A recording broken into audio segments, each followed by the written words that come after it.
Berkeley's 3 Dialogues. A Reader's Guide. Aaron Garrett. List of abbreviations. The volumes, etc., I have cited by volume and page, for example, 11:135. Works by others. E. John Locke, An Essay Concerning Human Understanding, ed. P. H. Niditch, Oxford, Clarendon Press, 1975, cited by book, chapter, and paragraph. T. David Hume, A Treatise of Human Nature, ed. David Fate Norton and Mary Norton, 2 volumes, Oxford, Oxford University Press, 2007, cited by book, chapter, and paragraph. 7. First things first. It's pronounced Barclay. Instead of beginning by stating what the general purpose of this book is, I would like to say what it is not. It is not a novel reading of Berkeley, nor a strong interpretation that will solve outstanding problems in the secondary literature, although I will refer to relevant secondary literature throughout, and pronounce on it on the odd occasion. It is not a defense of Berkeley against his many opponents, although I hope it is a charitable reading. It is not an attempt to show that if we read Berkeley in just the right way many problems in contemporary philosophy can be dissolved. It is not written for professional philosophers or historians of philosophy.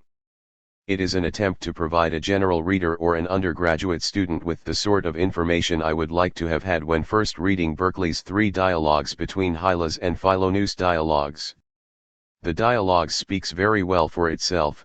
It is not turgid or difficult to read, but beautifully written and carefully crafted. This book provides context for understanding the dialogues, by reference both to Berkeley's other works and to relevant historical and philosophical background. Because this is a book on a work by Berkeley and not a book on Berkeley's philosophy in general, the structure of this book mirrors and follows the structure of the dialogues. I try in the notes to point readers to relevant literature and interesting debates and questions, but the main body of the text is quite straightforward. I summarize Berkeley's text a lot, but hopefully in a manner that is clarifying, edifying, and provides a guide for readers through twists and turns that seem to have little rationale. The aspects of the book that are distinctive, if not novel, are a stress on the importance of morals and religion for Berkeley, and on 8. The literary elements in the dialogues. By morals I do not mean a particular system of morals, although Berkeley had one, but rather very generally that we should live a decent, believing life. That this was important for Berkeley and connected with his other philosophical goals is not controversial. That the dialogues is a literary work is also indisputable. That the dialogues are better understood by highlighting Berkeley's moral and religious interests and its literary turns is perhaps more controversial, but I hope not too much so. I undertook to write the book because Berkeley was a philosopher I had never really warmed to, unlike Locke and Hume. I have since warmed to him vehemently, and the result has been great pleasure. Thanks to Robert Bristol, Walter Hoppe, John McHugh, Elizabeth Robbins, and Ken Winkler. 9. This page intentionally left blank. Chapter 1. Context. What is the relation between how the world appears to me and what the world is in and of itself? Is my experience of the world, as colorful, as sublime, as horrifying, reducible to natural laws and causes?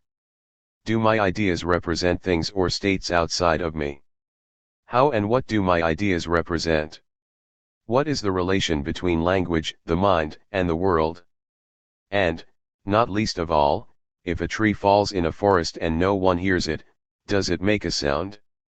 George Berkeley asked and tried to answer these and many other related questions in a number of works, including the work that this book will examine, 3 Dialogues between Hylas and Philonous Dialogues. Berkeley's answers are philosophically exciting, rich, and often more provocative than the questions they respond to. They are also connected to different questions, which today we don't usually think of as related to metaphysics, the theory of knowledge, and the philosophy of perception, the areas of philosophy which we primarily associate with Berkeley, but which were important for Berkeley and his contemporaries. Are there things that perhaps we shouldn't seek to know? Why? What is the connection between our theories about the physical constitution of the world and morals? And religion? And conduct? And the best sort of life? These questions are pressing for Berkeley in the dialogues and in his other works, and in fact only by making sense of them can we fully understand how Berkeley viewed metaphysics, knowledge, and perception. This is the odd circumstance in which we find ourselves as historians of philosophy. We are interested in philosophers of the past because of the enduring questions they ask and the answers they give. But we can only really make sense of what they meant to say, as opposed to blindly projecting our present concerns onto the 1. Text, if we also know something about their context. This means considering explanations, interests, and justifications that are often quite remote from those which spur our initial inquiry. We often also find that our initial interest in particular philosophers and in particular issues in philosophy has been guided by very recent history. Berkeley's theories of perception and ideas were a touchstone for a number of influential philosophers of the first half of the 20th century. A.J. Ayer tried to rehabilitate Berkeley as a progenitor of the phenomenalist theory of perception by ridding him of God. 1 J.L. Austin and G.J.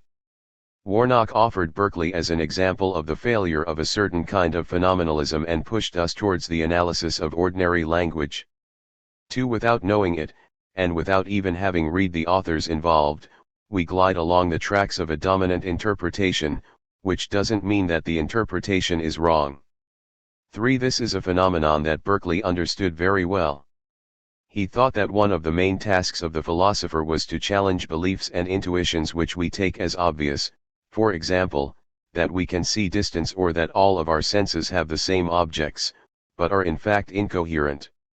In the dialogues he set out to test many of the beliefs and intuitions of his fellow philosophers in a vigorous but civil discussion. Biography. We owe the dialogues to an extraordinary period of philosophical ferment, when the young Berkeley produced 3 masterpieces in brisk succession. The dialogues was the last of the trio, 1713, preceded by the essay Towards a New Theory of Vision, 1709, New Theory of Vision, and a treatise concerning the principles of human knowledge, Part 1, 1710, Principles. The first in the series of works, The New Theory of Vision, was modestly successful, although it would become more and more influential as the 18th century went on. All 3 works drew on ideas that Berkeley had written in 2 unpublished notebooks when he was 21, 1707. He had recently become a Fellow of Trinity College, had just been ordained a deacon of the Anglican Church, and was very soon to be ordained a priest. For at just 24 years old, Berkeley was clearly a man on the rise, and the time seemed right for an audacious, even shocking, new book, The Principles. An entry in the notebooks reads, "I am young, I am an upstart, I am a pretender, I am vain, very well. I shall endeavor patiently to bear up under the most lessening, vilifying appellations the pride and rage of man can devise." A465.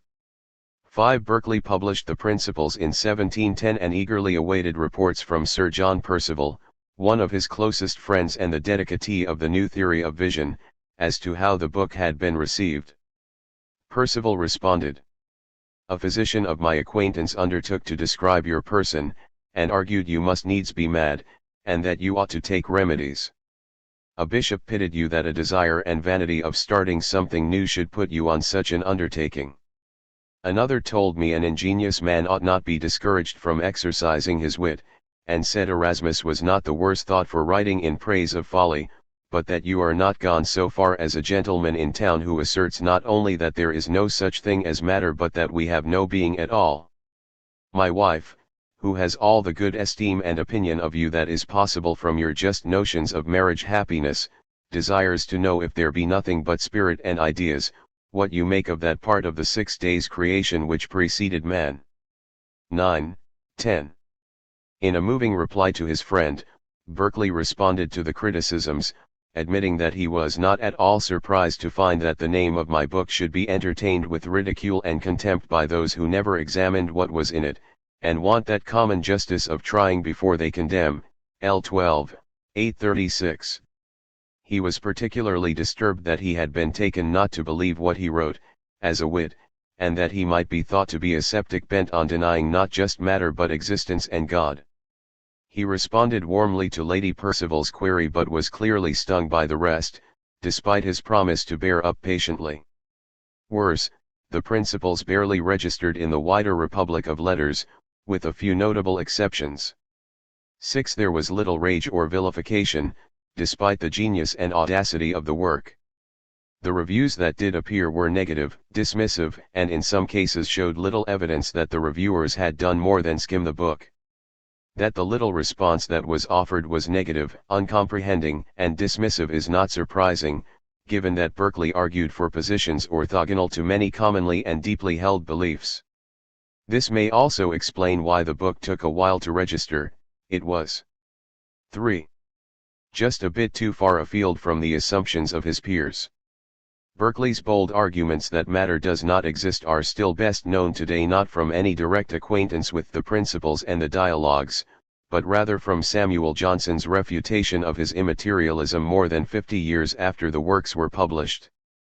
7. Even today, although the principles and the dialogues are considered philosophical masterpieces, Berkeley's arguments are generally viewed as questionable and sometimes ridiculous.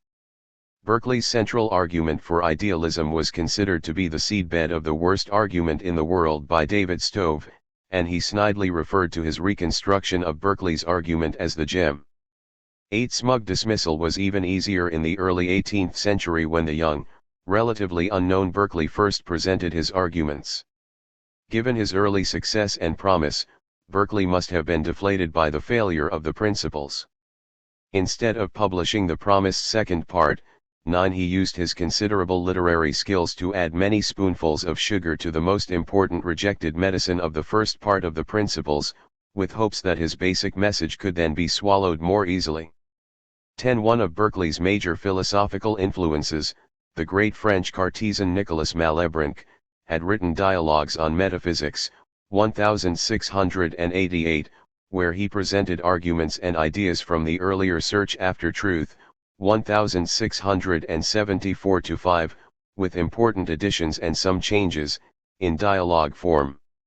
Shaftesbury's Characteristics and Fontenelle's Conversations on the Plurality Worlds, 1686, were extremely popular when Berkeley was writing, and both used dialogue. He had also become associated with the literary circles of Joseph Addison, Richard Steele, Jonathan Swift, and Alexander Pope, the great British writers who created The Guardian, The Spectator, the Scriblerand Society and many other of the most influential writings and influential literary culture of the 18th century. In this company, Berkeley decided to try his hand at a more literary form. Unfortunately, although the Dialogues is beautifully written, it proved little more popular than the Principles, and took 12 years to go to a second edition. 11. By contrast, his friend Addison's Cato, a Tragedy went through 9 editions in the same year that Berkeley published the Dialogues. Berkeley only wrote brief works for nearly 20 years after the Dialogues appeared, although some of these were quite important, like the essay De Motu on Motion, which addressed some undeveloped issues in his earlier works. 12. Berkeley was extremely busy in the interim. He continued to travel extensively, studied, and jockeyed for the support of patrons and for good church posts. His financial fortunes changed when in 1723 he inherited a tidy sum of money from the estate of a friend, and in 1734 he was given a good, lucrative post, the Dean of Derry. At around this time Berkeley undertook the extraordinary project of establishing a college in the New World, St. Paul's College in Bermuda. Newly married, he sailed to Rhode Island in 1729 in order to oversee the project. He settled in Middletown, preached in Newport, but never managed to get the college off the ground, returning to England in 1731. As a conservative Anglican minister he was initially skeptical of Rhode Island, a place noted for dissent, but gradually warmed to the inhabitants. 13. His farm was eventually given to Yale, and his library split between Harvard and Yale. While in Rhode Island he appears to have worked on Alciphron, a dialogue on morals and religion against freethinkers or minute philosophers, which he published in 1732. Unlike the dialogues, Alciphron, 1732, was quite popular and went to a second edition in its first year of publication. It occasioned an amusing response from Bernard Mandeville 14 entitled A Letter to Dion. 1732. Berkeley had savagely criticized Mandeville's fable of the bees in the Alciphron, and Mandeville responded by trying to demonstrate that Berkeley had not actually read the work in question. 2 years later Berkeley was appointed Bishop of Cloyne in Ireland, providing the bishop in Bishop Berkeley. The early 1730s was a bit of a renaissance for Berkeley, and he produced a series of publications including The Theory of Vision Vindicated and Explained, 1733, and The Analyst, 1734, which attacked Newton's fluxion calculus. 10 years later Berkeley published series, 1744, a strange, metaphysical tract on the medical remedy tar water, which he thought was a nearly universal cure. It was the most popular of his writings during his lifetime, went through at least 6 editions and numerous reprints in 1 year, and was translated into French. 15. He published little of note between this and his death in 1753. His reputation had grown over the course of his life, and although few became convinced Berkeleyans, some of the most important philosophers of the mid and later 18th century were deeply influenced by Berkeley's principles, the 3 dialogues, and an essay towards a new theory of vision, notably Hume and Thomas Reid. These 3 books, the latter 2 of which had been relatively ignored when 5. published, have dominated discussions of Berkeley's philosophical work from the 19th century to the present day. The great critic Leslie Stephen wrote that Berkeley's Dialogues was the finest specimen in our language of the conduct of argument by dialogue. Even if it is not the only candidate for finest specimen, there's also Shaftesbury's The Moralists and Hume's Dialogues on Natural Religion. It is one of the very best. The Dialogues is not just the principles in dialogue form though. Lord Shaftesbury, 16 Berkeley's great British predecessor in writing philosophical dialogues, had stressed in his characteristics that the way in which doctrines or concepts are presented is inseparable from their content. Although Berkeley pilloried Lord Shaftesbury in the dialogue Alciphron and elsewhere as an atheistical man, the dialogues married form and content in much the way that Shaftesbury had advocated. 2 distinct aspects of Berkeley's interconnection of form and meaning are evident from the outset of the dialogues. The work begins with Philoneus, Berkeley's stand-in, admiring the sights, smells, and sounds of a beautiful morning. We are invited as readers to remember similar sensuous experiences, pointing to the richness of the senses and the power of language, a theme of the dialogues. Second, the dialogue form lets a reader engage in philosophy as an active participant. It allows for a different form of argumentation than a treatise. A skillfully written dialogue anticipates the objections that a reader will formulate and carefully counters them. Readers who further engage may formulate more serious criticisms, but if they are at all reasonable they will not just put the arguments aside on the basis of a quick and shallow objection. Given the dismissive reception of the principles, the dialogue form seemed an appropriate way to present his philosophy.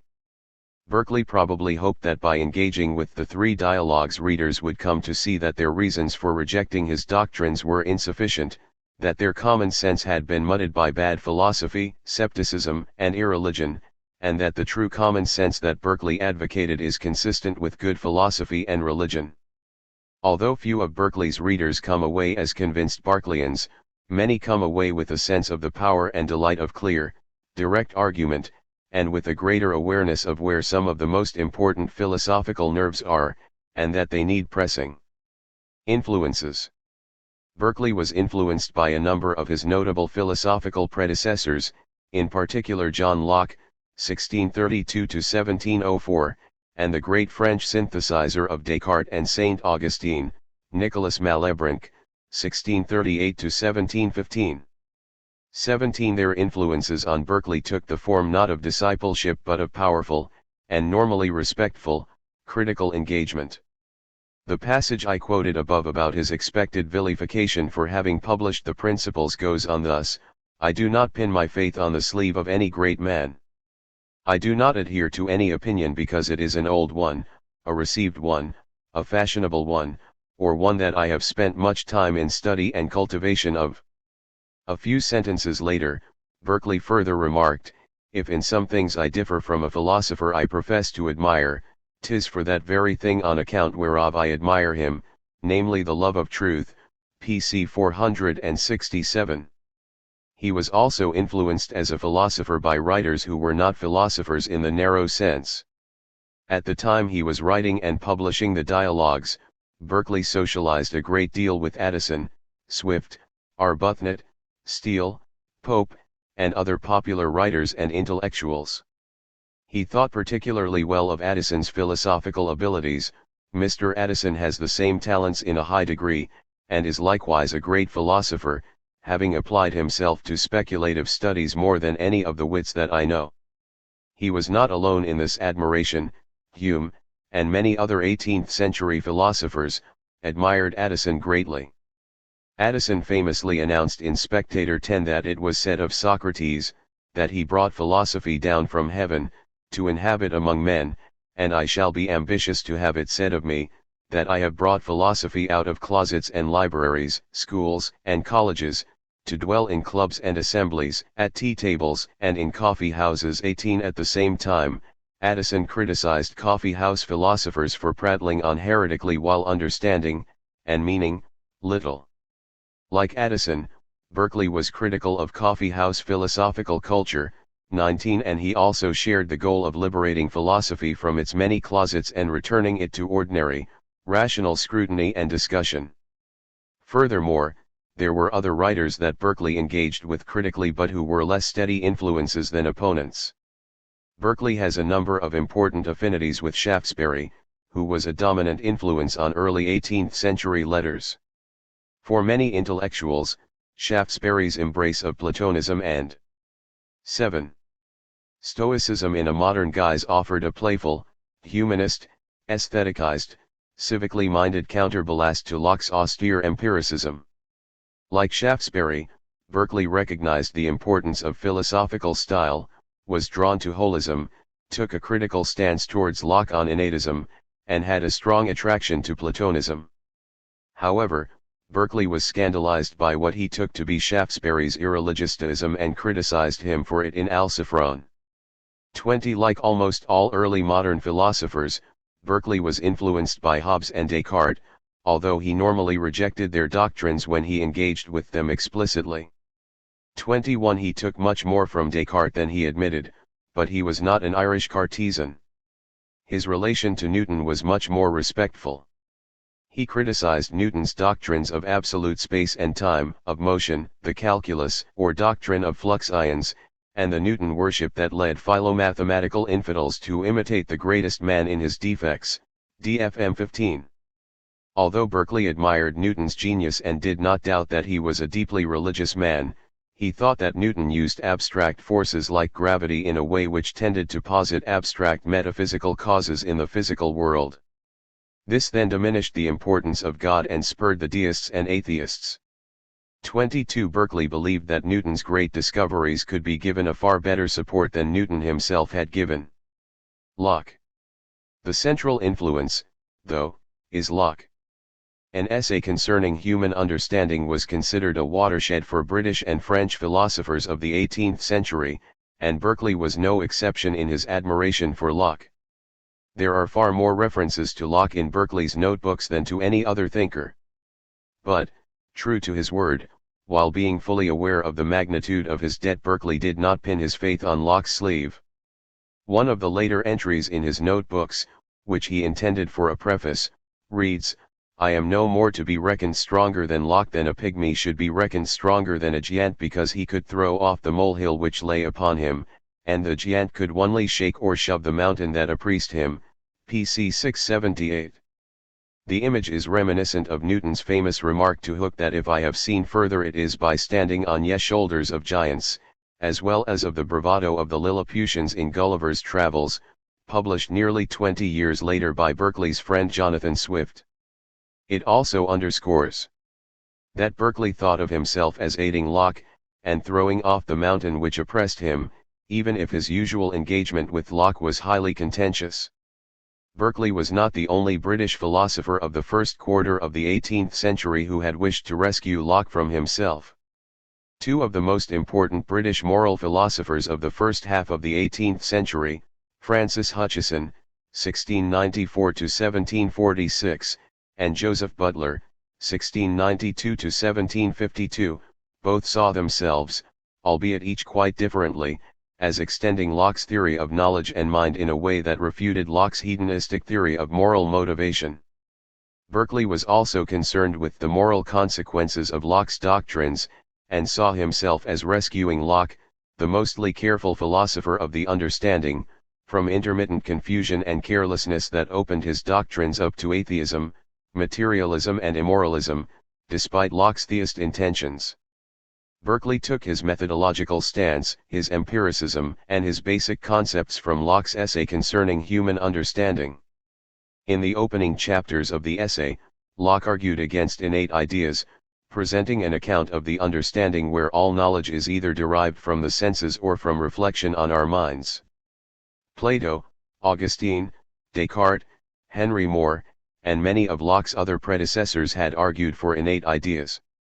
Innate ideas were often a linchpin in theories of knowledge that took mathematical knowledge as paradigmatic, going all the way back to Plato's demonstration in the Meno that if an uneducated slave boy was capable of following a mathematical proof, this showed that mathematical knowledge must be innate. Locke's rejection of innate ideas was primarily methodological. By what standard could we possibly recognize that an idea is innate, i.e., what about the idea leads us to conclude it is innate? And, given that one can always provide an alternative empirical explanation of whatever it is about the idea that we take as a mark of its innateness, do we ever really need recourse to innateness as an explanation?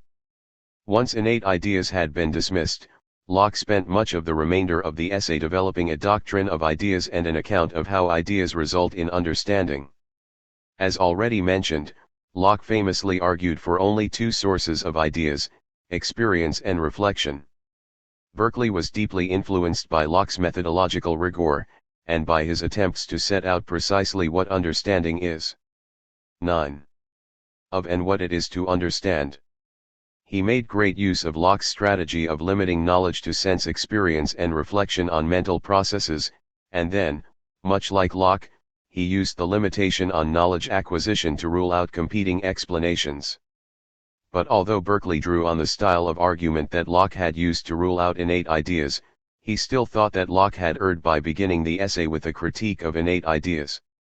In opposing sense experience to innate ideas, Locke set up an opposition between knowledge from inside the mind, and knowledge of the world outside the mind, which took resemblances between ideas and an external world that they represent as the anchor for more complex knowledge. This was further interconnected with the distinction between simple and complex ideas, where simple ideas represented simple qualities that were then compounded into complex ideas.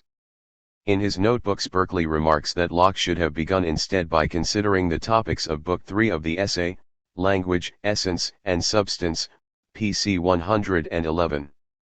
I will return to this passage in the section on abstract ideas, because I think it is important for understanding where Berkeley thought Locke had erred. It shows as well that Berkeley's concern with language was also deeply Lockean.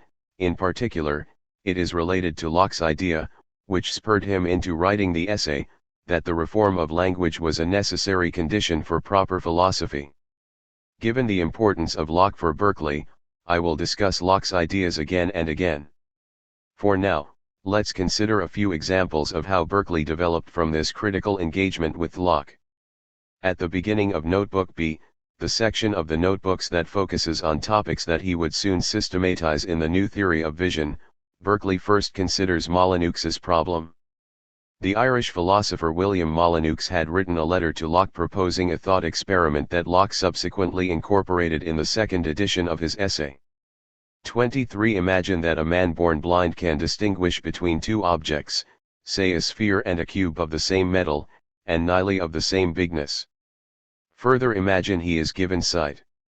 Would the man, Molyneux asked be able to tell the sphere and cube apart just by looking at them and without touching them.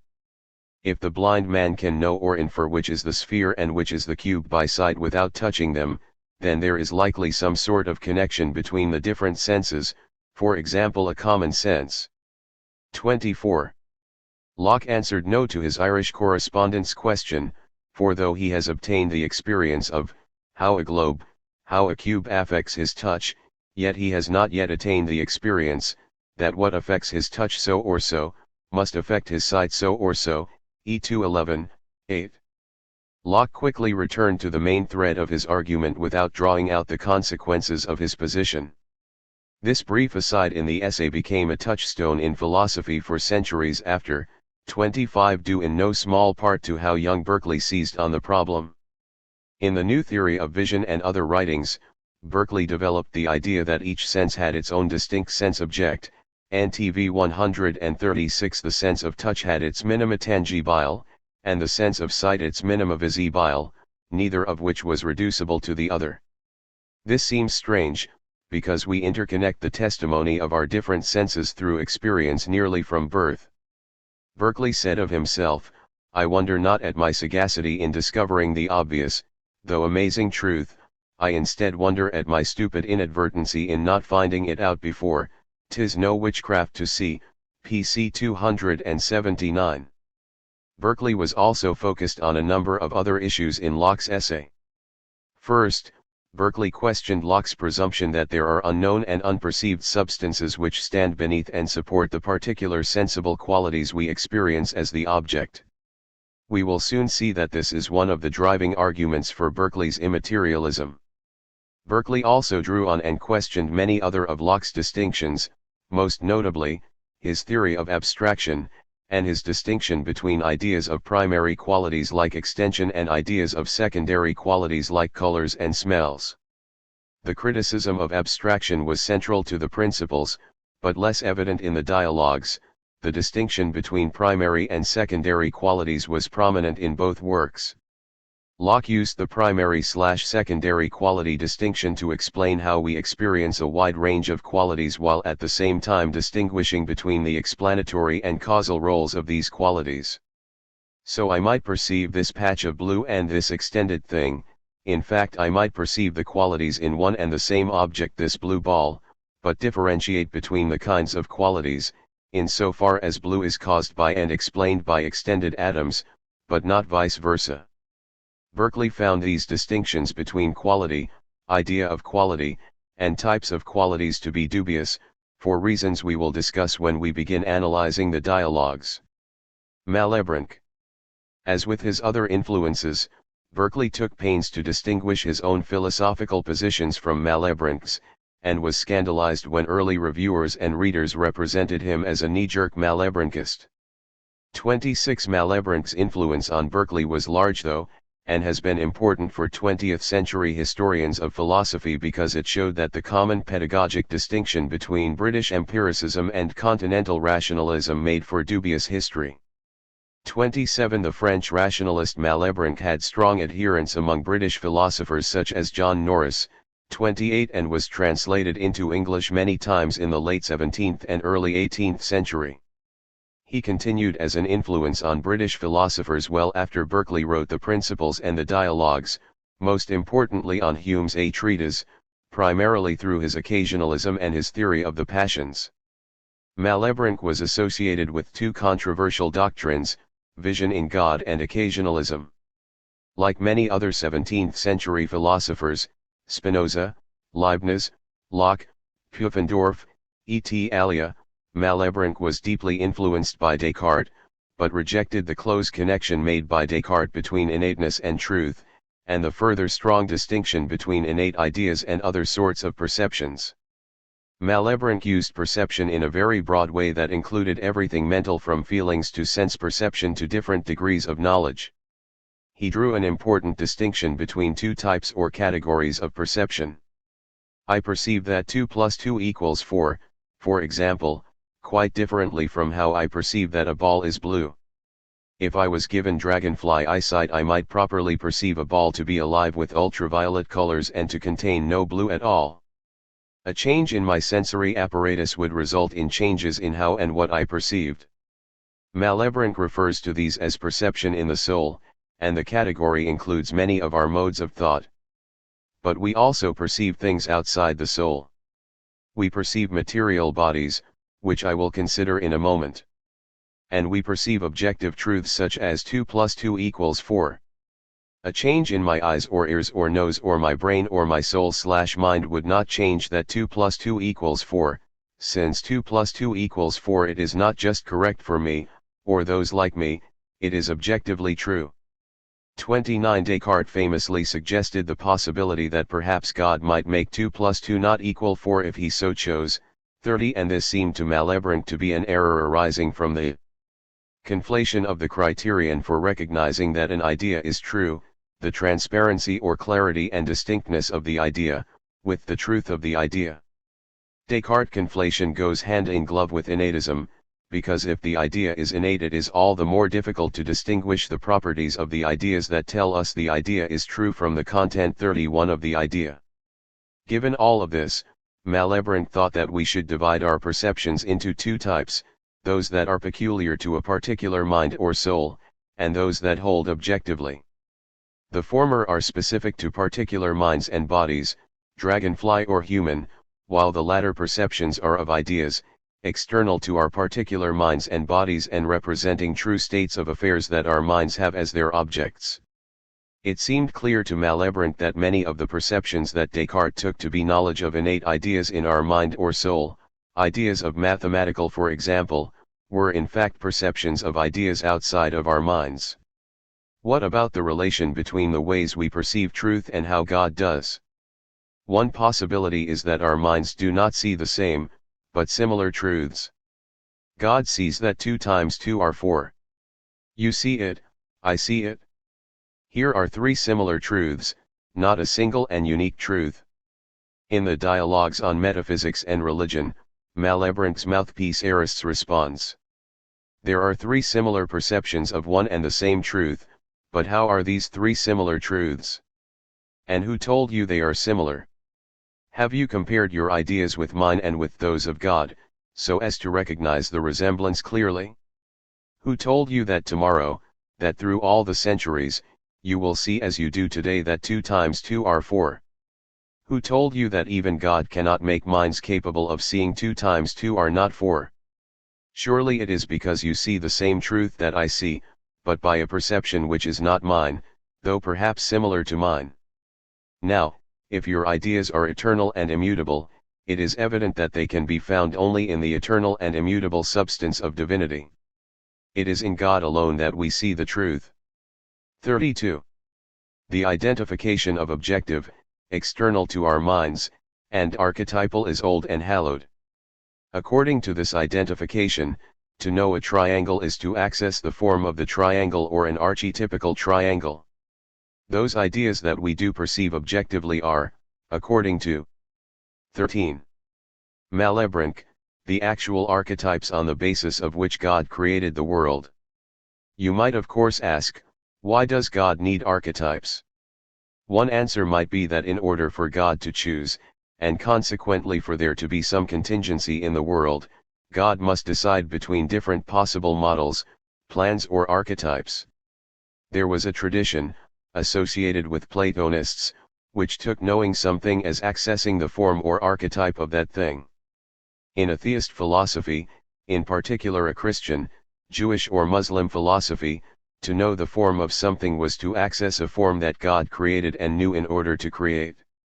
Malebranche was presenting a modern, i.e. post-Cartesian, variant on these sorts of theories, and Berkeley had many philosophical affinities with these theories as well. So far so good for ideas like our ideas of triangles. But, in the case of our perceptions of extended bodies, how can we be sure that external bodies really correspond to the ideas we take as representing them? How can we know there really are such bodies? In the Meditations Descartes argued that since we know that God is not a deceiver, we can know for certain that he would not systematically deceive us about these important facts once they had undergone a rational reflection. The rational reflection proviso is essential, because our perception involves systematic deception all the time. Malebranche thought that Descartes overstated the case, and that at best we could have probable knowledge or moral certitude of the existence of bodies, not geometrical certitude. Malebranche claimed, contra Descartes, that when we perceive bodies, let us judge only that we perceive them and that these perceptible or intelligible bodies exist, but why should we judge positively that there is an external material world like the intelligible world we perceive? 33 This did not lead Malebranche, however, to advocate immaterialism. Rather he argued that the preponderance of evidence favors our natural dispositions to believe in the existence of bodies, as does the testimony of Scripture. But we must be content with the fact that we will never know with geometrical certainty whether there are bodies beyond our ideas. One can easily imagine Berkeley reading this discussion with great interest and wondering whether Malebranche was really correct and the probable evidence did really weigh on the side of the existence of a material world.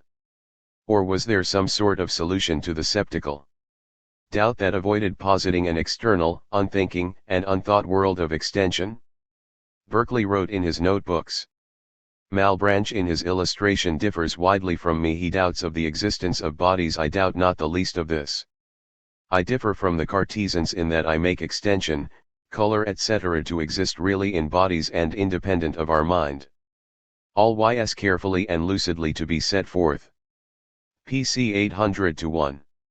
He thought that Cartesian certitude built on Cartesian skepticism led to Malebranche's doubts, and that immaterialism was emetic and cure.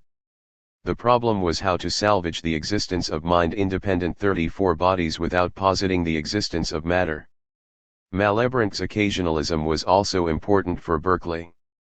Malebranche broadly accepted Cartesian physics, with a few notable divergences. 35 Cartesian physics identified extension and bodies, and took the physical world as made up of passive extended bodies that needed some other active force to bring them into motion. Malebranche argued that, try as you might, you will not find anything in or about bodies themselves that is able to fully explain their interactions. 36 At the same time he did not want to posit an active force in the matter itself, because this tended towards materialism, the most dangerous error of the philosophy of the ancients. 37 In allowing material bodies to cause and to move without the concurrence of a mind. Malebranche's solution was, instead, that God was the mover and the various concurrences of bodies only provided the occasion. Now let's see how Berkeley synthesized and responded to his influences in dialogue form. 15. Chapter 2. Overview of themes. Berkeley belonged to an important if comparatively under-discussed generation of British philosophers. Philosophers of the previous generation wrote at the conclusion of the turmoil of the 17th century, when the conflict and religious upheaval was beginning to wind down as various solutions, the Westphalian Peace, the Glorious Revolution and accession of the Orange monarchs William and Mary to the British throne, the end of the religious strife fragmenting the Dutch Republic, and more horrifically the revocation of the Edict of Nantes and the mass exodus of Protestants from France. All brought shifts in populations and attitudes throughout Europe. Philosophers like Locke, Hobbes, Spinoza, Descartes, and Malebranche all lived amid these conflicts and responded to them, as well as theorized them, from many perspectives. Some philosophers argued for moral and political solutions through strong states, others for a removal from the conflicted world of thuggish and ignorant people. Berkeley's successors, Hume, Smith, Rousseau, Kant, and the most familiar figures of 18th-century philosophy all wrote in the final two-thirds of the 18th century. In between are many less known but still very important philosophers, stretching from Shaftesbury, Bell, and Samuel Clarke, through Hutcheson, Joseph Butler, and Berkeley. All of these men were deeply concerned with the relation between morality, religion, and knowledge. Moral philosophy is least apparent in Berkeley of all of these philosophers, but this is in part due to the fact that we tend to wish to read him as concerned with philosophical issues that can be bracketed from his religious interests, and we rarely read those of his works that are directly concerned with moral philosophy, passive obedience and Alciphron. It also has to do with more recent history, the fact that A.J. Ayer and 16. Others who developed Berkeley-inspired sense datum theories were thoroughly disapproving of religion and nearly as disapproving of much of what passed for morals. Ayer argued for a Berkeley without God, but he might just as well have argued for a Berkeley without morals, and did in fact, by extension.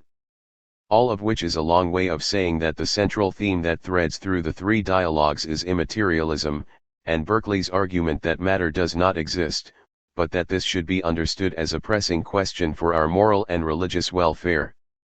When Hylas first encounters Philonous in the garden, he presumes that Philonous is avowing immaterialism as a controversial skeptical position in much the way someone in a college class will always declare him or herself a nihilist or a moral relativist to spark debate. But it soon becomes apparent that Philonous is willing to argue for immaterialism in earnest and not because it is a controversial doctrine. Berkeley enjoyed ideas that shocked, but he also would as soon have avowed a non-controversial position if he thought it true, and in fact he goes to great lengths to argue that immaterialism ought to be non-controversial, even if it is in fact controversial. The dialogue form has many advantages for Berkeley, not least because it allowed him to offer immaterialism as promoting a virtuous way of life through the character of Philonous. Plato's dialogues centered around the life of Socrates, and Plato offered him as a complicated but morally virtuous ideal, even if, and when, they discussed topics far afield from morals. This was also a popular way of understanding dialogues in the Renaissance, most notably Nicholas of Cus's Of Learned Ignorance, and the early modern period. Of the hurtful criticisms in Percival's letter reporting the reception of the Principles, the accusation that seemed to bother Berkeley the most was that he was just presenting immaterialism in order to shock, and that he couldn't possibly be seriously entertaining it. In Philonous we have a temperate and devout exponent of Berkeley's position whose serious commitment to immaterialism is unquestionable within the narrative structure of the dialogue. The discussions are civil and thoughtful. Countless objections are seriously entertained and responded to with care. In Philonous we have both the opposite of a philosopher who seeks to shock for its own sake, and an idealized picture of Berkeley. The central points Berkeley wishes to make in the three dialogues are that matter does not exist, that all that we perceive are ideas, and 17. That acceptance of this picture is consistent with, indeed promoting of, proper belief in God and a moral outlook. In other words, if through careful and deliberative reasoning you come to the conclusion that matter does not exist and that all we perceive are ideas, this will reinforce your belief in God in a way that will lead to a happy, composed, believing, and decent life. There is an important point for reading Berkeley lurking here. When we read a philosopher like Berkeley we tend to ask, what sorts of justifications for his positions are available without recourse to God? We think this for a good reason. His arguments for God are highly questionable, in particular after the appearance of the next great British dialogue, Hume's Dialogues Concerning Natural Religion. But, for Berkeley, that we would have arguments without God would be a disaster. It would push God out of the picture in a way directly opposed to Berkeley's larger philosophical purpose. Immaterialism is a strange doctrine to most, and there is much labor in the three dialogues devoted to showing us that it is less strange upon examination than on first blush. To grasp some of Berkeley's intuitions about matter, consider two quick, characteristically Berkeleyan arguments. First, we know of matter through our acquaintance with the world and through scientific experiments, but we are only acquainted with the world and scientific experiments through our perceptions. So we only know matter through perceptions. But then what we have immediate acquaintance with is always perceptions, not matter. Second, what scientific experiments do tell us about matter is continuously changing, as cyclotrons get larger and experimental apparatus more sophisticated. Each substantial category we acquire that reflects observation seems quickly to be shown to be highly questionable as a substantive. Matter becomes atoms, becomes protons and neutrons, becomes quarks, and perhaps becomes strings. But what are these? We do not know whether light is a wave or a particle. Abstractions based on experimental knowledge are mediated by perception. And the further we plumb into the essence of matter, the further we seem to travel from an underlying subject we predicate, stuff that has colors and shapes and sizes. These claims are by no means decisive. But they are intuitive enough, and a reason not to reject Berkeley's position without first thinking it through. Immaterialism is tied up with idealism for Berkeley to the point that he tends to take them as correlative. However, they need not be correlative. In fact, Berkeley tenders an objection in the second 18. Dialogue that there could be something other than matter and ideas, so one might hold that there are ideas, and something else, but that this something else is not matter. Since Berkeley idealism has come to mean many things, and the word is most notably associated with German idealism. There were also British idealists, American idealists, and of course Platonic idealists, for whom Berkeley had sympathy. Berkeley holds idealism and immaterialism as correlative because of another ism, empiricism. If empiricism is the doctrine that all we know and we perceive, we know through the senses, by reflection, or by both, then Berkeley will seek to show that from this it follows that all we know are our perceptions and reflections on our perceptions. Then all we know or have acquaintance with are our ideas, in the broad sense. Matter is not supposed to be made of ideas. How are these issues presented in the three dialogues? The first dialogue is divided into four main parts. In the opening section, Berkeley sets the scene and defines scepticism and the important distinction between mediate and immediate perception. In the second part, Berkeley considers qualities perceived by the senses that appear to be peculiarly dependent on the perceiver, such as perceptions of color, heat and cold, sounds, etc. In the third part, Berkeley investigates our ideas of qualities that appear to be independent, such as solidity and extension. In the final part, he begins to attack Locke's doctrine of representation and to develop his immaterialism. This includes both the famous master argument and his criticisms of Locke's doctrines of resemblance. The second dialogue is the briefest of the three dialogues, but pivotal. Like any good trilogy, Act 2 of 3 must move us from somewhere to somewhere, but must have intrinsic interest as well. Some of the intermediate sections of great works of philosophy are their zeniths. Aristotle's Metaphysics 7-10 and the middle books of the Republic are two examples. Other great works of philosophy seem to lag somewhere in the middle. In the second dialogue, Berkeley briskly treats two main topics, and there's little time for tedium. After briefly ruling out the brain as the cause of sense perceptions, Philonous provides an interesting proof of God as following from his account of perception.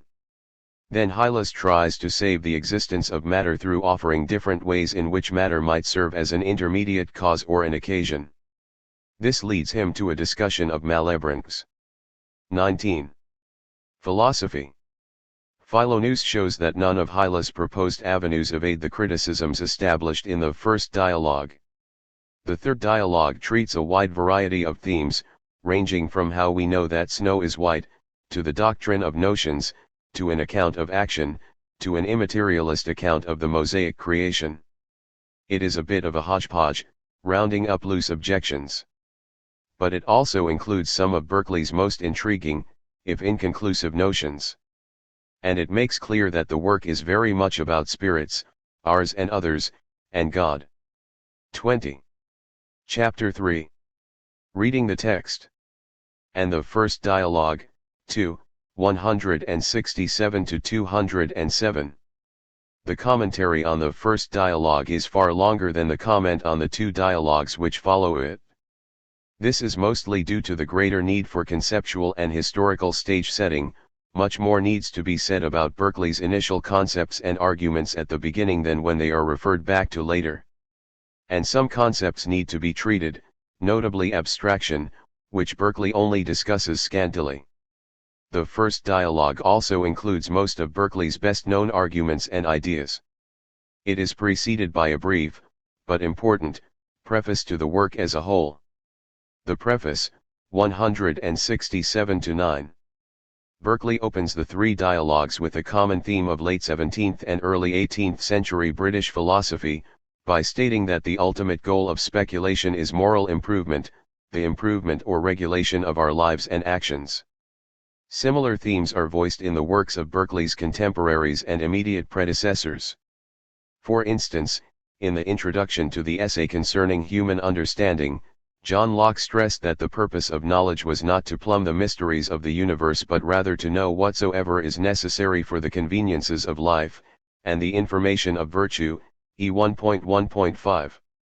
Locke initially undertook writing the essay to settle disputes among his friends on morality and religion, and throughout the essay he cautioned his readers not to sail into the vast ocean of being, and not to attempt to know all things, but those which concern our conduct, E 1.1.6. This sentiment was shared by Berkeley and was 21. Essential to the larger project. Berkeley thought that although Locke and others expressed these goals as integral to their works, they still allowed themselves to be misled by erroneous and willful speculation, away from the common world. Despite themselves, their doctrines bred scepticism. Scepticism had at least as many meanings in the 17th and early 18th century as it does today. Sometimes it signified the ancient doctrines associated with Sextus Empiricus, Pyrrho, and the academic skeptics. Sometimes it just meant non-dogmatic inquiry associated with the new science and the Royal Society, Robert Boyle's Skeptical Chemist, for example, or Joseph Glanville's The Vanity of Dogmatizing, and sometimes it was a synonym for irreligion and immoralism. In fact, the vagueness of the signification of the word scepticism is important for Berkeley's argument, as we will soon see. When it was invoked in philosophical contexts in the early 18th century, it was often associated with the works of Pierre Gassendi, Pierre Nicole, and above all the great Rotterdam philosopher Pierre Bell. Bell was born in France to a Jansenist family. He converted briefly to Catholicism and then back to Protestantism, and left France along with nearly the entire Protestant population when the Edict of Nantes, which had tolerated non-Catholics, was revoked in 1685 by Louis XIV. Needless to say, Bell had a visceral understanding of how even the most powerful beliefs could be poorly founded. His widely read work, The Historical and Philosophical Dictionary, included a famous article on the ancient sceptic Pyrrho, which was a touchstone for many early 18th century discussions of scepticism.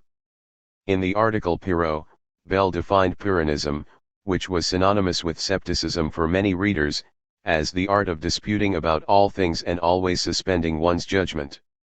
Opponents of scepticism characterized the position as embracing contradictions or paradoxes, but this was a misconstrual. Rather, skeptics showed that either of two contradictory positions could be argued for equally rationally, and consequently that adopting one or the other position was dogmatic. By undermining dogmas and by accepting that in most cases the reasons for holding any position are sufficiently underdetermined that the opposite can also be maintained with valid supporting reasons, the skeptic suspended judgment and attained a state of agnostic tranquility, not a dogmatic embrace of paradox. 22. Bell thought that this anti-dogmatism was consistent with science and public morals but posed a serious threat to religion. Science benefited from continuous challenge to dogma, and some of the most important figures of early modern scientific inquiry, like Gassendi and Hobbes, combined skeptical methodology and Epicurean atomistic explanation. Bell, and later Hume, argued that skepticism rarely if ever seems to undermine moral conduct, and that in fact skeptics often tend to lead morally blameless lives. This was a pervasive theme in early modern philosophy, from Grotius' notorious claim that civil society could exist without religion, to Hobbes' attempt to put civil society on an artificial footing, to Bell's claims that an atheist could be perfectly moral. As mentioned above, Europe of the later 16th and the 17th century was packed with religious violence, the aforementioned civil wars in France, the 30 Years' War, the English Civil War, and the Glorious Revolution. Many late 17th century philosophers responded to these conflicts with moral and political theories that attempted to diminish conflict by putting religious and political control in the hands of a sole arbitrator, Hobbes, or splitting religious and confessional roles, the influential natural lawyer Samuel Pufendorf, or, in a very different way, Locke, or developing a minimal, shared, natural religion that was not susceptible to conflict, Grotius, Leibniz, and in a very different way, Locke. There was also a skeptical response best expressed by Bell, who recognized that beliefs of many sorts cannot be dislodged by reason or, often, violence, and suspending judgment is appropriate if possible.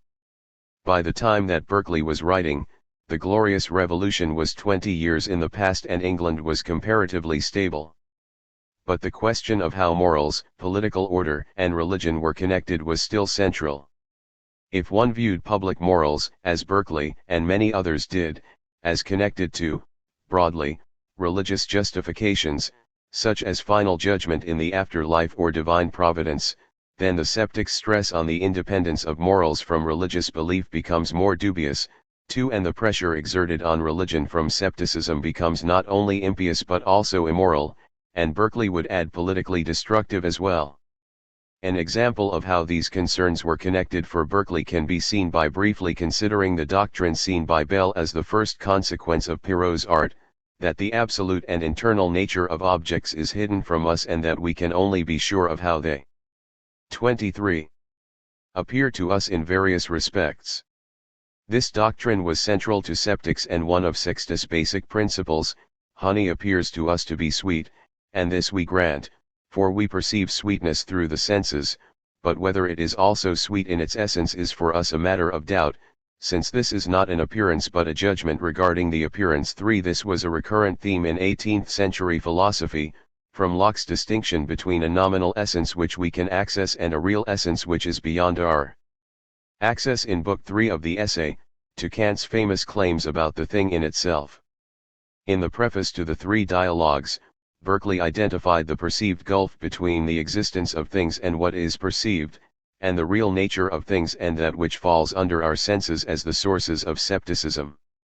20 years later in Alciphron, Berkeley had the irreligious, skeptical Alciphron say, "Know then, that the shallow mind of the vulgar, as it dwells only on the outward surface of things, and considers them in the gross, may be easily imposed on. Hence a blind reverence for religious faith." A7:1. In other words, the distinction between surface knowledge and deep essential knowledge can be used by skeptical atheists to undermine the surface phenomenon of religious faith and belief by referring to hidden causes that we cannot access, and whose existence undermines the independent validity of faith and other surface. In addition, the search for depth tends to enervate and distract modern philosophers. Vain speculation leads men away from their true duties and purposes and to irreligion. Berkeley's goal was, in order, therefore, to divert the busy mind of man from vain researches, to inquire into the source of its perplexities, and, if possible, to lay down such principles, as, by an easy solution of them, together with their own native evidence, may at once recommend themselves for genuine to the mind, and rescue it from the endless pursuits it is engaged in.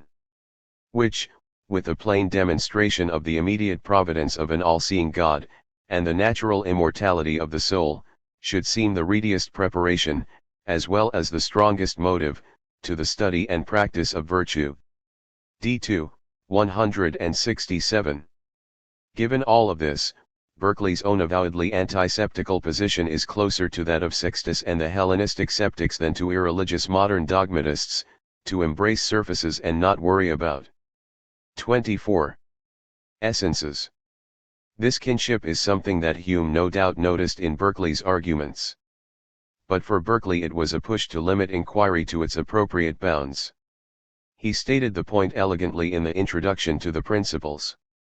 In vain do we extend our view into the heavens, and pry into the entrails of the earth, in vain do we consult the writings of learned men, and trace the dark footsteps of antiquity, we need only draw the curtain of words, to behold the fairest tree of knowledge, whose fruit is excellent, and within the reach of our hand.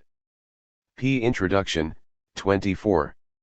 Unfortunately the curtain of words is crusted over with a long history of the erroneous use of terms and has grown musty and stiff. It is also a mark of human hubris that we take our derivative words to be more important than God's words, God's visual language, which Philonous admires in the garden. But unfortunately the curtain is not so simple to draw. The setting, 171-2. The first dialogue opens with a chance encounter between the two characters whose conversations are the substance of each of the three dialogues, Philoneus and Hylas. It was common practice from the Renaissance onward to give characters in philosophical dialogues names derived from Greek and Latin words that told the reader something about them, as opposed to how Plato used the names of real historical figures like Socrates and Alcibiades in his dialogues. Philoneus means lover of the mind or lover of knowledge, which is an appropriate epithet for Berkeley as well, as we shall see, in Greek. He functions as Berkeley's spokesman throughout the three dialogues, and appropriately speaks first. He also has the final word of the third dialogue. For the very first words of the dialogue are Philoneus' greeting, "Good morrow, Hylas, I did not expect to find you abroad so early," D11:171. Hylas is the Greek word for matter. The character Hylas is a stand-in for the modern philosophy, associated with Locke and many others, which Berkeley thought of as a materialist breeding ground for scepticism and irreligion. At the same time, Hylas and Philoneus are civil and even friendly throughout. Berkeley thought of the philosophy of Locke and others as less malicious than misguided and in need of a 25. Revolt from metaphysical notions to the plain dictates of nature and common sense, D2, 172. As with Plato's Republic and Symposium, the opening and closing of all three of Berkeley's dialogues contain literary details that provide context for the arguments to follow. Philoneus begins the dialogue by noting that Hylas is up uncharacteristically early. This greeting implies that Hylas is the sort of person who stays up late and rarely wakes early, one who is likely not leading the most proper life. As it turns out, Hylas is awake so early because he has never slept. He has stayed up all night due to philosophical agitation. Setting the dialogue in the early morning in a garden might have brought Bernard Bouvier de Fontenelle's 5 extremely popular conversations on the plurality of worlds to mind for his readers. The Conversations was first published in 1686 but continued to be influential throughout the 18th century. In the work, a philosopher and a beautiful marquise sit in a garden, the natural home of the Epicurean sect, and flirt, stare at the night sky and playfully speculate on life on other planets in a mechanistic and Epicurean universe. 6. They both accept that lying behind our perceptions are mechanistically governed concations of atoms, and indeed delight in it. 7. Philosophizing at night, as opposed to by the morning light, opens the mind to French license, Epicureanism, and atheism. In the opening of the three dialogues, Berkeley intimates that Hylas is out of touch with the beauty and wonder of sense experience, as opposed to sensual experience, knowledge of which is within the reach of our hand, and that his preference for the darkness of night and comparative lack of sense experience is fodder for unmoored metaphysical speculation. Philoneus follows Hylas' confession that he has been up all night by describing the sensual beauty of the garden where they now speak in the early morning, the purple sky of sunrise, bird songs, and the smells of trees and flowers. Philoneus adds that the faculties too being at this time fresh and lively, are fit for those meditations, which the solitude of a garden and tranquility of the morning naturally disposes us to. For the Berkeleyan philosopher there is no conflict between sensible delight and meditation. He does not seek to shut out the world of the senses but rather attend to what the senses really tell us, purple, gentle, delightful, and so forth, and what they ultimately indicate or point towards. 26. This seems in studied opposition to the opening of Malebranche's dialogue on metaphysics and religion as well. The dialogue on metaphysics opens with Malebranche's mouthpiece, Theodore, suggesting that he and Aristes retire to his study where they will better be able to discuss philosophy and consult sovereign reason undisturbed by the senses. Aristes remarks, "I am disgusted with everything I see in this material and sensible world," and Theodore replies, "I shall teach you that the world that you live in is not as you believe it to be, because actually it is not the way you see or sense it." 8. The sceptical consequences of philosophizing in the closet or study away from the common world is a recurrent theme in British philosophy, made famous in Hume's sceptical conclusion to Book I of a treatise. Speculation in the closet à la Malebranche has none of the natural limits offered by the company of non-philosophers and the world of ordinary things, and thus breeds fanciful metaphysical doctrines that are only a step removed from the atheism and Epicureanism of Fontenelle. It might be harmless in and of itself to speculate on wild and untenable metaphysical notions, but when it is promoted as the seductive pastime of men and women of leisure, men of less leisure will be tempted to entertain suspicions concerning the most important truths, which they had hitherto held sacred and unquestionable. D2, 172. It might seem strange to us that Berkeley would believe that misguided philosophical speculation could result in the breakdown of social order, but as I noted in the previous section, this was a commonplace idea at the time when he was writing. In between the publication of the Principles and the Dialogues, Berkeley gave 3 sermons, which were then published in 1712 as a pamphlet entitled Passive Obedience. 9. In this pamphlet he argued for a close connection between moral order, civil order, and religious hierarchy. In Berkeley's view, our duties to other human beings are put in place by God in order to tend towards the general well-being of men. Duties and rules may or may not adduce to the benefit of a particular man or woman, but the system as a whole is for the well-being of all men. To violate a duty towards a particular man, or to break a civil law, is to undermine the general good for which the system was created, and to attack God as the establisher of the system. For truth, moral and religious decency, and social order it is best to philosophize in the daylight. What kept Hylas up all night in philosophical agitation? The evening before Hylas had heard Philinus' philosophy represented. 27. As willfully undermining common sense with a wild, sceptical, and paradoxical doctrine, namely that there is no such thing as material substance in the world. D2, 172. To Hylas' surprise, Philonous embraces the characterization of his position, and much of the rest of the 3 dialogues is spent defending it and showing that it is fully in line with common sense, as well as with responsible morality, religion, philosophy, mathematics, and natural science. Indeed, according to Philonous, the rejection of matter is not just the denial of a falsehood, but a liberation, a revolt from metaphysical notions to the plain dictates of nature and common sense, my emphasis, ag.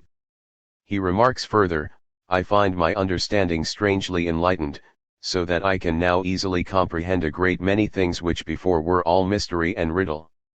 In characterizing his philosophy, Berkeley uses the phrase common sense in a novel and influential manner. For many philosophers who wrote before Berkeley, common sense or sensus communis referred to power of the imagination, which unified different kinds of sense experience. It began to gain a different sense for philosophers in the late 17th and early 18th century.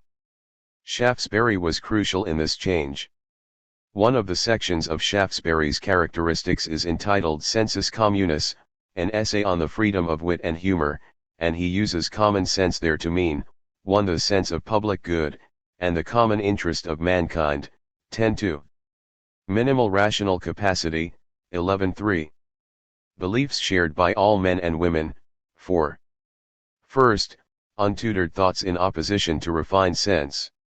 Of these, number 4 is particularly important for Berkeley, and the following passage from Shaftesbury uses common sense in a way fully consonant with the passage from Berkeley's Dialogues I just quoted. In the main, 'tis best to stick to common sense, and go no further. Men's first thoughts, in this matter, are generally better than their second, their natural notions better than those refined by study, or consolation with casuists. According to common speech, as well as common sense, honesty is the best policy, but according to refined sense, the only well-advised persons, as to this world, are errant knaves, and they alone are thought to serve themselves, who serve their passions, and indulge their loosest appetites and desires. Underscore such, it seems, are the wise, and such the wisdom of this world. 12. 28. After Berkeley, common sense became associated with the Scottish common sense philosophers Thomas Reid, James Beattie, and James Oswald, and with the Berkeleyan idea that philosophers of a metaphysical bent willfully obscure basic principles which ordinary people immediately assent to upon rational reflection and which ought to be the core of proper philosophy. We might think that the existence of matter is an evident principle, but Philonous will try to show that this is not the case. When an ordinary person sees a frog on a table, do they say to themselves, "Aha! Matter," or rather look, a frog on a table p? But what can stand as a test for whether a doctrine qualifies as a common sense, plain dictate of nature? Self-evidence might be a possible criterion, but given that so many of our common sense beliefs are crusted over with questionable metaphysical doctrines, how can we be sure that a given doctrine is self-evident? Hylas considers the existence of matter as one of the plainest things in nature, so a way of adjudicating between competing principles claiming to be commonsensical is needed. Philonous offers a criterion based on the consequences of holding a particular principle. Given a choice between two contrary philosophical doctrines, one should reject that doctrine which leads to more paradoxes and repugnances. We can presume that Berkeley understands paradoxes and repugnances to be doctrines that entail contradictions, since Hylas illustrates the part is greater than the whole as a paradigmatically repugnant doctrine, although according to him, less repugnant than immaterialism. This gives a reasonably clear criterion 13 for adjudicating between competing doctrines. To embrace a doctrine that results in greater paradox would clearly indicate skepticism and a rejection of common sense. Defining skepticism, 172-3. But what is skepticism? We have already discussed some of the ways in which it was understood when the three dialogues appeared, and noted that Berkeley's own position has a surprising affinity with classical Pyrrhonianism. Unsurprisingly, Berkeley sets out to define skepticism in such a way as to distance it from his own position.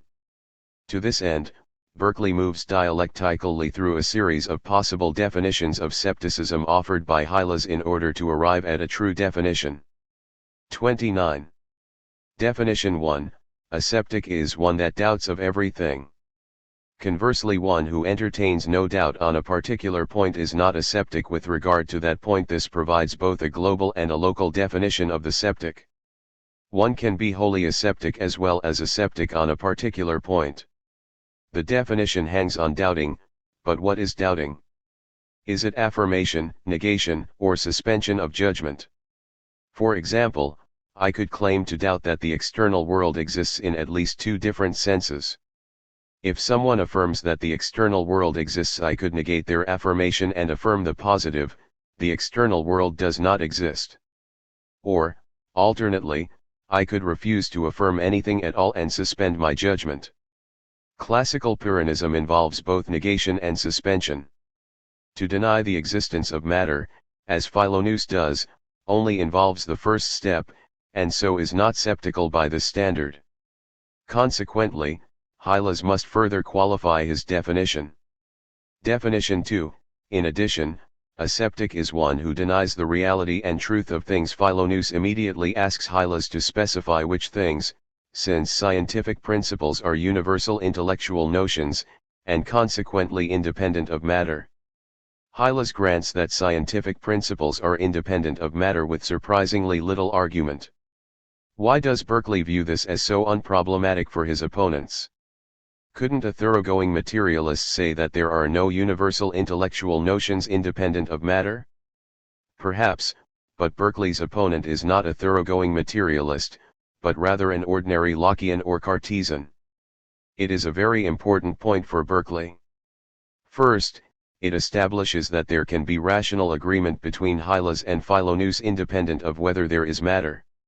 Second, it shows that the disagreement between Berkeley and Lockeans and Cartesians is not a disagreement about reason as such, or reality or truth, but a more local dispute, albeit with great ramifications.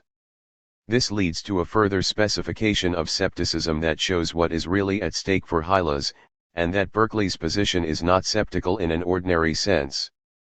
Definition 3, the greater skeptic denies the reality of sensible things, or professes the greatest ignorance of them. Berkeley's move from definition 2 to definition 3 is not trivial.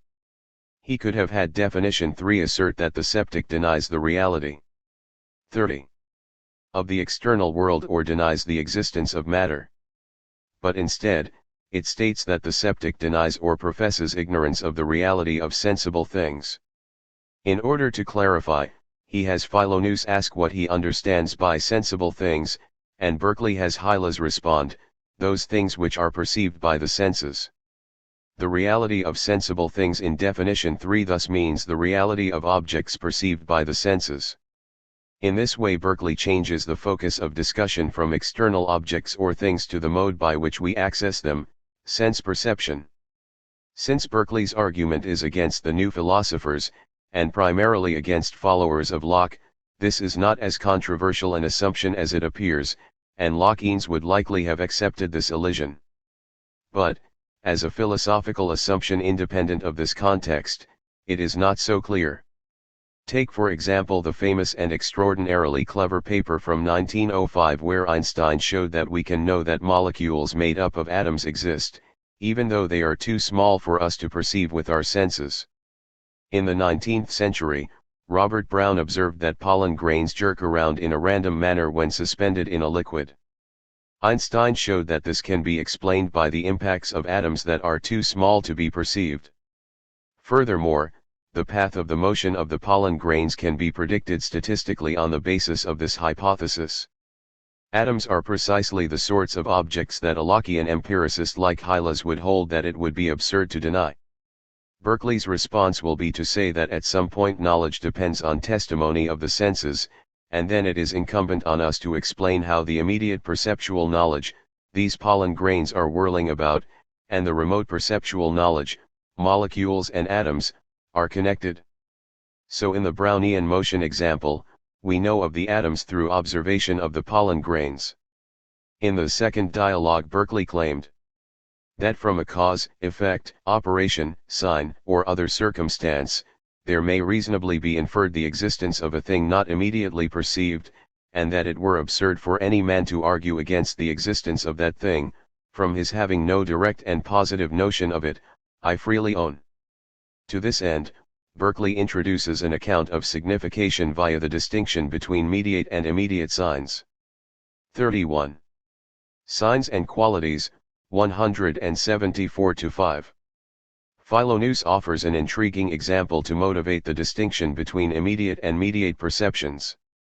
In reading a book, what I immediately perceive are the letters, but mediately, or by means of these, are suggested to my mind the notions of God, virtue, truth, and see. Berkeley's goals in introducing the distinction between immediate and mediate perception were, first, to argue that all sense perception is immediate, second, to show that the thoughts that are mediately suggested by sense perception are not perceived by the senses, and third, to suggest an analogy between sense perception and how words signify. This last is mostly implicit in the dialogues rather than explicit, but I think it is an important premise in many of Berkeley's arguments. I will discuss his account of language in later sections, but for the moment we should keep a further distinction in mind. Early modern philosophers often distinguished between natural signs and artificial, arbitrary, or imposed signs. A sign is arbitrary or artificial when the signification does not depend on any pre-existent resemblance or connection with the signified.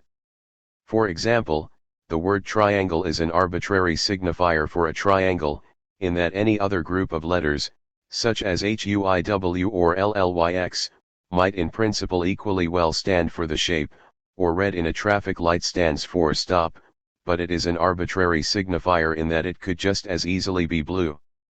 Of course, the capacity to signify depends on prior relations.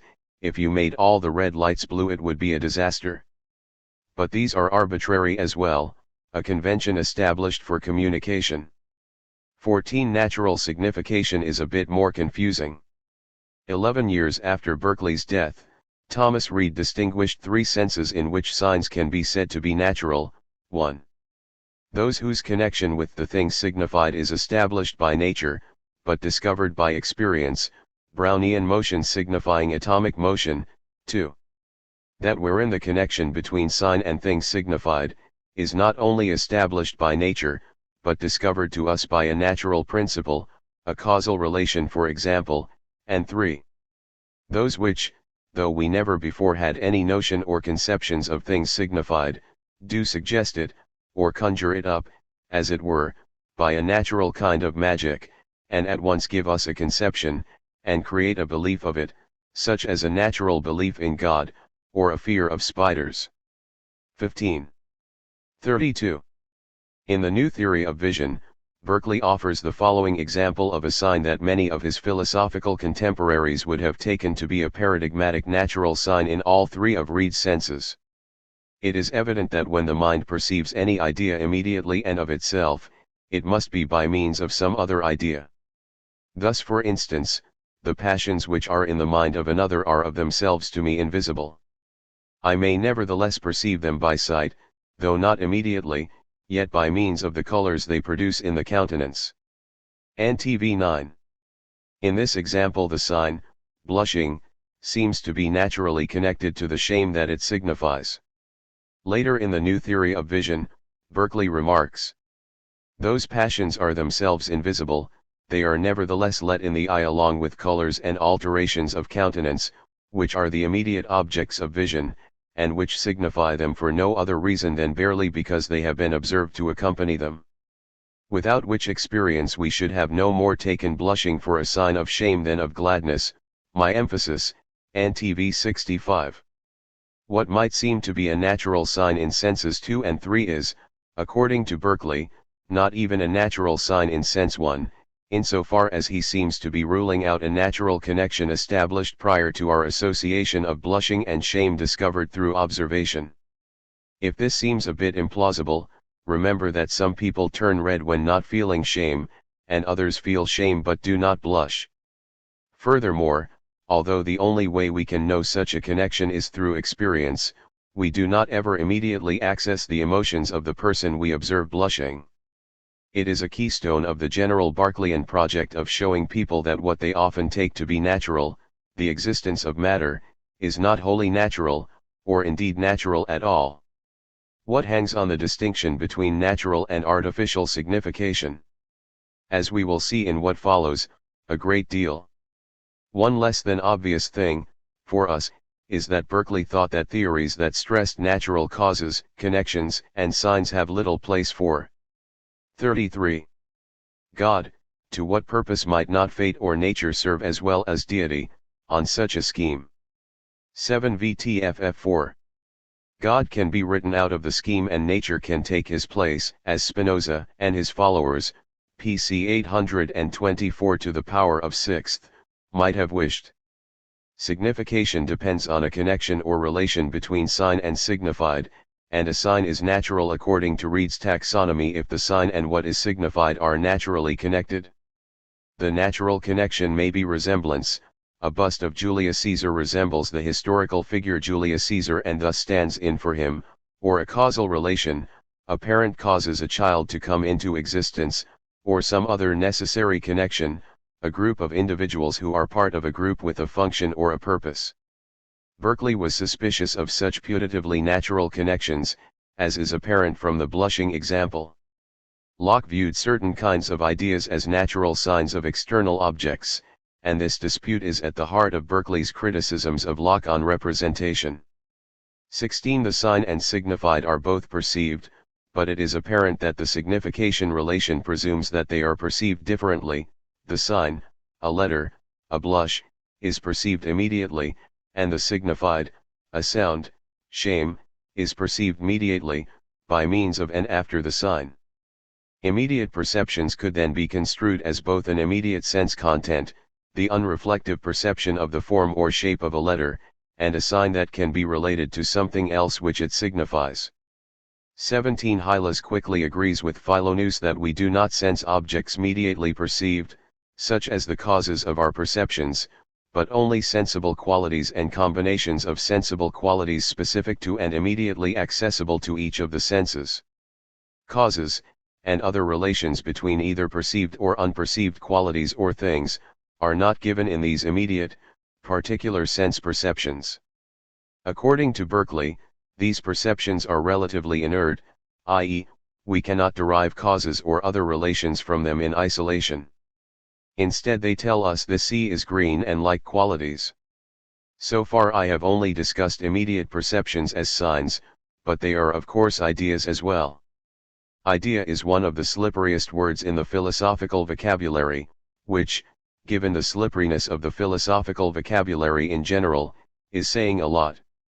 Malebranche and Arnauld fought over whether all ideas are mental processes that represent objects, or are mind-independent objects themselves, in the sense I discussed earlier. Both of these ways of characterizing ideas have a Cartesian patrimony.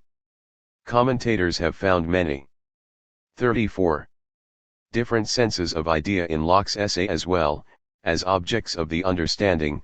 In the third dialogue, Philonous asserts that ideas denote the immediate objects of the understanding, d2, 236, for modern philosophers, as perceptual acts, as mental entities, as images, as natural signs, and as concepts, i.e. as general and publicly accessible. 18 In this context, Berkeley is primarily interested in Locke's ideas as representative, by which he understands them as natural signs of or representatives of ideas of some being, a rock, for example, or some other idea. Because idea is such a broad, umbrella term in 17th and 18th century philosophy for all sorts of mental content or mental experience, there are many ambiguities in how it is used. And unfortunately, like other 17th and 18th century philosophers, Berkeley tends not to distinguish between many different ways of perceiving a quality or having an idea which philosophers of the 20th and 21st centuries take for granted. When I read a sentence in Berkeley's dialogues such as Hylas, do you perceive heat, it is not clear which and what sort of perceptions or ideas Philonous, or Berkeley, means. Is Philonous asking whether Hylas has and recognizes the idea which he takes to represent a general quality such as heat, and perhaps draws inferences from it or makes judgments about it? Or whether Hylas has had the particular brute psychological experience hot? Or whether Hylas is capable of perceiving heat, in either of the above senses? Or whether Hylas seems to perceive heat? Or whether Hylas is thinking about the perception of heat? Vastly different philosophical consequences follow from how we read such ambiguous lines. Berkeley does not make these distinctions in any systematic way, and in fact he tends to allied them all into perceiving, qualities, and ideas. Much of the best writing on Berkeley turns on showing, often quite rightly, how Berkeley's failures to appreciate these distinctions result in problems for his arguments, or sometimes in stronger versions of his arguments. I will refer to these distinctions when they are particularly relevant, and they should be kept in mind in general while reading Berkeley, or any other early modern philosopher. I will stress them less than many other commentators because I want mainly to consider what Berkeley thought he was doing in general in and with the dialogues. That Berkeley tends to collapse them is an important fact about his philosophical views. 35. The crucial point about immediate perceptions for Berkeley is, I think, that immediate perceptions or ideas must be conceptually distinguished from what they are presumed to signify. This will allow Berkeley to think of claims about representation, such as my perception of the sensation of hardness represents a hard snowball in the world beyond my mind which has now hit me in the head, in terms of signification, and question how natural the relation of signification is, what it means to signify, and what is really being signified. If perception involves signification, then we might well wonder what content or meaning is given to us in immediate perception. The thesis that little could be inferred from sensible knowledge was particularly associated with Descartes. If it could be the case that the testimony of my senses was entirely wrong, that I am floating in a void and being tormented by a malevolent genius while I believe that I am sitting by my fireplace in my study, then little can be derived from my immediate sense perception beyond its particular qualitative features. It turns out for Descartes that perceptions of extension and figure have an intellectual content amenable to rational ordering via geometry. But relations between opposed qualities like hot and cold are nearly mute. There are the trickier cases of feelings of pain and pleasure, which we will soon consider and from which we do draw various inferences, but they are often faulty as well. In the third meditation, Descartes condemned our knowledge of sensible qualities other than size, extension, shape, motion, and a few others as materially false. As for all the rest, including light and colors, sounds, smells, tastes, heat and cold, and the other tactile qualities, I think of these only in a very confused and obscure way. The ideas which I have of heat and cold contain so little clarity and distinctness that they do not enable me to tell whether cold is merely the absence of heat or vice versa, or whether both of them are real qualities, or neither is. 19. As noted previously, extension, shape, etc., can be easily geometrically represented, i.e., extended lines can be used to represent extended objects on a coordinate grid which can then be characterized algebraically, in a way that the qualitative properties of heat. 36. And cold and color cannot, and hence are a better supports for explanations. But our particular experiences of taste, touch, color, etc. testify to little beyond qualitative features they have specific to the particular sense. They give us little relational knowledge of opposed qualities, much less knowledge of their proximate causes. Locke's view on knowledge of qualities has some affinities to that of Descartes, but with far greater stress laid upon sense knowledge. Malebranche, Berkeley's other major influence, was less ambiguous in arguing that one cannot infer causes or much else from immediate sense perceptions of all sorts, and that real knowledge came from a purely intellectual intuition or perception.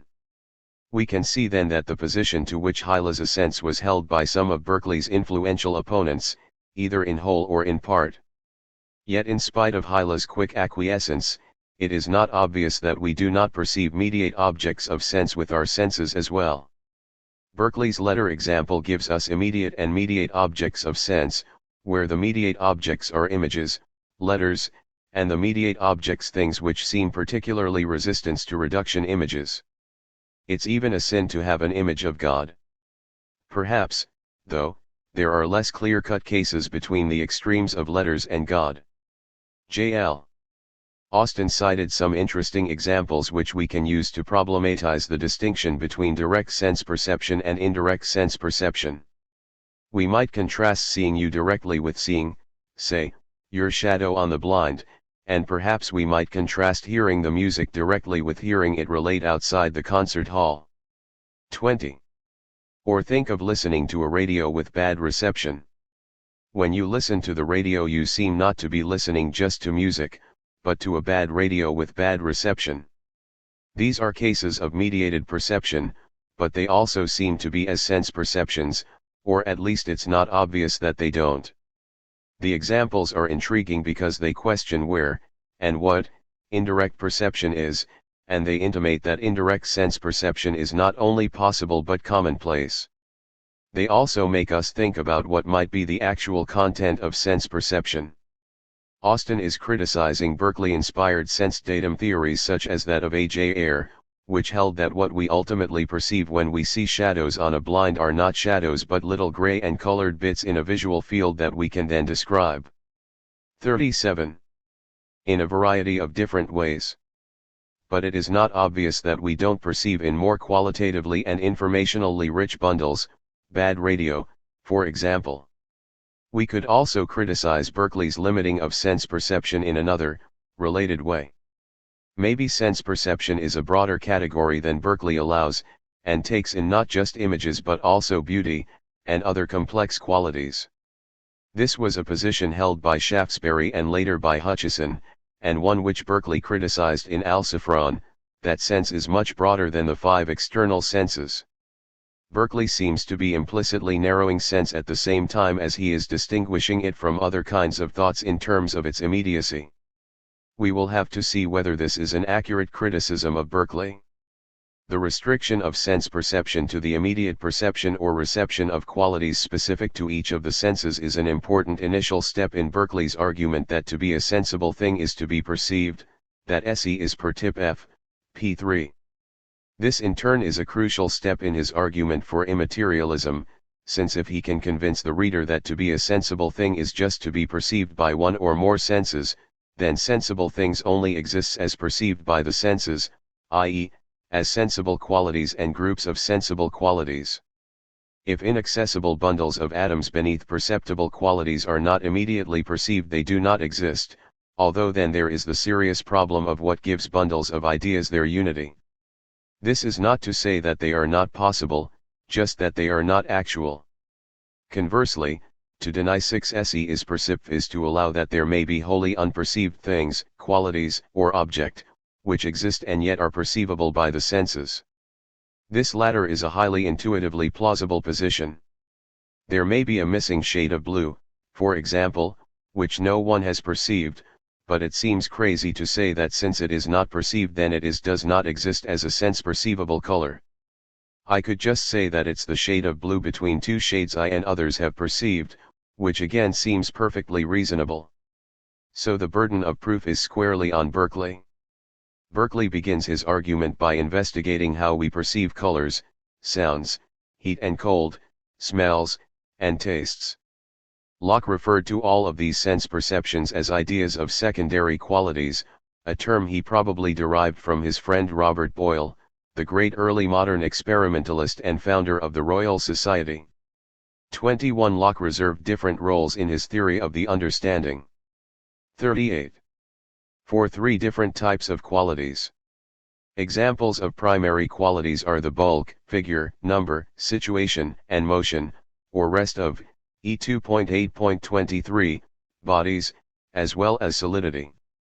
Secondary qualities are the power that is in any body, by reason of its insensible primary qualities, to operate after a peculiar manner on any of our senses, and thereby produce in us the different ideas of several colors, sounds, smells, tastes, ibid.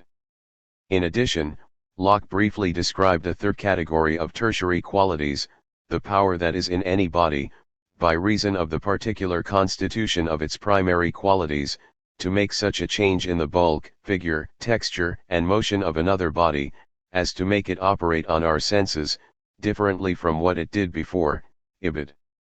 Locke illustrated the third sort of quality with, the sun has a power to make wax white, and fire to make lead fluid.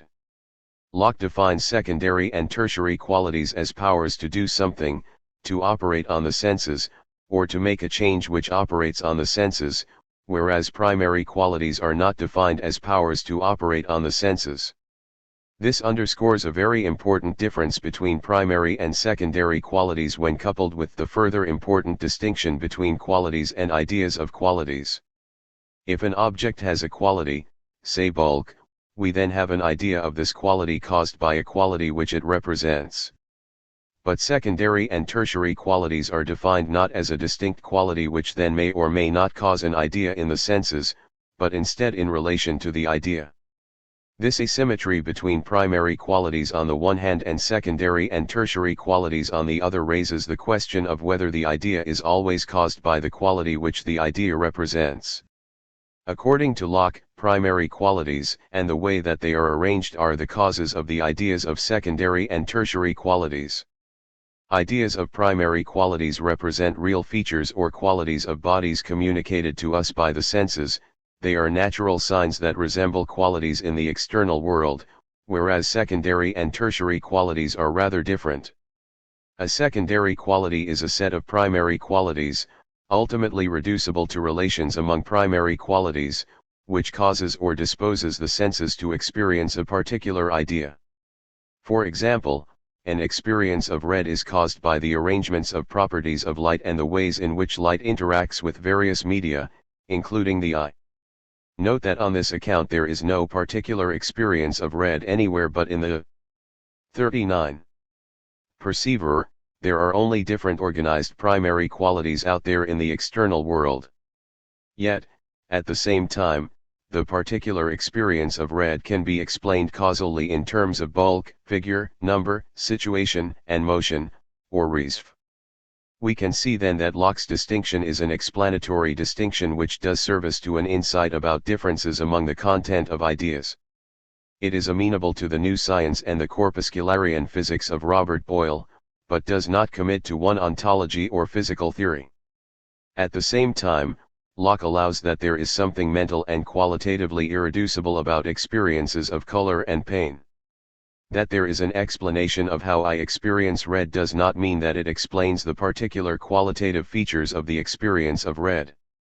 Even if there is an explanation in principle, it does not mean that I or any other finite creature can ever access it. What is the basis for the distinction between primary and secondary, or tertiary qualities? Boyle's and Descartes' distinctions are rooted in Galileo's division between 1. Qualities which are mind-dependent and qualities which are real or out there.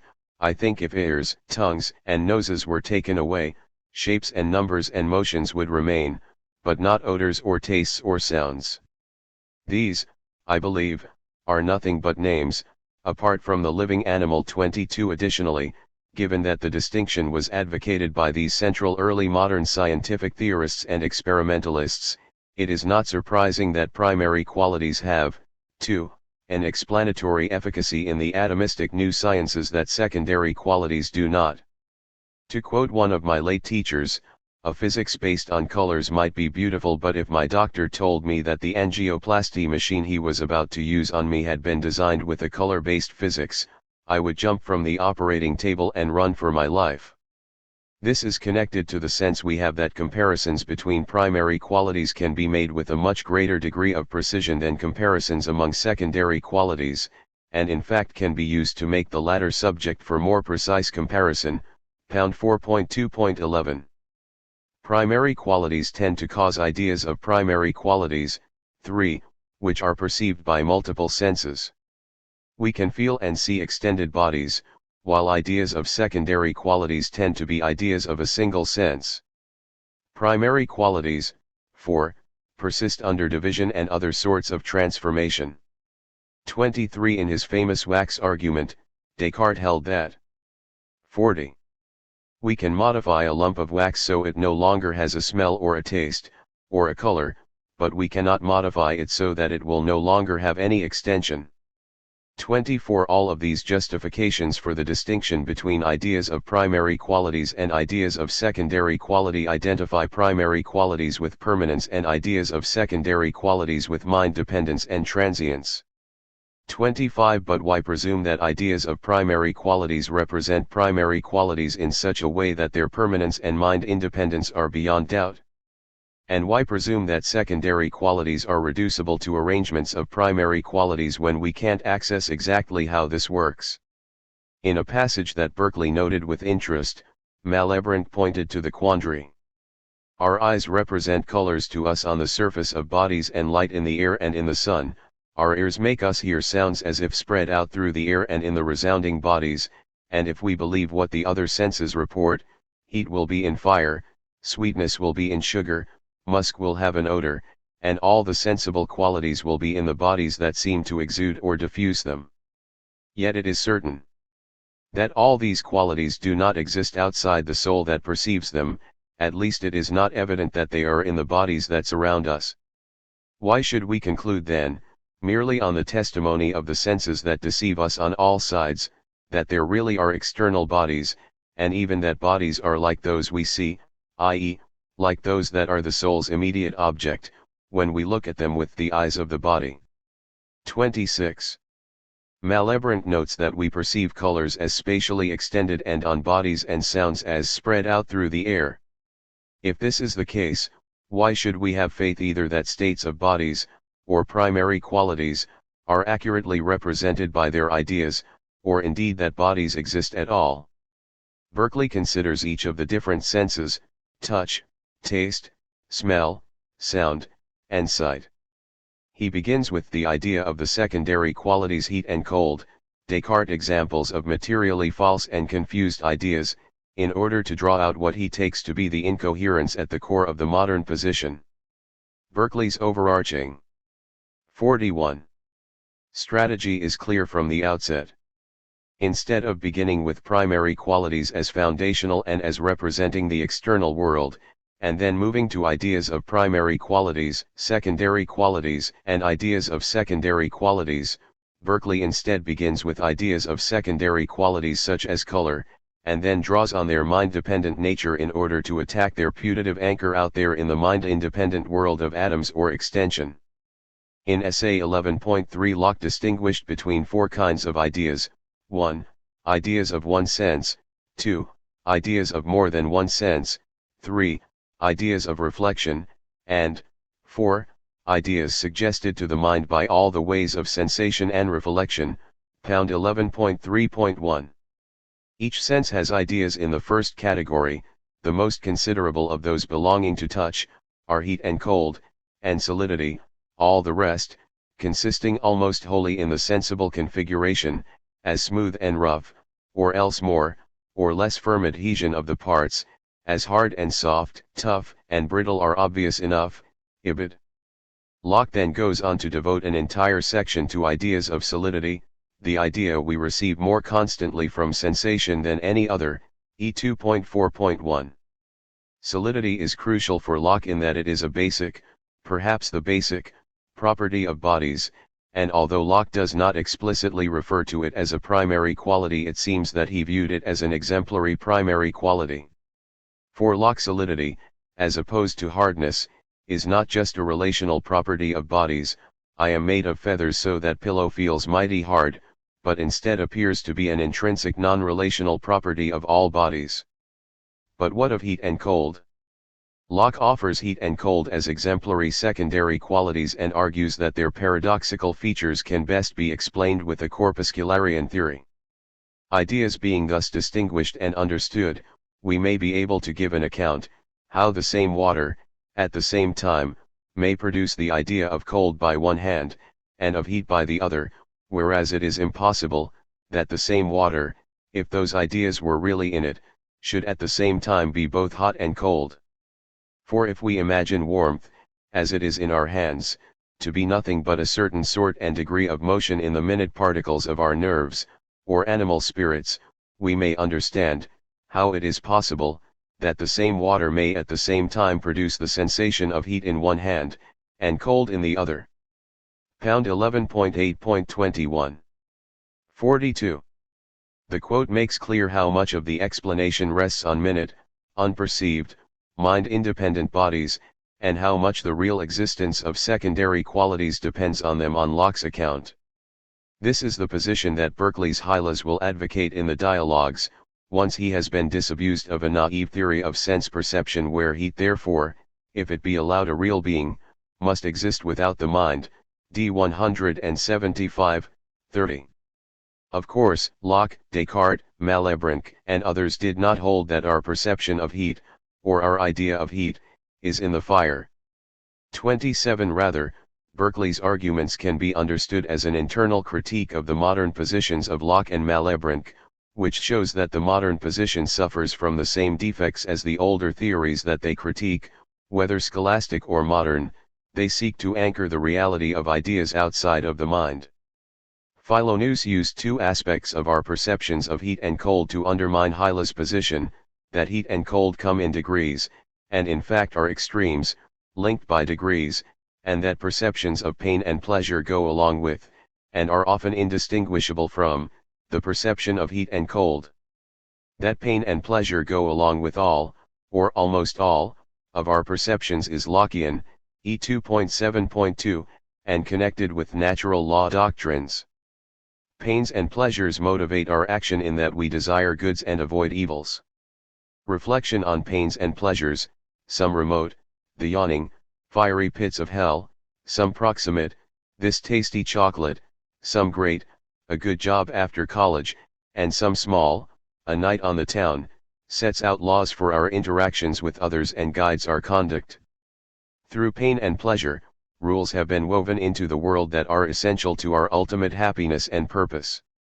If you accept that our painful perceptions are identical to extreme perceptions of sense qualities, then there's a serious problem for the Lockean. Although a rational person might think that hot and cold are in a fire, just as they might think that red is on the table, hardly anyone will claim that pain is in a fire, even if the fire occasions a great deal of pain. Pain seems to wholly depend on a perceiver. But if that is the case, then whatever sense quality pain is identical with, heat in this case, also depends on the perceiver. But you might just say that our perception of ouch is independent of our perception of hot, even though they often feel to us like hot. Locke held that the idea of a pain or a pleasure was distinct from the idea or ideas that accompanied it. This seems to be a 43. Dispute about the phenomenology, but how would one adjudicate it? 28. In response, Berkeley has Philonous set out a challenge to Hylas. Try in your thoughts, Hylas, if you can conceive a vehement sensation to be without pain, or pleasure. Or can you frame to yourself an idea of sensible pain or pleasure in general, abstracted from every particular idea of heat, cold, tastes, smells, D2, 177. Hylas quickly admits that he cannot conceive of pain or pleasure in general. In framing the challenge, Philonous uses the word abstracted. In order to understand why Berkeley might think that one cannot frame pain or pleasure independent of a particular sense experience, we need to consider Berkeley's attack on abstract ideas. A first stab at abstract ideas. When Berkeley first presented his immaterialism to the public in the Principles, he introduced his arguments with an attack on abstraction. He chose not to give his criticisms of abstraction such pride of place in the dialogues, but not because he had rescinded his arguments in the 3 years that had elapsed. As we have just seen, Berkeley refers to abstraction at a crucial and early point in his argument in the dialogues. Furthermore, he thought the arguments sufficiently important to include them in a similar form 20 years later in Alciphron. He also continued to hold that abstract ideas were the source of much philosophical confusion in other later works, for example arguing in Demo 2 that many errors in natural philosophy among his contemporaries were due to the false belief that movement could be abstracted from the perception of a particular moving thing. Perhaps Berkeley thought that, although correct and important, the somewhat technical discussion of abstraction had been an impediment to the reception of the Principles. It had stopped the physicians and bishops, whose negative reactions Sir John Percival had related in his letter to Berkeley, from pressing on beyond the introduction, and they were left with the title, the table of contents, and vague, suspicious thoughts about what lay within. Still, since abstraction plays a role at key points in Berkeley's arguments in the dialogues and elsewhere, we should consider his arguments against it. Be forewarned that the 44. discussion that follows occasionally lapses into somewhat technical detail. Berkeley's discussion of abstraction in the Principles is primarily framed as an attack on Locke, although he was highly critical of Malebranche's use of abstract ideas as well. Locke used abstraction in the essay primarily to mean separated from or removed from, 411.1, 618.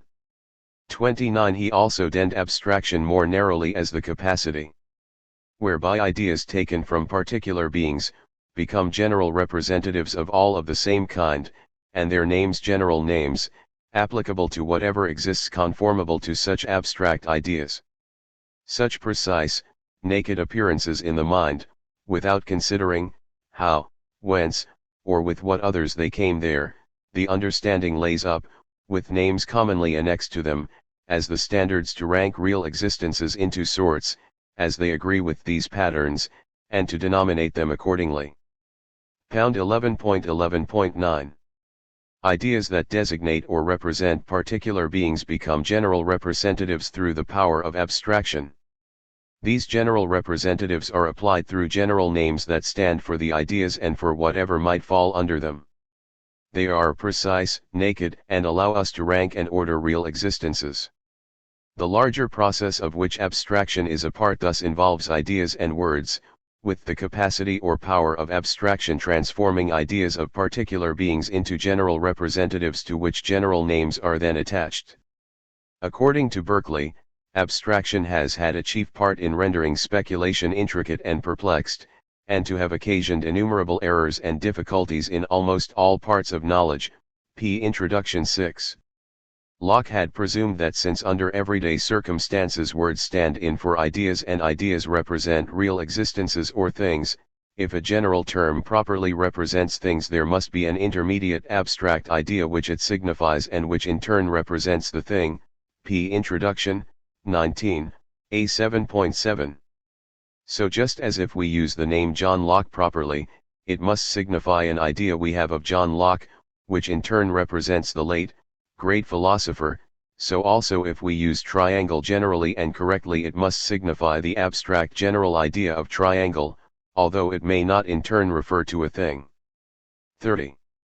45. How did Berkeley think Locke understood the process of abstraction by which we acquire abstract ideas? We all perceive bundled, complex ideas through our senses, which include ideas of different qualities. When we perceive a snowball, for example, we take in simple ideas of qualities mixed together in a complex idea, cold, hard, white, and so forth. We use our capacity for abstraction to separate these pure, simple, abstract ideas out of the blend of qualities we experience in snowball. Each quality, white, cold, hard, is considered abstracted from those other qualities with which it is united. P. Introduction 7. This is the first stage of the process leading to abstract ideas. Next, by leaving out or separating whatever distinguishing features make the idea of this white a particular shade of white, and the idea of this cold a particular shade of cold, we further abstract from particular images or ideas. The mind, by leaving out of the particular colors perceived by sense, that which distinguishes them from one another, and retaining that only which is common to all, makes an idea of color in abstract which is neither red, nor blue, nor white, nor any other determinate color, but something common and alike in all. P. Introduction 8.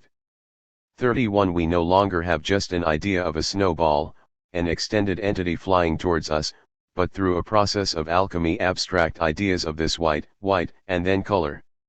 Berkeley did not deny that we can distinguish particular features or qualities in a complex idea. I can distinguish, 1. A buggy from a horse in an idea of a horse and buggy, or, 2. A blue stripe from a flag in an idea of a flag with blue stripe, or, 3. Blue and stripe from a blue stripe. The cases are different, but Berkeley thinks that we have an unfortunate tendency to elide them. In the first two cases, the buggy and the flag, we hold that the objects distinguished can exist separately in some sense because they often do exist separately. There are buggies without horses and flags without blue stripes. But now consider the example of the blue stripe. I can conceive of a stripe, and I can conceive of a splotch of blue. But can I conceive of a stripe which is not blue but also not another determinate color, for then I would just be conceiving a red stripe or a taupe stripe.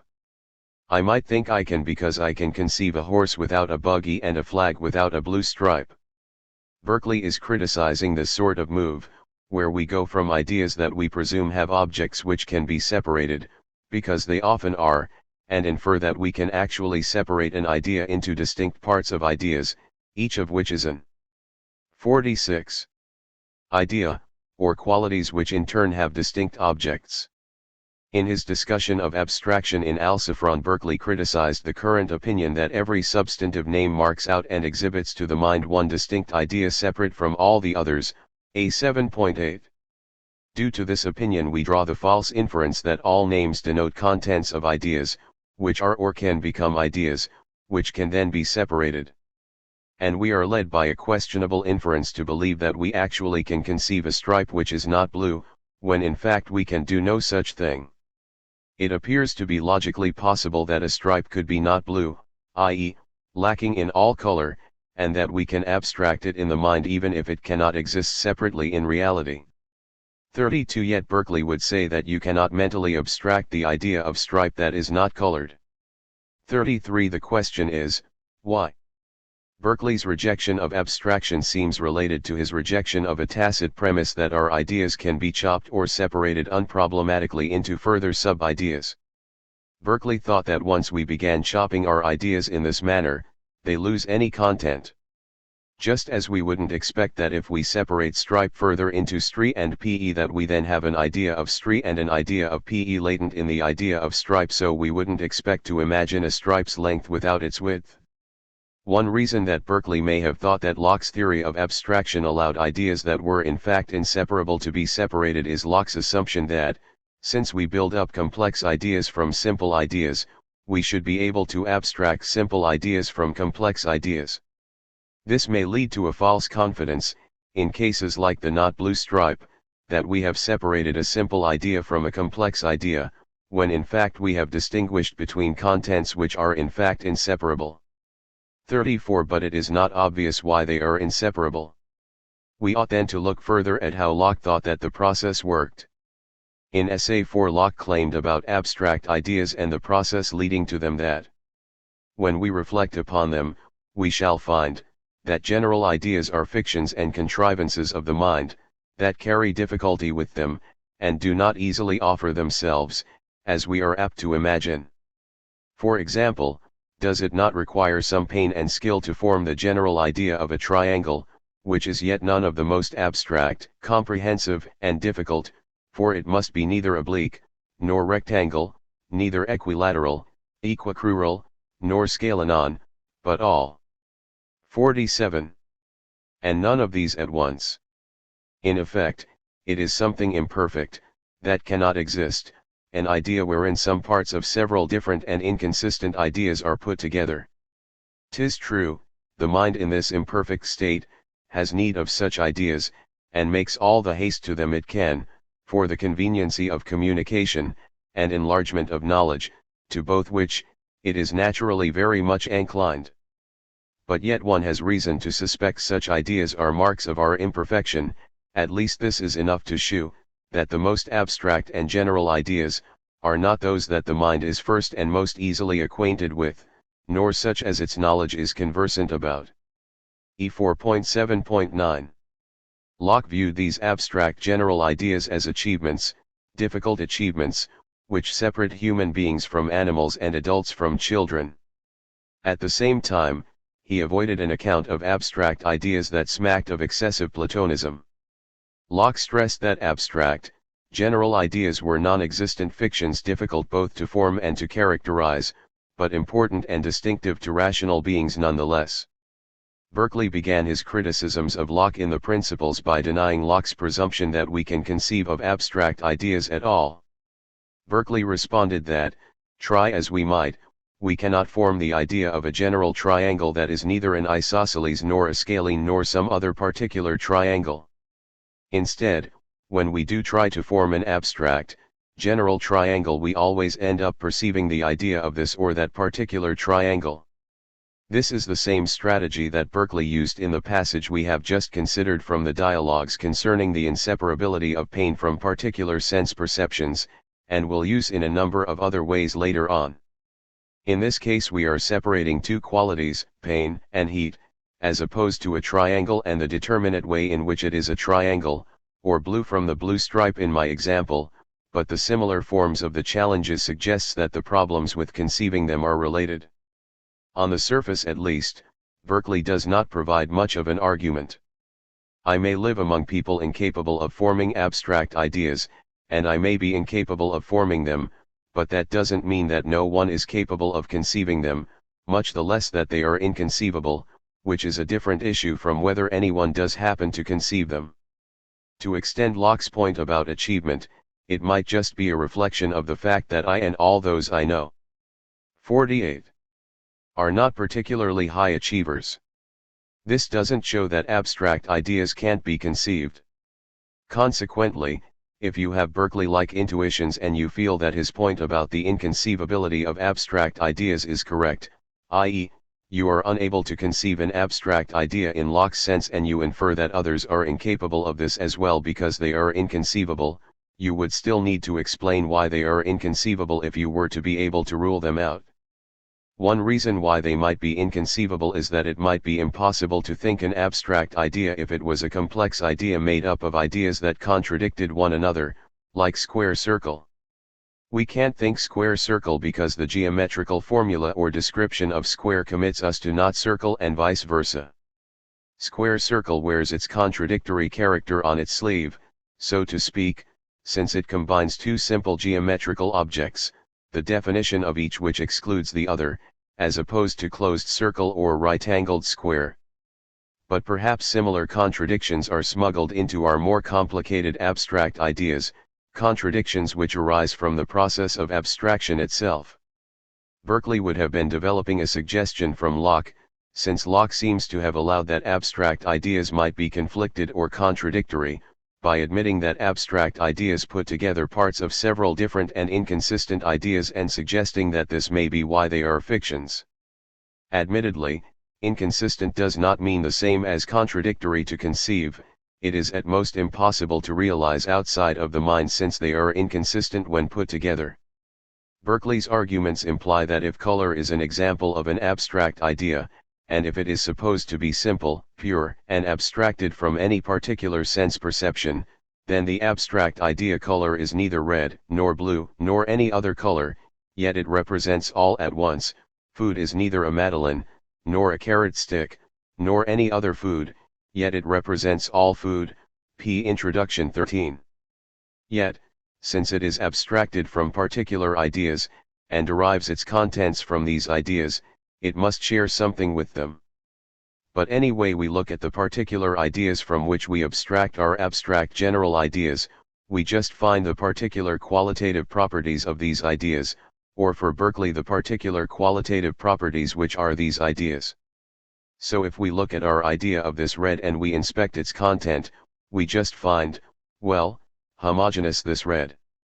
Therefore the general idea insofar as it is derived from this red and stands in for this red must both be and yet not be this red, since it is also this blue, this 49 chartreuse and so forth.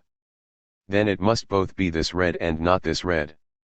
Consequently it is impossible to conceive. Unfortunately, there are a number of problems here. First, Berkeley doesn't really offer an argument like this, he just states that we can't find an idea like this anywhere in our thoughts. And second, it is not clear that this really is a contradiction or that it renders the idea inconceivable. As Mackey points out, I can consider a man as having stature without there being any particular stature I consider him as having, and likewise color. 35. What contradiction there is seems to rest on a strong thesis about ideas, which claims that they are images either acquired through the senses directly or derived from other images. It certainly could be the case that we can only perceive particular images, and some, like Ayres, hold that this is Locke's position as well, but then all Berkeley's argument really says is that we can't form abstract ideas from particular images because that's not how the images specific to each of our senses are. The obvious retort is, why presume that all that we perceive are particular images? There might be less contingent but related reasons to reject abstract ideas. 36. Martha Bolton has argued that the rejection of abstract ideas follows from a different commitment of Berkeley's theory of ideas, and his arguments that ideas are not distinct from objects which they represent. If an abstract idea is its own object and thus has all the properties its object does, it must also lack some of those properties, because it is supposed to omit some properties of its object, s, and it is consequently impossible. 37. So the idea of the triangle must both have all the properties of a scalene triangle, which is its object, and lack some of these properties. Since Berkeley's primary objection to abstract ideas was that we cannot conceive separately, those qualities which it is impossible should exist so separated. P. Introduction 10. What can't be separated on Bolton's view is the abstract idea and its particular representative content. The problem with this version of abstraction is that it rests on one of the main achievements of Berkeley's principles, the denial that ideas have objects distinct from them which they represent, and this at best makes Berkeley's claim that the errors of the modern philosophers arise from their conceptions of abstract ideas hyperbole. Winkler argues, conversely but similarly, that as long as the abstractionist accepts the content assumption, i.e., the assumption that the content of thought is determined by its object, then any difference between conceiving of triangularity apart from particular 50 triangles and conceiving of the separate existence of triangularity can only depend on differences in the corresponding objects of thought. So my thoughts about rocks depend on rocks for their distinctive properties if they have some rocks in the external world as their object, a law Locke, or my thoughts about 2-1-2 equals 4 depend on some further objective idea of 2 plus 2 equals 4 for whatever properties they have, a la Malebranche, and so forth. But according to Winkler, it is not obvious what difference in the objects could account for the difference in content. In other words, it is not clear how a difference in a scalene triangle and an isosceles triangle could account for whatever is the distinctive content of the abstract idea of triangle. It would seem that the differences between scalene and isosceles triangles would just account for scalene properties and isosceles properties. Winkler concludes, Berkeley's argument therefore presents an explanatory challenge to anyone who accepts the content assumption whether or not he or she believes that ideas are images. 38 According to Winkler, Berkeley further holds that if abstract ideas are inconceivable, then they are impossible if one holds that the content of thought is determined by its object, as both Locke and Malebranche did. In making sense of Locke's claim that abstract ideas are imperfect and cannot exist, we can draw on Winkler's diagnosis of what Berkeley saw as their root imperfection, that they cannot have the distinctive sorts of contents that Locke and others attribute to them, but rather are inconceivable and non-existent, not just inconsistent. 39 This solution has the advantage over Bolton's of not depending on a particular process, Lockean abstraction, or a particular doctrine, Berkeley's own theory of ideas. It also provides a general criticism of abstraction, which can then be used against one of Berkeley's main targets, Newton, who provided no general doctrine of abstraction yet used abstraction at a key moment in the Principia, as we will soon discuss. It has the disadvantage, as with Bolton's argument, that it rests abstraction on a thesis about representation that only enters somewhat tangentially into Berkeley's main discussion. Let's return now to our particular passage from the Dialogues, on the separability of pain or pleasure from other particular ideas of the senses. Try in your thoughts, Hylas, if you can conceive a vehement sensation to be without pain, or pleasure. Or can you frame to 51. Yourself an idea of sensible pain or pleasure in general, abstracted from every particular idea of heat, cold, tastes and smell. D 176-7. Whether pain and pleasure and particular sense experiences are inseparable is questionable. There are reports of people who claim to experience vehement sensations but not to feel any pain or pleasure. But Berkeley certainly thought that they were inseparable. He suggests that we cannot frame an abstract idea of pain and pleasure because we cannot conceive of a pain independent of a vehement sensation, and of a vehement sensation independent of a pain or pleasure. This implies that Berkeley sees not just a relation but some kind of essential connection between the two sensations. Hume later held that what was inseparable was identical, and the biconditional form of the challenge intimates that Berkeley may have held something like this as well. 40 Returning to Winkler's account, we can then say that we cannot abstract the qualities of vehement heat or other vehement sensations from pain and hold an abstract idea of pain because there seems to be no way to distinguish pain from a particular vehement perception, and no differences among the particular vehement perceptions explain what is in pain and yet not in any of the perceptions. Berkeley concluded the discussion of abstract ideas in the Principles. We have, I think, shown the impossibility of abstract ideas. We have considered what has been said for them by their ablest patrons, and endeavored to shew they are of no use for those ends, to which they are thought necessary. And lastly we have traced them to the source from whence they flow, which appears to be language. P. Introduction 21. Even if abstract ideas are impossible, it is clear that we use pain, pleasure, and other general terms all the time. In the case of pain and pleasure, thinking in general about pains and pleasures was central for Berkeley to what mattered most, what kind of life we should choose, what will truly make us happy, etc. So it will not do just to say pain or pleasure do not exist because they are abstract ideas, and be done with it. It is also apparent that we can know truths about triangles or pains and pleasures that hold true of all. 52. Particular triangles or of all pains and pleasures. So it seems not just out of touch with our ordinary practices to banish general talk, but a bit mad. Locke was rightly reluctant to do this. Berkeley did not wish to rid language of all generalities, indeed, it was integral to his argument. Berkeley thought that the licit functions of abstract ideas could be better explained by determinate ideas of sense or images and language, without recourse to occult entities or to a distinct faculty of or capacity for abstraction. I think this is key for understanding his challenge. Recall that Locke began his essay with a discussion of innate ideas. And, Further recall that Berkeley thought that the way in which Locke began the essay had an unfortunate founding effect on the subsequent argument. Berkeley clearly began the principles with an attack on abstract ideas in order to set it on the right course, in opposition to the beginning of Locke's essay. From Berkeley's brief remark in the notebooks, it cannot be concluded precisely where he thought the problem lay.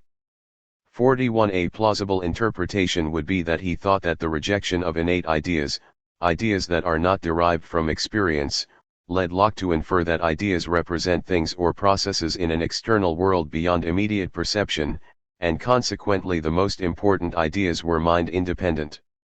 42. This problem was ramified with Book 2, and aggravated by discussion of abstract ideas where, again, ideas somehow had contents above or beyond particular mind-dependent perceptions. Had Locke begun with Book 3, he would have recognized that the curtain of words is very thick and that we partition the world more along the lines of our own interests, and this is reflected in our language. With his more deflationary side and nominalist leanings prominent at the outset, Locke might not have thought that we have access to purified abstract ideas. Berkeley thought that by providing reasons why abstract ideas ought to be rejected he could set the principles on the good footing that Locke's essay lacked because of its ill-advised order. And there's a further structural parallel. Locke introduced his criticisms of innate ideas by noting, it would be sufficient to convince unprejudiced readers of the falseness of this supposition, if I could only shew, how men, barely by the use of their natural faculties, may attain to all the knowledge they have, without the help of any innate impressions, and may arrive at certainty without any such original notions or principles. E 1.2.1. Locke tried to 53.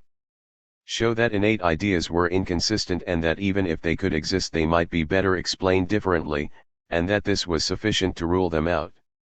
Berkeley, in the same spirit, wished to show that abstract ideas were impossible, for any of a number of reasons, but more importantly that their function could be explained without recourse to a questionable mental process or faculty generating occult entities. This was crucial for his overall argument. Even if Berkeley's challenge seems dubious, if Berkeley can provide an alternative explanation that has fewer presuppositions and leads to fewer paradoxes, much like the criterion that Philonous set out at the beginning of the dialogues, then his account is to be preferred. Berkeley argued that when I prove a general proposition about a triangle, although the triangle I have in mind is particular, an isosceles, or a scalene, or some other particular sort of triangle, I can know that the proof will hold generally of all triangles, because neither the right angle, nor the equality, nor the determinate length of the sides, are at all concerned in the demonstration, since a man may consider a figure merely as triangular, without attending to the particular qualities of the angles, or relations of the sides. In this passage Berkeley is describing a process which Mackey called selective attention, where we attend to particular features of an image as we would to different parts of a painting. We're not separating, just focusing our attention and using different words to describe the different ways that we attend to our ideas. This allows Berkeley to mirror the process of abstraction without recourse to separating out different ideas. Instead, I just call a particular aspect of my vehement sensation of heat pain, i.e., that it makes me yell and plunge my hand in cold water. Given the embrace of selective attention as opposed to abstraction, Berkeley did not want to use the term abstract idea, so instead he used the term general idea. By general ideas he understood ideas used to organize more than one particular image to some functional end. A Berkeleyan general idea is not arrived at through the mental process of abstraction, but is made to function generally by standing in for and signifying other ideas. A black line, for instance, an inch long, though in itself particular, may yet become universal, being used as a sign to stand for any line whatsoever. A 7.7, p. Introduction 12. Or a black line might stand for a group of particular experiences that have nothing to do with lines. The relation 54 does not depend on the process of abstraction, nor on a mental entity which represents a pure, general content shared by particular, determinate ideas. Consequently, there is an alternative explanation with less premises and less paradoxical consequences, and it should be preferred. There is something counterintuitive about this, though. It does seem as if shades of red are red by virtue of the fact that they are all, well, red. Even the analogy he offers, the black line, signifies due to resemblance, a 1-inch line stands for any line. But if there is resemblance, then it seems Berkeley does presuppose an abstract idea of red. One solution, associated with Hume, would be that resemblances are always between particular experiences, and so between comparisons of particular shades of red. 'Tis evident, that even different simple ideas may have a similarity or resemblance to each other, nor is it necessary, that the point or circumstances of resemblance shall be distinct or separable from that in which they differ. Blue and green are different simple ideas, but are more resembling than blue and scarlet, though their perfect simplicity excludes all possibility of separation or distinction. T1.1.7.6. There is nothing in Berkeley's argument to rule out pursuing the Humean solution, comparing objects of one sense pairwise, and making judgments about their resemblance. In fact, that we can talk about degrees of vehemence of sensations at all presumes such comparisons.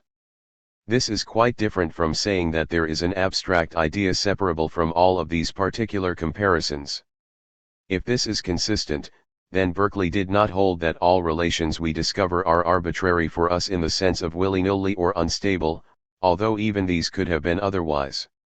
Berkeley thought that Locke had confused consistent, stable but arbitrary signification with a natural sign, that the ideas which he thought to naturally signify objects preserve their natural signification when abstracted in any of a variety of ways because of the compositional character of ideas, as presented above in the example of the snowball.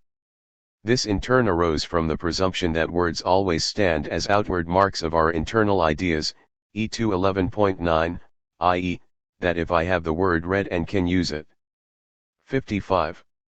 Meaningfully, there must be an abstract idea of red removed from a composite and which refers to something, in this case to the many red objects. Berkeley held instead that though indeed we are apt to think every noun substantive stands for a distinct ideas, that may be separated from all the others, which hath occasioned infinite mistakes, p. 116.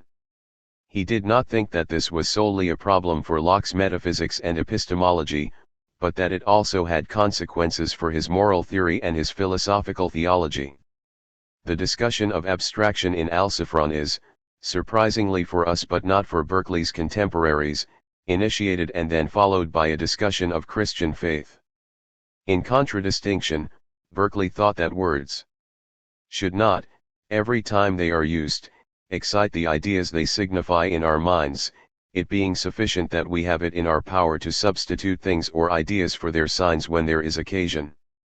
It seems also to follow, that there may be another use of words besides that of marking and suggesting distinct ideas, to wit, the influencing our conduct and actions, which may be done either by forming rules for us to act by, or by raising certain passions, dispositions, and emotions in our minds. A discourse, therefore, that directs how to act or excites to the doing or forbearance of an action may, it seems, be useful and significant, although the words whereof it is composed should not bring each a distinct idea into our minds. 047.8, 43. This quote provides the outline of an account of language that we will discuss in greater detail later on. It is apparent that Berkeley thought that the Lockean account of language obscured a different function of language, the influencing our conduct and actions, which may be done either by forming rules for us to act by, or by raising certain passions, dispositions, and emotions in our minds, and that this misled us into thinking that if words are separable then so are ideas and things, since it is a current opinion that every substantive name marks out and exhibits to the mind one distinct idea separate from all the others, A 7.8. More about the senses and sensory qualities, 176 to 188, as we've seen, Berkeley uses Philinus' challenge to Hylas to frame an abstract idea of pain and pleasure separated from particular. 56. Sense perceptions, and to then argue that heat and cold fall on the mind-dependent side.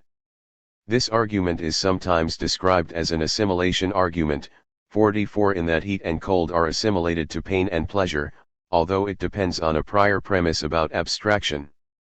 Berkeley might have had us consider the vision of a shocking color of mauve that causes us pain, but mauve is less amenable to his argument than heat and cold because less intuitively connected to pain and pleasure. One intriguing consequence of the inseparability or identity of pain and pleasure from particular sensations would be that pains and pleasures will differ as the senses differ, i.e., each of the senses will have their pains and pleasure that can then be organized under general ideas, as opposed to pain and pleasure having one distinct content that is independent of particular sense contents. Hylas is quickly disabused of the naive belief, or just pre-modern belief, in that it was held by Aristotle and others, that extreme heat can exist without the mind, i.e., that extreme heat is in objects.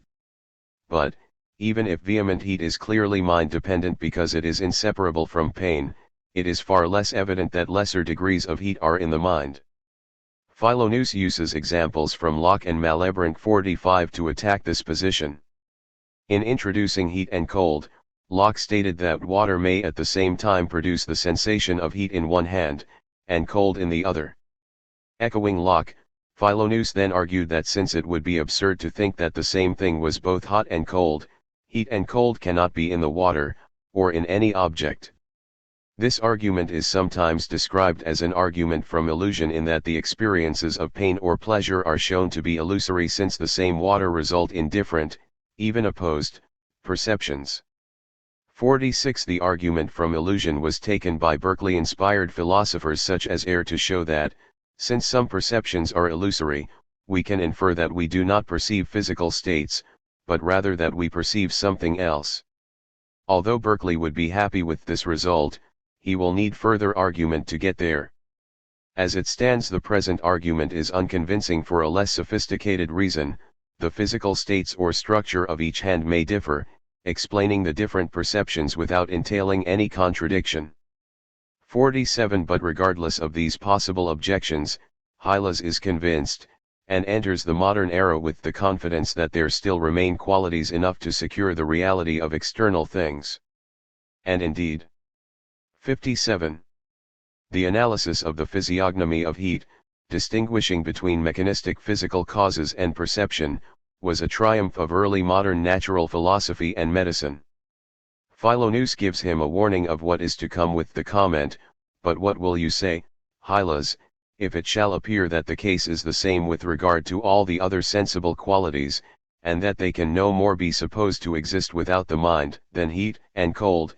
And he soon moves in succession through discussions of taste, smell, sound, and color, briskly dispensing with three senses, taste, smell, sound, and two qualities, color, heat/cold, in just a few pages.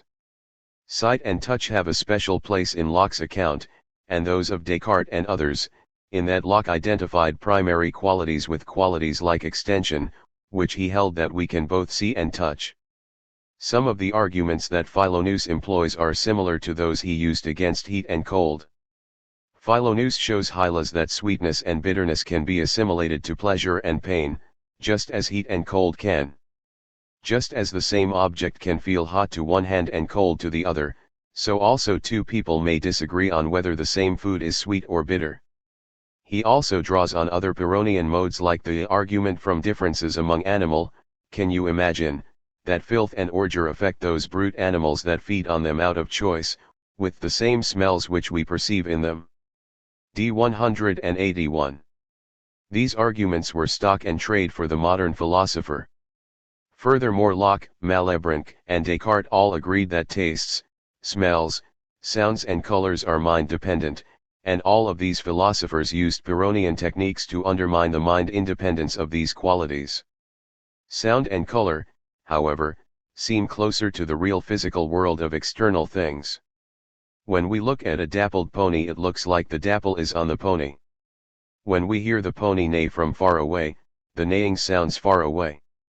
Furthermore, just as was the case with heat, we have ready physical explanations. In claiming that sound can be identified with or reduced to motion, Hylas invokes Otto van Guericke's famous vacuum experiment, which showed that a bell in a vacuum made no sound, as evidence that air therefore must be thought the subject of sound, d. 181. 48. In addition, we can give a clear causal account of how sound arises in us, striking on the drum of the ear, the moving air causeth a vibration, which by the auditory nerves being communicated to the brain, the soul is thereupon affected with the sensation called sound. 9, d. 181. 58. The same holds of color. The great Newton himself gave a physical explanation of colors, showing with the aid of a prism that the whole of the color spectrum was in light.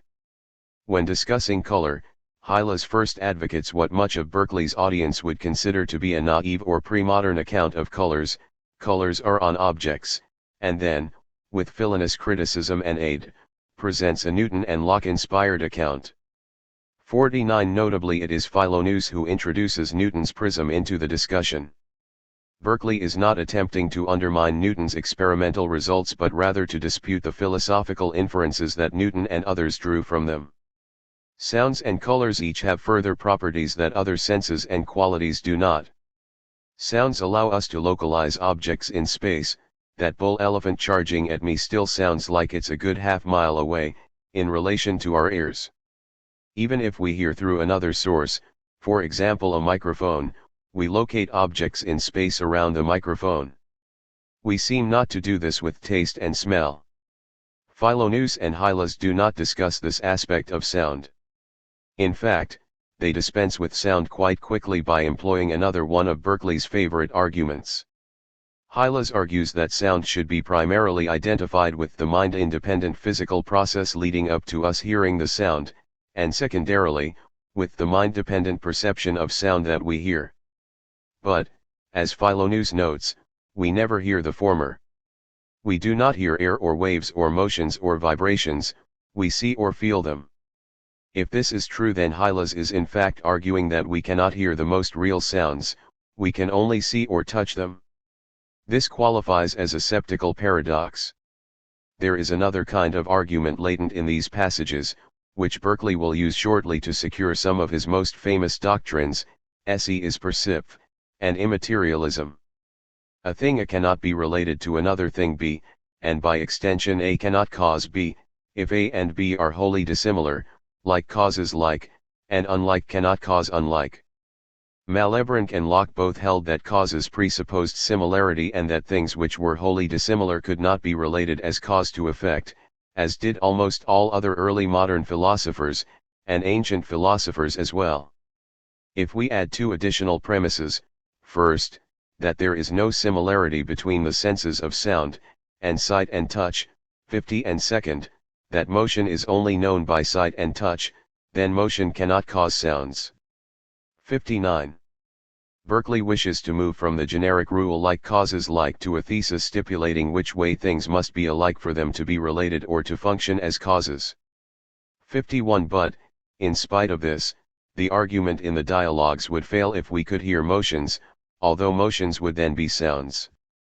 To return to the example of the bull elephant, it seems that I do hear a bull elephant charging, that's why I run for my life. Berkeley will explain examples like this through association. For instance, when I hear a coach drive along the streets, immediately I perceive only the sound, but from the experience I have had that such a sound is connected with a coach, I am said to hear the coach. It is nevertheless evident, that in truth and strictness, nothing can be heard but sound, and the coach is not then properly perceived by sense, but suggested from experience.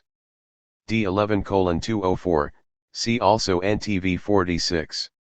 Reasonable enough, but imagine that there is a person born without sight, who for whatever reason is born without a sense of touch either. Would they be able to judge distances on the basis of sound? It seems that they at least would be able to judge a threshold or a limit.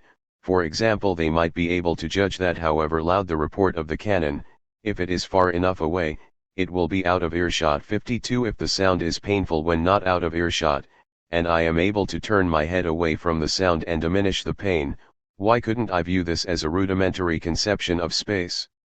We might criticize this thought experiment as drawing on the fact that the head can move in different directions, that this is somehow touch-like. But the fact that we have ears on each side of our head, hear in stereo, and can move our heads is not simply reducible to sight or touch. 53. Berkeley tends to associate pain with touch, but it seems clear from the abstraction argument that pain can also arise from sounds, in that they too can be vehement sensations. Berkeley would probably respond that there is an added step in saying sound defines or is in a space moving from louder and quieter to closer and further. Imagine that instead of the sound being nearer and closer it is just louder and softer. You are wearing a pair of headphones, for example. You need to correlate it to visual and tactile space. Berkeley probably did not own a pair of headphones, so he would need to provide a different explanation, since he just seems to have 60. Taken it for granted that we do not hear distance in any sense, NTV 47. But at least he has begun to answer one of the questions I mentioned at the beginning of this book. If a tree falls in the forest, and there is no one there to hear it, it seems it would not have a sound. Whether there is a tree at all if no one perceives anything about it will have to be established later. Colors pose a different problem. We see color as interconnected with all sorts of other more, apparently, permanent information. Recall the quote from Malebranche, "Our eyes represent colors to us on the surface of bodies and light in the air and in the sun." This is indeed too weak. We see the surfaces of bodies as colored. This could make for a quick path to immaterialism, and Berkeley has Philoneus try to draw this consequence for Hylas. Philoneus, pray, is your corporeal substance either a sensible quality, or made up of sensible qualities? Hylas, what a question that is! Whoever thought it was? Philoneus, my reason for asking was, because in saying, each visible object hath that color which we see in it, you make visible objects to be corporeal substances, which implies either that corporeal substances are sensible qualities, or else that there is something besides sensible qualities perceived by sight. But as this point was formerly agreed between us, and is still maintained by you, it is a clear consequence, that your corporeal substance is nothing distinct from sensible qualities. D2, 183. In other words, if Hylas agrees that we perceive colors as belonging to objects, as parts, properties or predicates of objects, as opposed to as peculiarities of our visual systems, then either, 1. The color is not the object, i.e., it is an accidental property of the object or corporeal substance, and something besides the sensible perception of color must then be the object or corporeal substance, or, 2, we must perceive something non-sensible which is the object or corporeal substance, in order to perceive it as an object or as a corporeal substance. But, 2, cannot be the case, since we only perceive sensible qualities with and through our senses. If you respond that the object or corporeal substance could be due to another sensible quality than color, such as extension, the argument still goes. 61. Through for the same reasons. Therefore a corporeal substance is only its sensible qualities. 54. Philoneus does not press the point, since Locke, Malebranche, Descartes, et al. Did not hold that colors belong to objects in the sense Hylas briefly advocated. Berkeley's own view was in fact much closer to the position that Hylas surrenders for the modern view, and he remarked in the notebooks that men are in the right in judging their simple ideas to be in the things themselves. Certainly heat and color is as much without the mind as figure, motion, time etc., PC 222. A basic problem for Berkeley is how to explain the unity that we experience objects and qualities to have without recourse to an unperceived or unperceivable cause of this unity. This point was particularly important for Berkeley for a further reason, connected with the inseparability of pain and pleasure from particular sense perceptions. When Hylas adopted the position that colors are caused by and derivative of corpuscular motion, he tacitly assumed that the sounds we hear and the colors we see are less real than the motions that cause them, which are the real sounds and colors, since all of the philosophers whose positions Hylas' position mirrors held that whatever is in the effect must be present at least as much, or in this case to a greater degree, in the cause. 55 sensible perceptions are therefore derivative of, similar to but less than or impoverished in comparison with the mechanisms that produce them. To quote Robert Frost's Oven Bird, what then to make of this diminished thing? Berkeley probably saw this line of argument as a particularly sorry example of how philosophers have reduced God's rich language by which he speaks to his subjects to just so much mechanism. Berkeley signals the importance of the point by having Hylas manage to irritate the normally imperturbable Philonous on this issue. Philonous, what? Are then the beautiful red and purple we see on yonder clouds, really in them? Or do you imagine they have in themselves any other form than that of a dark mist or vapor? Hylas, I must own, Philonous, those colors are not really in the clouds as they seem to be at this distance. They are only apparent colors. Philonous, apparent call you them? How shall we distinguish these apparent colors from real? D2, 184. 62. Recall that Philonous began the first dialogue by remarking on the purple sky to Hylas, and praising the beautiful morning. Cloistered Hylas is unable to see beautiful red and purple because he is always looking for corpuscles and mechanisms beneath, and he seeks to assimilate beautiful appearances to these washed-out and fictive explanations. He has become incapable of attending to what the sensations are communicating to him in two ways. First, Berkeley's challenge to abstract an idea of pain from particular sense perceptions had the result, if the challenge argument is successful, that different pains and pleasures have different sense-specific content, insofar as they just are vehement perceptions of this or that sense. By reducing all qualities to the content of a very few, and the ways in which they can be related, experience is peopled by diminished things. 56. Much like Shaftesbury, Berkeley thought that this has moral consequences as well. A Lockean admits that pain and pleasure are the most important qualities for our life, but pain and pleasure now subordinate to primary qualities, so we can't see the pleasure in purple clouds. Pains and pleasures also tend to be homogenized. Berkeley associated this sort of thinking with what early modern authors called Epicureanism, the belief that all action, and by extension all morality, are prompted by the satisfaction of homogeneous and hedonistic desires. Locke and Samuel Pufendorf, the famous natural lawyer whom Locke followed in these matters, presented theistic versions of Epicureanism. Mandeville presented a vulgar, atheistic version of it. Consequently, there is a lot at stake for Berkeley, and he has Philonous do full service to his opponent's positions by submitting color to the full septical arsenal. Different animals perceive colors differently, colors appear different under a microscope. Think of looking at a hair or a brightly colored bird feather, an object's color can change with a change of perspective, etc. These arguments have been particularly strongly criticized.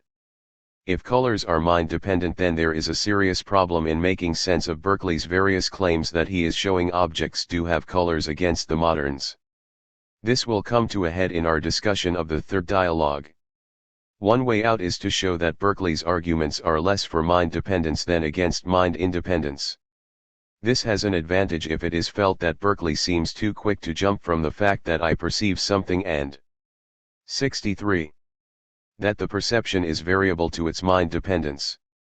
On this reading, Berkeley's arguments for mind dependence of sense perceptions are in the voice of the modern philosopher and dialectical. His own position is beyond the false dichotomy that arises from a contrast between mind-dependent and mind-independent. Philonous is using septical techniques to undermine what Hylas offers him and to show that ideas of secondary qualities are not wholly mind-independent. This definitely seems to have something right about it, although we will have to see whether it gets us out of the problems of the third dialogue. 57. A number of objections have been offered to Berkeley's arguments when they are construed as establishing the mind dependence of colors. First, I can and do easily distinguish between the primary color an object has and variations. I can say a stripe is blue even if it is in fact a whole variety of colors as the flag flutters in the wind. Doesn't this then allow us to say that there is a real color in the object, even if there is some mind-dependent variation? Second, can't I say that the color of an object is the color under stipulated ideal conditions? To paraphrase a famous example from Wilfrid Sellars, if I go into a tie store, pick up a tie which seems to me to be green and tell the cashier one wish to buy this green tie, and if the cashier wishes to correctly disabuse me of my belief that the tie is green, he can tell me to look at the tie in the sunlight or under light conditions better than the dim store lighting. Upon returning from the outside I will say this tie seems green but it is blue, and thus distinguish between how my perceptions seem and what they are really of by reference to a shared standard. 58. Berkeley could easily maintain that distinctions between a real color and how the color seems, or reference to an ideal standard, are susceptible to the same sorts of objections, that they are arbitrary stipulations and vary with our explanatory interests. Under pressure of the arsenal of arguments, Hylas quickly acquiesces. He presents a new, fully modern thesis. I frankly own, Philoneus, that it is in vain to stand out any longer. Colors, sounds, tastes, in a word, all those termed secondary qualities, have certainly no existence without the mind. But by this acknowledgment I must not be supposed to derogate anything from the reality of matter or external objects, seeing it is no more than several philosophers maintain, who nevertheless are 64. The farthest imaginable from denying matter. For the clearer understanding of this, you must know sensible qualities are by philosophers divided into primary and secondary.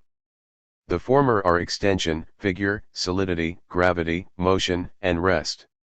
And these they hold exist really in bodies.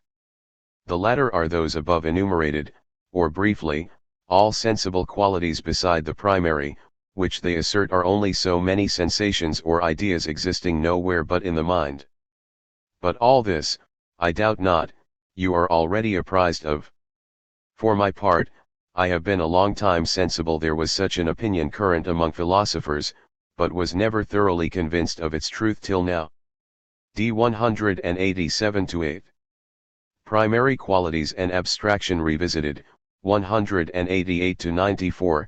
Many of Berkeley's criticisms of secondary qualities would have been happily embraced by Locke, Malebranche, Hobbes, Galileo, Descartes, and others. In fact, as we've seen, some of Berkeley's arguments were taken directly from these pillars of early modern philosophy. Berkeley's distinctive insight was that what held of secondary qualities held by extension of primary qualities, and that the very arguments that the modern advocates of the new science had employed against pre-modern philosophers who believed in the mind independence of secondary qualities could also be used against the existence of matter. This insight seems particularly appropriate for presentation in dialogue form, with its dialectical twists and turns. Hylas has been convinced of the modern position, but the very arguments that convinced him will now be used to undermine some of the position's central tenets. This is not to say that Berkeley wished to return philosophy to a golden age before Locke and Malebranche, obviously not. Rather, Berkeley wished to show how the belief in the existence of mind-independent entities, above all in matter, had been reinforced by sloppy language, the curtain of words, and corrupting philosophical theories about the relation between mind and a mind-independent world.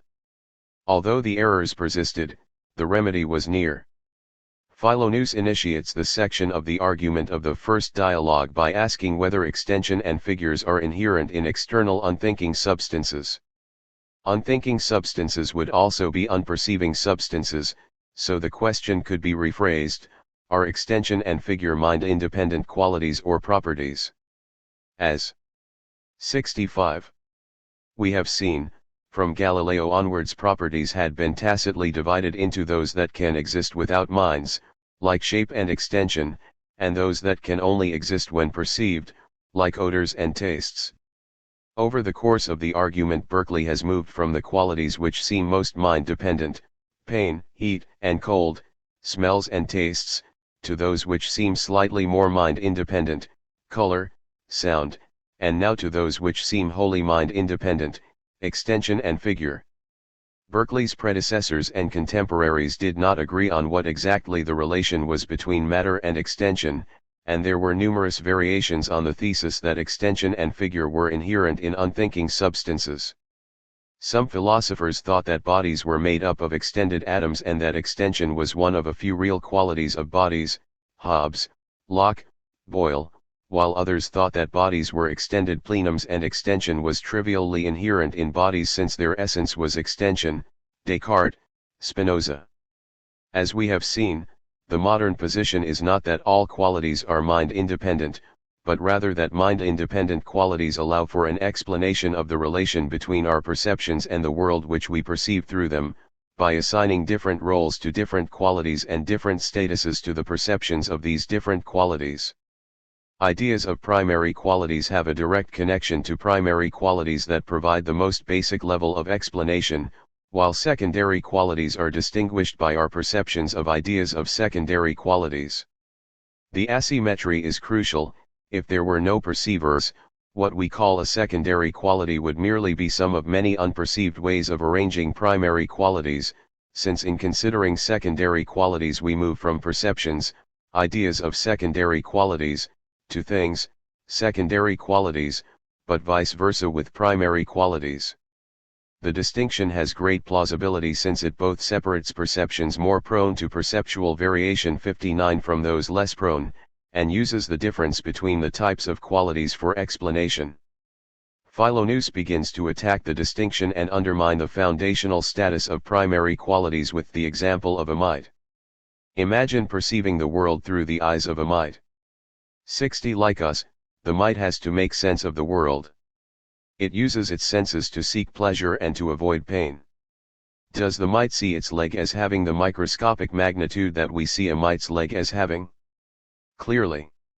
66. Not, otherwise it would have great trouble avoiding many objects that could cause it pain.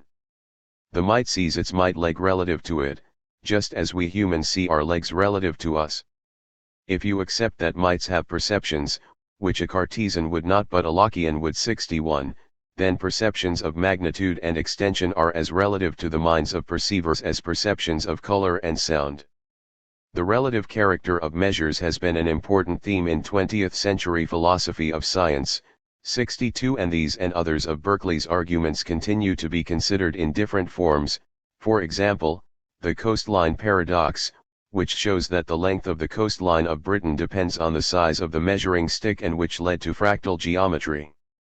63 Berkeley provides other thought experiments that also back his point. Imagine looking at a slide under a microscope with one eye, and imagine you can look at the same slide with the other eye unaided by the microscope.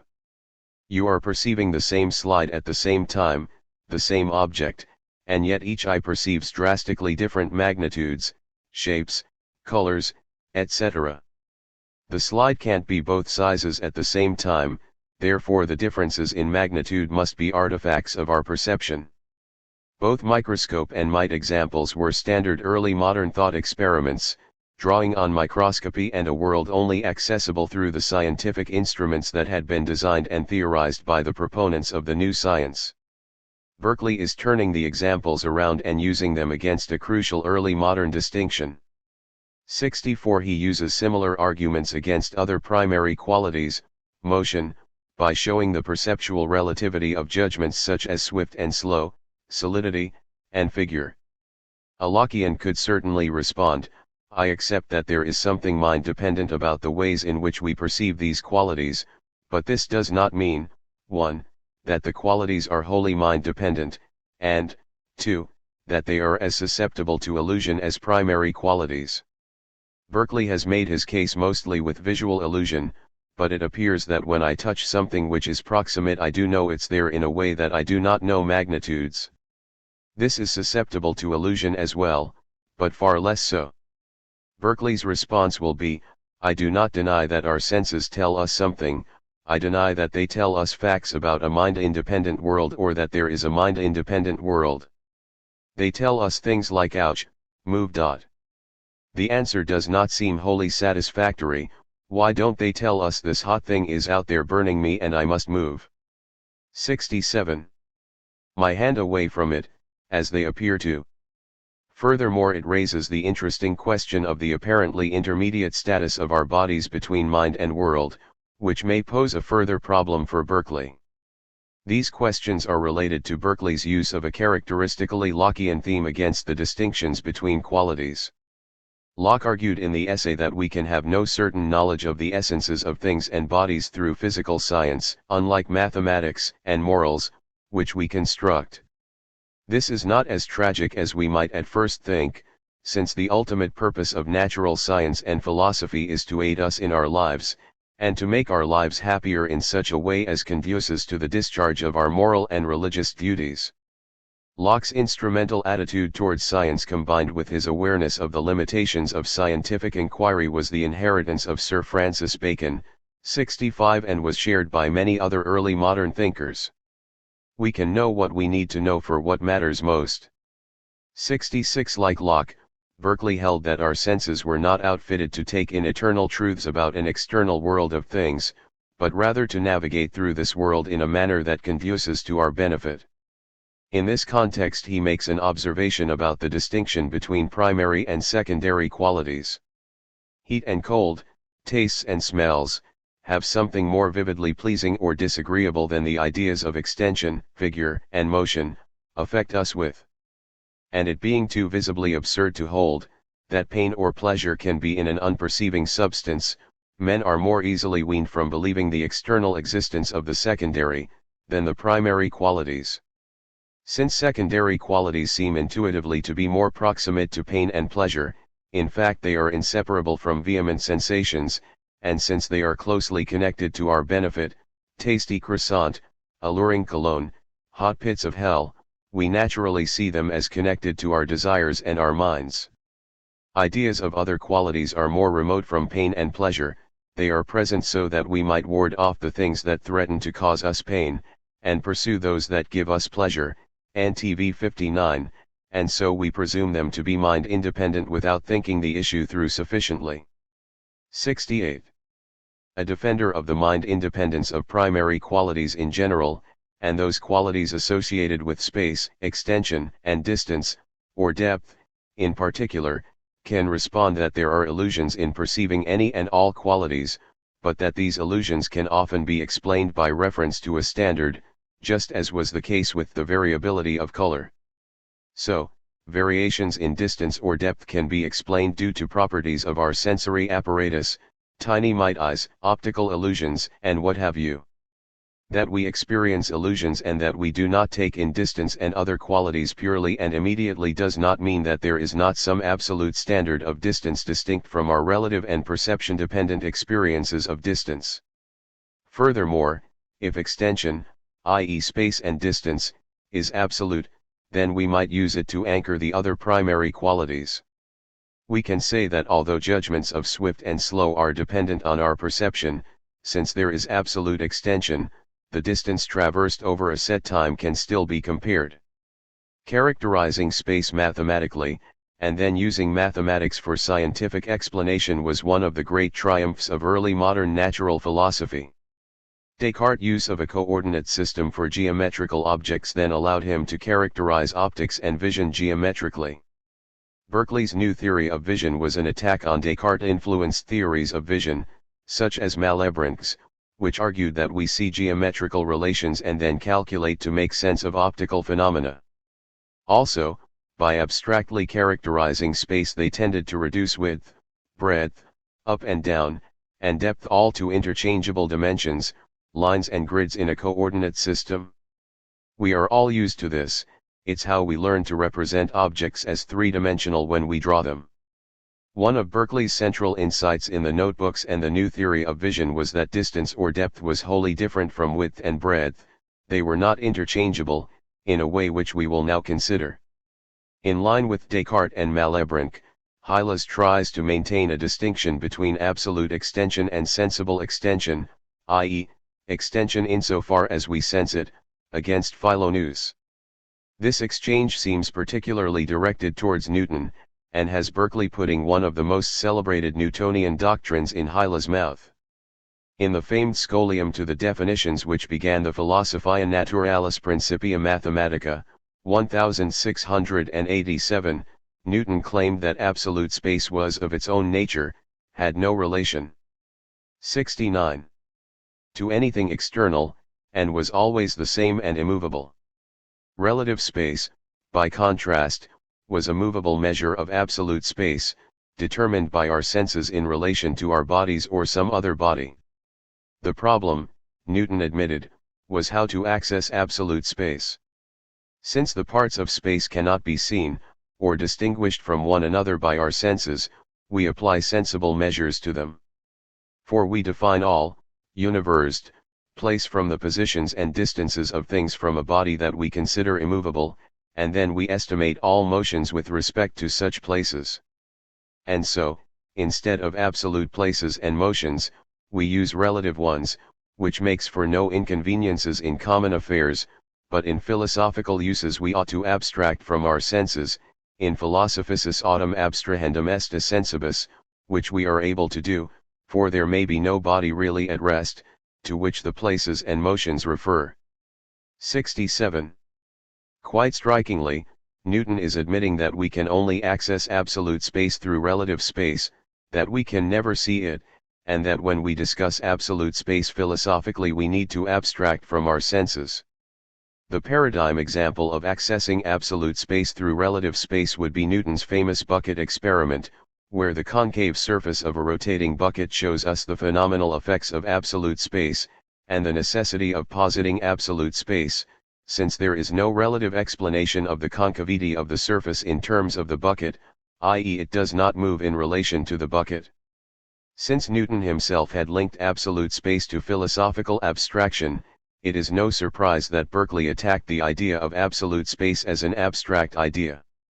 He was also tacitly attacking the idea, espoused by Samuel Clarke, in his proof of God and in his correspondence with Leibniz, and by Newton, that God is connected to absolute space and that it functions as his instrument or sensorium.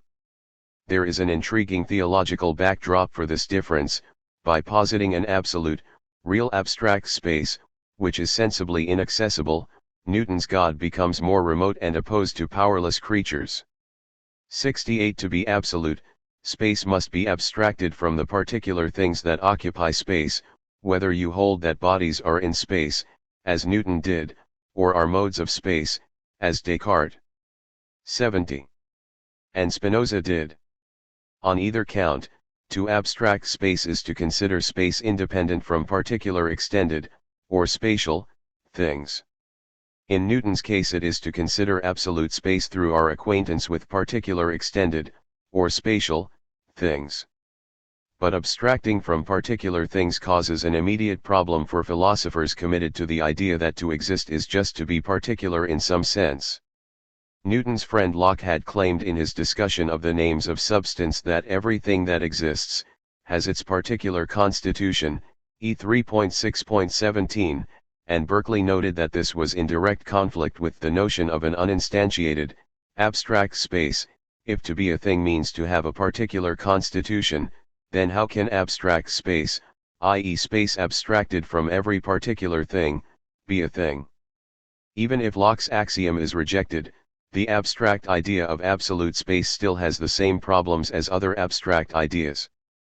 Philoneus once again challenges Hylas to frame an abstract notion, here an absolute space devoid of any sensible qualities, and Hylas fails the challenge. Why?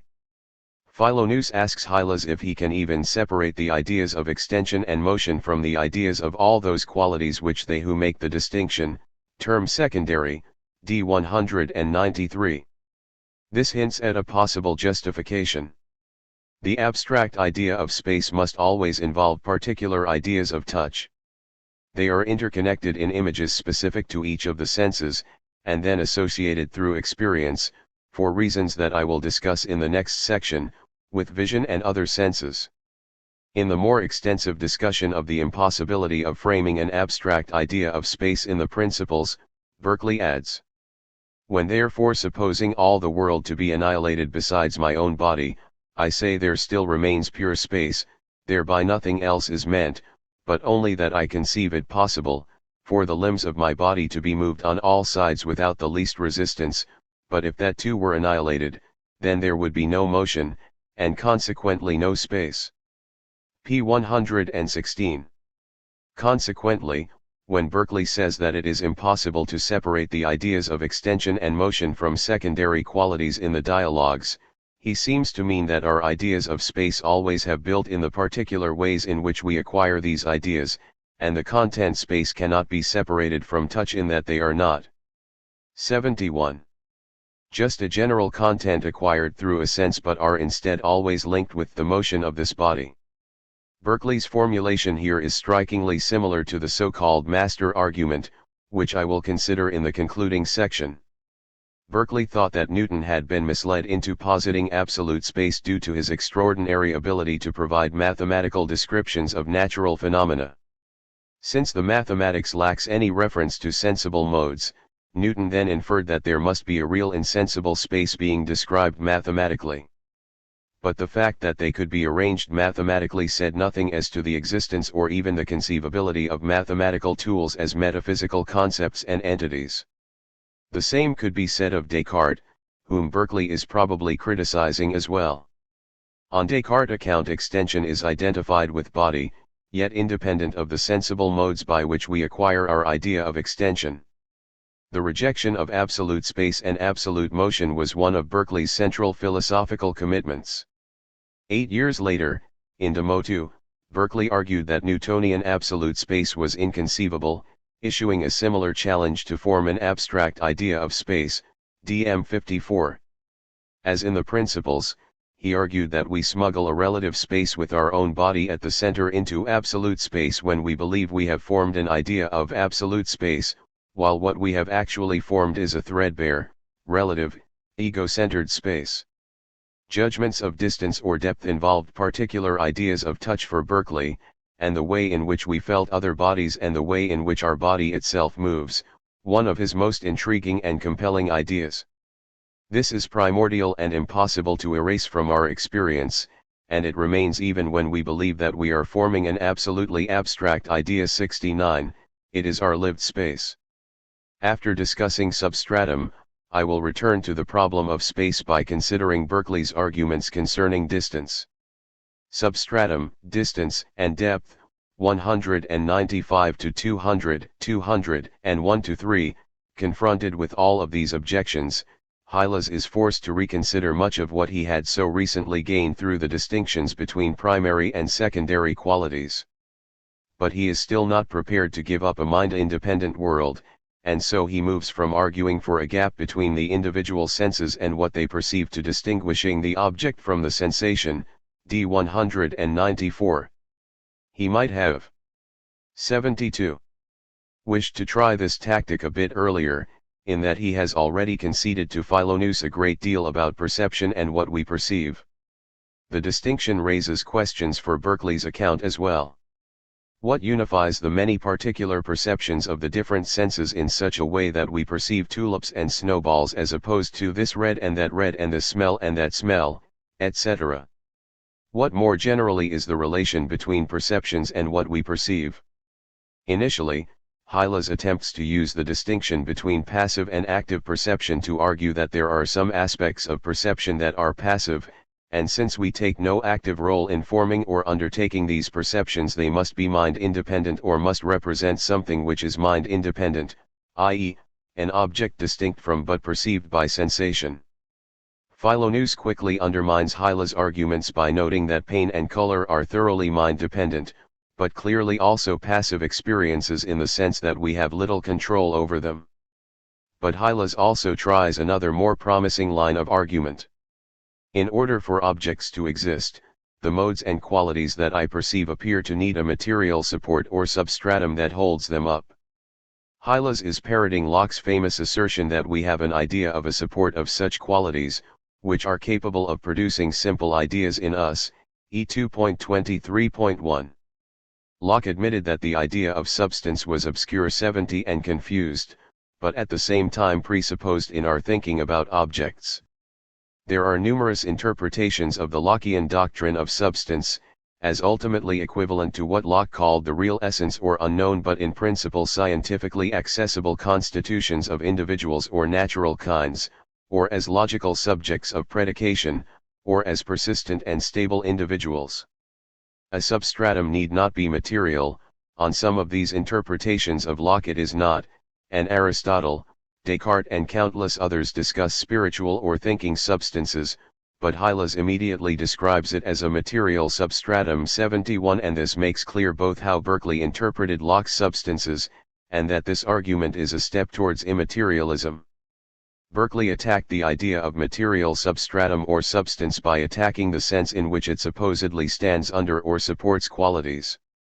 We have a confused notion that a substance stands under qualities in the same way that our insides hold up our outsides, or our legs support our body, or a pizza is spread under and supports its toppings. If that is the case, then substance must be extended. But 73. Then any substance will need another extended substance to support its extended qualities, and so on down. This argument is in fact from Locke, who introduces substance by asserting that, if he were demanded, what is it, that the solidity and extension in herein, he would not be in a much better case, than the Indian before mentioned, who, saying that the world was supported by a great elephant, was asked, what the elephant rested on, to which his answer was, a great tortoise, but being again pressed to know what gave support to the broad-backed tortoise, replied, something, he knew not what. E1 1.23.2. Locke develops a sophisticated response to this problem both in what follows this example in Book 2 of the essay and in the later chapter on the names of substance, E3.6, but it still poses a problem for Hylas, given that he has now accepted that the distinction between primary qualities and secondary qualities is not well founded. Primary qualities, such as extension and solidity, need support. They are qualities of just as much as and for the same reasons that secondary qualities are. Consequently, if support must be extended, extension needs its own extension. Hylas has a number of avenues of response. First, although a Cartesian might identify a body with extension and view qualities as expressions of an underlying substance, Locke certainly didn't. If matter is anything for Locke, it is corpuscles, and corpuscles can be characterized by a number of the primary qualities. Next, just because primary qualities and secondary qualities are all mind-dependent, to some degree, it doesn't mean that they can't have different roles or functions. In fact, it seems obvious that they do. Extension is extension and color is color, and each can be characterized in a way that the other cannot. In taking over the philosophical vocabulary from his opponents, Berkeley identifies mode, accident, and quality, and modes and accidents are by definition modes of and accidents of. So although extension might provide support but not need support, and might just be the sort of quality that extension is, if it is also a mode, or an accident, it would seem to need something further to underlie it which it is of. But there's no reason, given what has been argued up to this point, to interpret qualities in this way. In fact, Berkeley's normal use of quality just identifies them with immediate perceptual experience. 74. Of course, if one grants Berkeley's identification, there's no need for material substances underlying anything.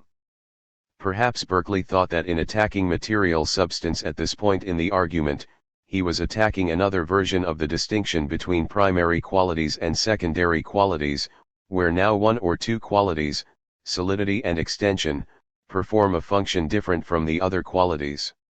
If one quality performs this function, and if all qualities need to have the function performed since they are matter, and so passive, then what will then perform this function for the lonely quality which performs for the others?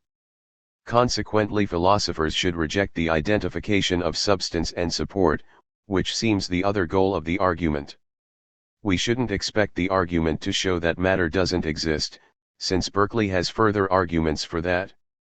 At most it can show that matter does not exist in a certain way, as a substance. There is a different problem that concerns the use that Berkeley will make of substances in the third dialogue. There he assumes that spirits or minds are substances, and that the notion of mental substance is unproblematic in a way that material substance is not. If the problems with material substance are problems with substance as such, and if this holds for minds, then Berkeley's use of mental substance has little support, so to speak.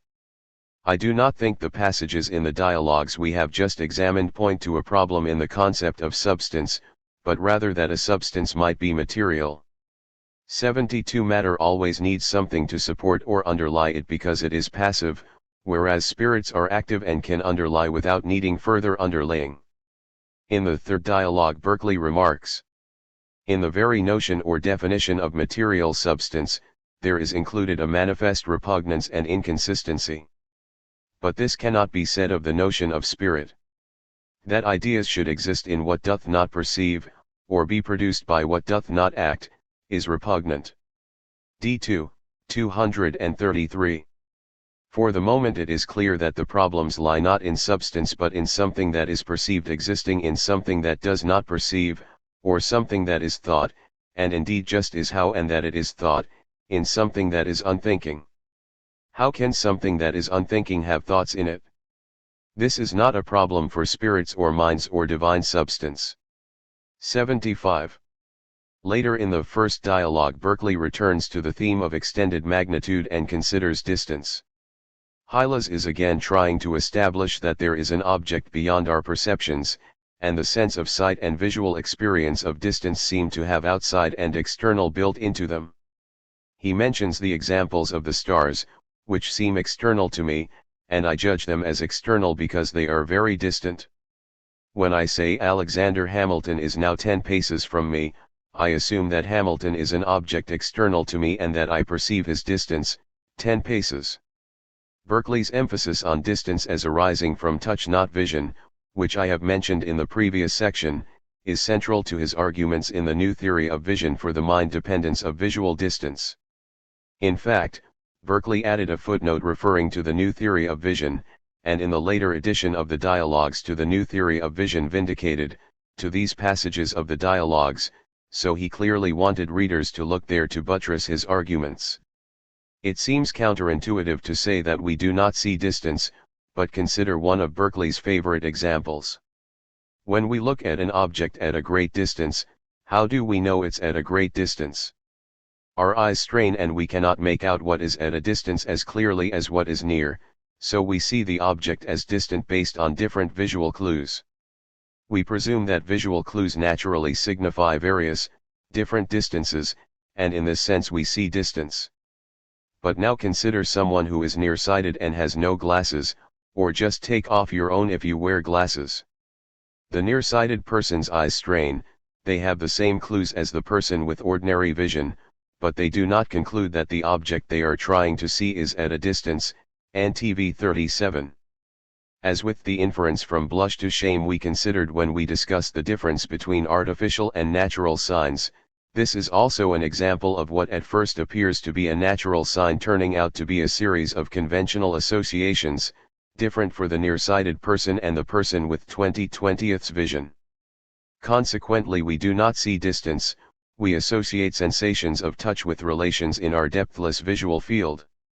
Philosophers like Descartes and Newton who presume a uniform conception of space are in fact drawing on two heterogeneous sources of ideas, touch and sight.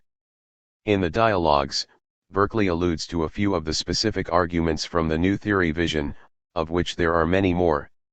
73 These include one of his favorite arguments, that if distance is 76.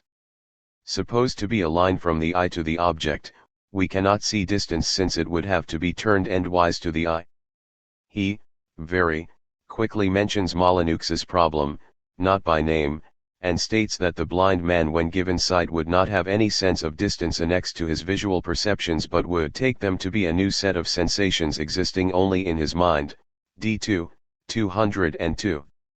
This is an intriguing thought on Berkeley's part, borne out to some extent by research on stimulating the visual cortex in the blind, that initial vision would be disorganized minima visibilia, and that only with time would the swimming visual mess become sufficiently organized to be distant or round or lovely or external.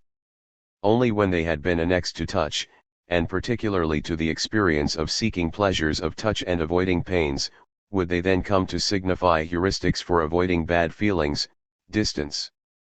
Hylas puts up little resistance because Locke had, like Berkeley, answered not to Molyneux's question, but without drawing this consequence, E2.9.8.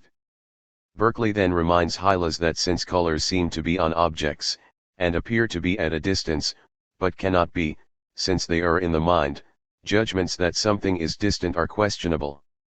This argument is much weaker, in that Hylas is open to respond that it is not the colors that appear distant but what is colored, but Hylas is cowed. The main point that Berkeley is trying to hammer home is that our senses do not deceive us, but we deceive ourselves as to what can properly be inferred from them. We falsely believe that our senses must naturally tell us what is in fact only the consequence of convention and association.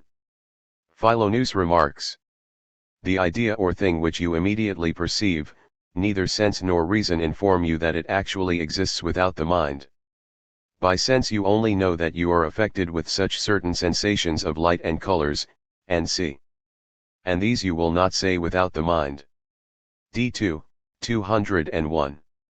This was one of the central lessons of early modern theories of perception and knowledge: do not make unwarranted inferences on the basis of apparently obvious sense experience. Berkeley is making this point in a more systematic and thoroughgoing way against its advocates, for example, Descartes' theory of vision, which took distance to be an intellectual inference based on the perception of 77. Primary qualities, or the presumptions built into Newtonian absolute space. The master argument, double existence, and the bell tolls for Hylas, 200-1, 203-7. Berkeley's arguments against corporeal or material substratum are not completely satisfying, and thankfully Philoneus concludes not with material substratum does not exist or even matter does not exist, but instead that Hylas, whose name means matter, really knows nothing about matter. Philoneus adds that belief in a substratum implies that when you conceive the real existence of qualities, you do withal conceive something which you cannot conceive. D2, 199. Berkeley is suggesting that the inconceivability follows from two contradictory assertions: 1, that real, explanatorily prior causes of or underlying supports for sense perceptions are not perceived immediately by the senses, and 2, that all sense perceptions are immediately perceived by the senses. The contradiction requires a further premise, that the real qualities must have an essential property in common with the perceptions which they cause in order to function as causes or supports. This premise seems to be assumed by Locke when he wrote: the ideas of primary qualities of bodies are resemblances of them, and their patterns do really exist in the bodies themselves. Pound 11.8.15. That a cause must have something in common with the effect, or that a support must have something in common with the qualities it supports, was a commonplace for 17th and 18th century philosophers.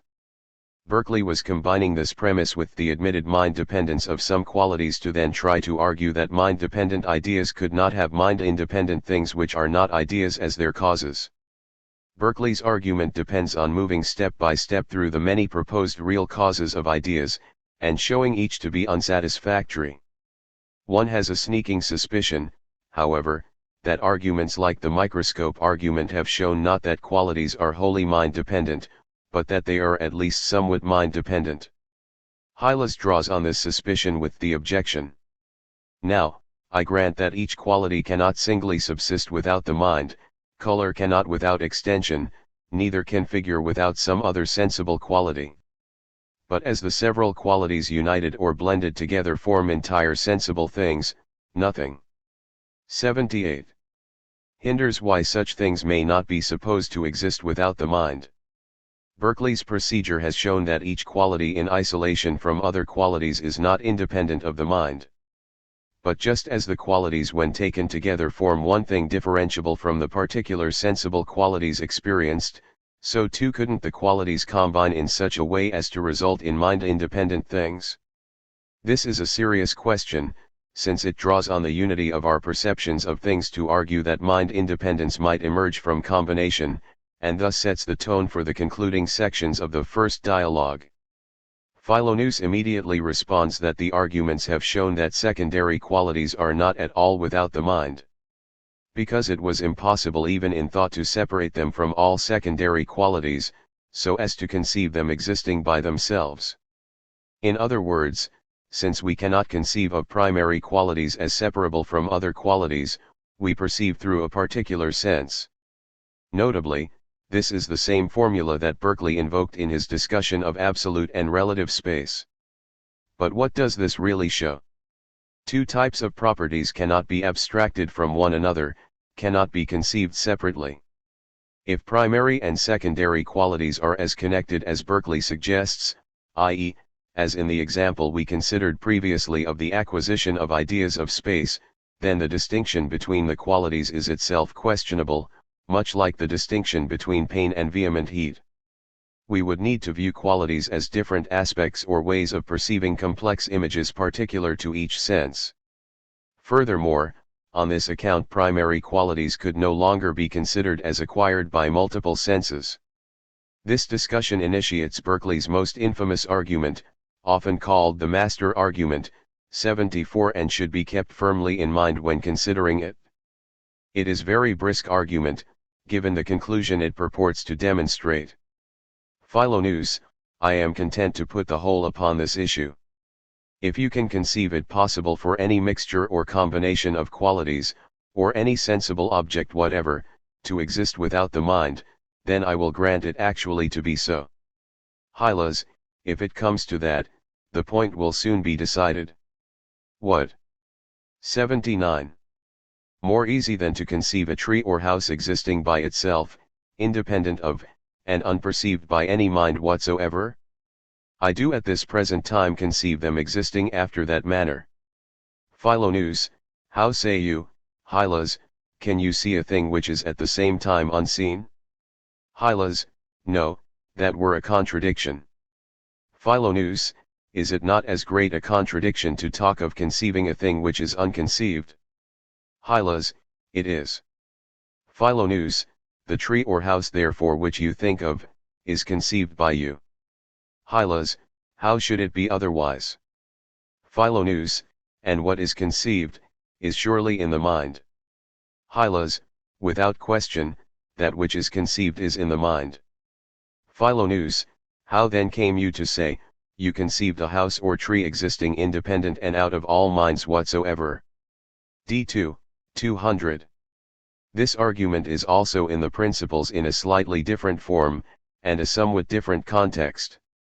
But, say you, surely there is nothing easier than for me to imagine trees, for instance, in a park, or books existing in a closet, and nobody by to perceive them.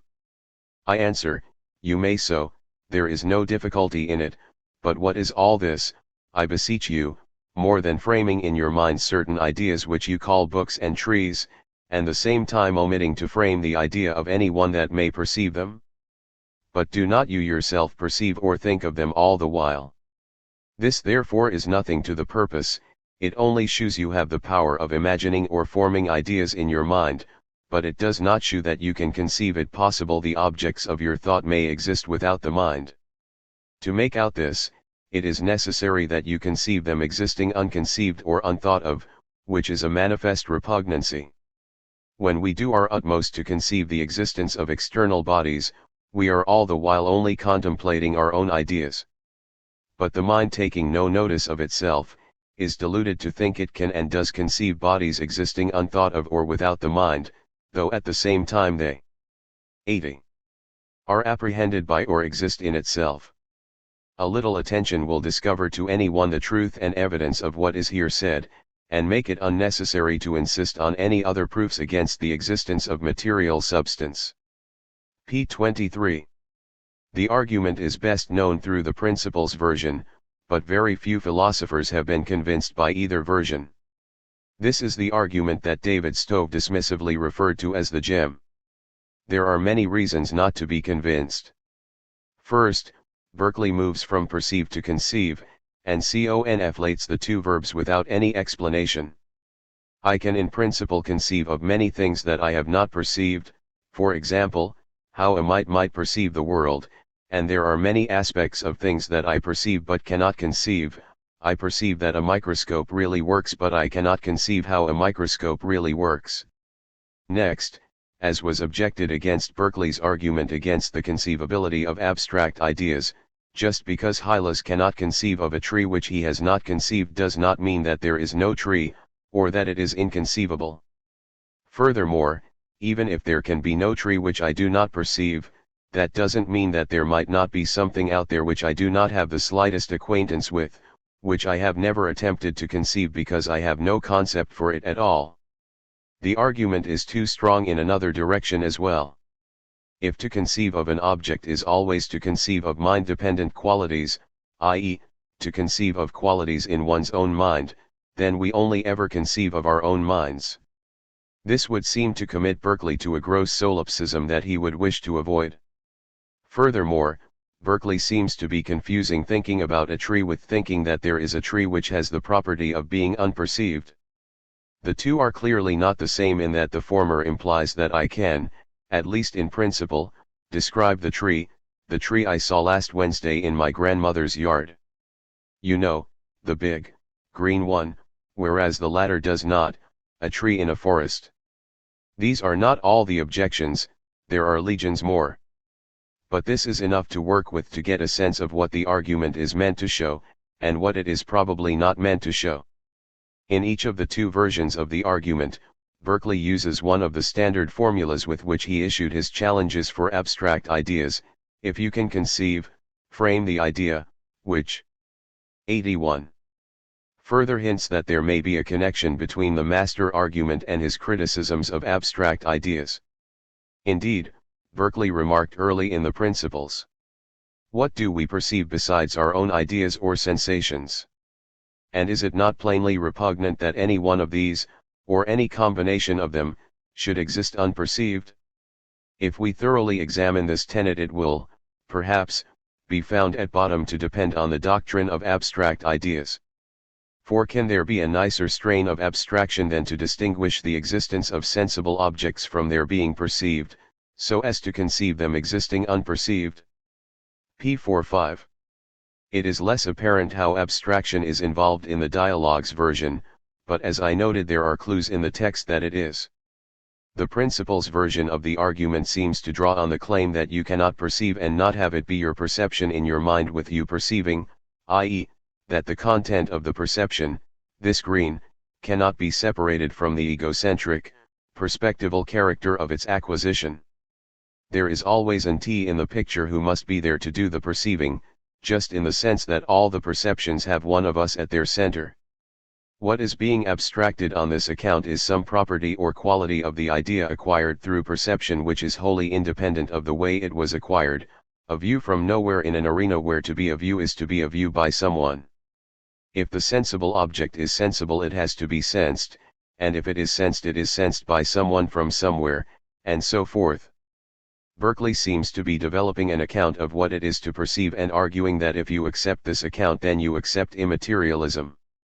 Note that as against the objection that Berkeley's argument is too strong and implies solipsism, this only goes through if by mind dependent is understood exclusively, in the mind that perceives it. But this is in fact not implied by the argument. It must be in my mind if I am to perceive it, but that doesn't mean that it couldn't be in another intending mind as well. Two minds might share a perspective. Whether this implies a Vulcan mind meld or an all-perceiving God with access to my thoughts and those of others will need to be discussed later. In the Dialogues version of the argument, Philonous begins with the apparently uncontroversial supposition that the answer to can 82.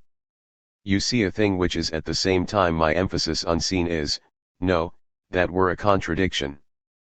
There are two significant ambiguities in Philonous' question, which I have just alluded to. First, can you could be construed as, 1, is it possible for one to, or, 2, are you Hylas able to, or, 3, can one, Hylas, or someone else? Berkeley could be fallaciously trading on this ambiguity in trying to establish that something is impossible as such due to the fact that just Hylas cannot do something. The modifier at the same time is also ambiguous, and could mean either also has the property for the duration of time we are looking at the object, or just also has the property. The duration reading allows that we could see something that is now seen and unseen at a different time, whereas the property reading might entail that we could never see an object if this object had the property unseen. Hylas agrees that it is a contradiction, but why? On any reading, the thing would both have the property seen and unseen, and since unseen is not seen, it seems fairly straightforward. This is a standard argument of Berkeley's which we have seen before. Still, if I see a tree, and you don't, it is both seen and unseen, and that certainly doesn't seem to be contradictory. It is necessary to stipulate who sees and unsees, in fact that at least one perceiver does so. The most natural way to construe Philinus' query is, are you Hylas able to see a thing which is at the same time unseen by anyone at all including you Hylas? No, seems about right. Berkeley moves from this moderately controversial claim to a far more controversial one. Is it not as great a contradiction to talk of conceiving a thing which is unconceived? Most philosophers would answer no, in fact it is not, but Hylas answers it is. As I remarked before, Berkeley moves without comment from see to conceive with nary an explanation or even idling at perceived. This might be explained on his behalf. Conceiving of, or having a concept of something which is perceived through the senses, such as a tree or a house, must follow from having actually associated diverse immediate sense perceptions. A concept, as opposed to a percept, is general and publicly accessible. In Berkeleyan terms it is a word and a cluster of ideas, or what Berkeley calls a general idea as opposed to an abstract idea. To have a general idea or a sense concept is just to have ideas or images particular to each of the senses, and to organize and selectively attend to these images and to revive them through memory. 83. The restriction is neutral, for the moment, as to whether there might be concepts or notions, Berkeley's term, which are not ideas, or derived from sense perceptions, and to which the argument does not apply, like of an insensible God, or quantum phenomena. But, when Berkeley says that we cannot conceive something unconceived, and that this is manifestly repugnant, he must mean that we cannot conceive of something which is immediately perceived by the senses, such as a tree, if it is not derived from immediate, perspectival sense perceptions. As I noted, the passages directly preceding the master argument tend to support this reading, since they stress that primary and secondary qualities are not separable. Berkeley's challenge of is it not as great a contradiction to talk of conceiving a thing which is unconceived, could then be rephrased, it is contradictory to conceive a sense object which has no connection to sense perception for reasons connected to my rejection of abstraction and the ultimately perspectival character of all perceptions, since visual and tactile qualities are ultimately ways of considering images which are in turn ego-centered seeings and touchings. This is considerably more modest, and draws on far more presuppositions than the actual argument appears to be at first. The dialogue form allows for quick arguments, the support for which has been built by what precedes, and in this case the new theory of vision as well. If this is the case, then Berkeley's argument would also deny that we can think about something sense perceivable without some connection to thinking that something is the case. If it is objected that it would be open to Hylas to maintain that, though he may not be able to conceive of trees existing independent of the mind, this is compatible with him thinking that there are such, Berkeley can answer that the objection is closed on the grounds that he rejects a theory of concepts or abstract ideas that separates the two. These are the more controversial issues. Does Berkeley draw on different senses of quality, on ambiguities between unperceived and unperceivable? Admittedly, Berkeley was too excited by his clever conceived/unconceived formulation, and swayed by the curtain of words. Perhaps he thought he had a stronger argument than maybe he really did. But certainly what Stove wants to take from the argument as the gem that you cannot have trees without the mind in mind, without having them in mind. Therefore, you cannot have 84. Trees without the mind in mind, needs context to make sense of why Berkeley thought it to hold. One very strange, but also revealing criticism was made by Hume. In the discussion of scepticism of the senses in a treatise, Hume claimed that the mind is just a bundle of perceptions, and that each of the bundled perceptions is in principle separable. If a perception can be separated from all the others, then it would be an unperceived perception, T 4.3.33. This is of course not what Berkeley meant, but it raises the interesting issue of whether the master argument assumes a unified perceiver with unified acts of thought. 75a final. For now, there's one more at the end of the chapter. Objection has been offered by George Pitcher, who distinguishes between what is conceived of and what is conceived with. 76. What is conceived 0/ in the master argument is a tree. What is conceived with are sense experiences. The sense experiences represent the tree to us, but that doesn't mean the sense experiences are the tree. In fact, unless I can have different sense experiences of the same tree, I will be plunged into the worst sort of septical nightmare, where there is nothing to unify my sense perceptions at all. This was a consequence that Hume drew in Scepticism of the Senses. If we wish to avoid this consequence, we should reject the master argument, as one of its basic premises is that what is conceived of is what is conceived with, and vice versa. Berkeley's response to this sort of objection, or what of this objection he could formulate given that it depends on much later distinctions such as sense and reference, will come in the dialogues which follow. But that he wishes to reject the idea of an external object of any sort to which perceptions refers is apparent in his criticism of what might be called the double existence hypothesis, following Hume that things are known through ideas and that they have a separate existence from which the idea derives whatever is distinctive to it. Double existence has been tacitly assumed in many of Hyla's arguments, that real sounds are motions distinct from the sounds we hear, that absolute space underlies the sensible space which we experience, that real objects are distinct from the qualities we perceive. Philonous, and Berkeley, are attempting to draw together many of these previous arguments and show how they all draw upon a misconceived picture. In the double existence hypothesis, mind-dependent ideas represent mind-independent entities, they are copies. 85. Images or representations of certain originals, D2, 205. When I look at a bust of Julius Caesar, the bust represents and resembles the historical Julius Caesar who is not perceived. This assumption is also behind Locke's famous account of resemblance of primary qualities, that the ideas of primary qualities of bodies are resemblances of them, and their patterns do really exist in the bodies themselves, E 2.8.15. Ideas of primary qualities are natural signs of primary qualities, naturally represent them and are copies of them. What they represent does really exist, beyond the idea, and is signified and represented by it. Hylas is forced to bring this thesis up explicitly because his many other avenues of argument have been denied. Philonous adopts a two-pronged strategy much as he did with abstract ideas, arguing for impossibility and then providing an alternative explanation. First, what does Philonous think is wrong here?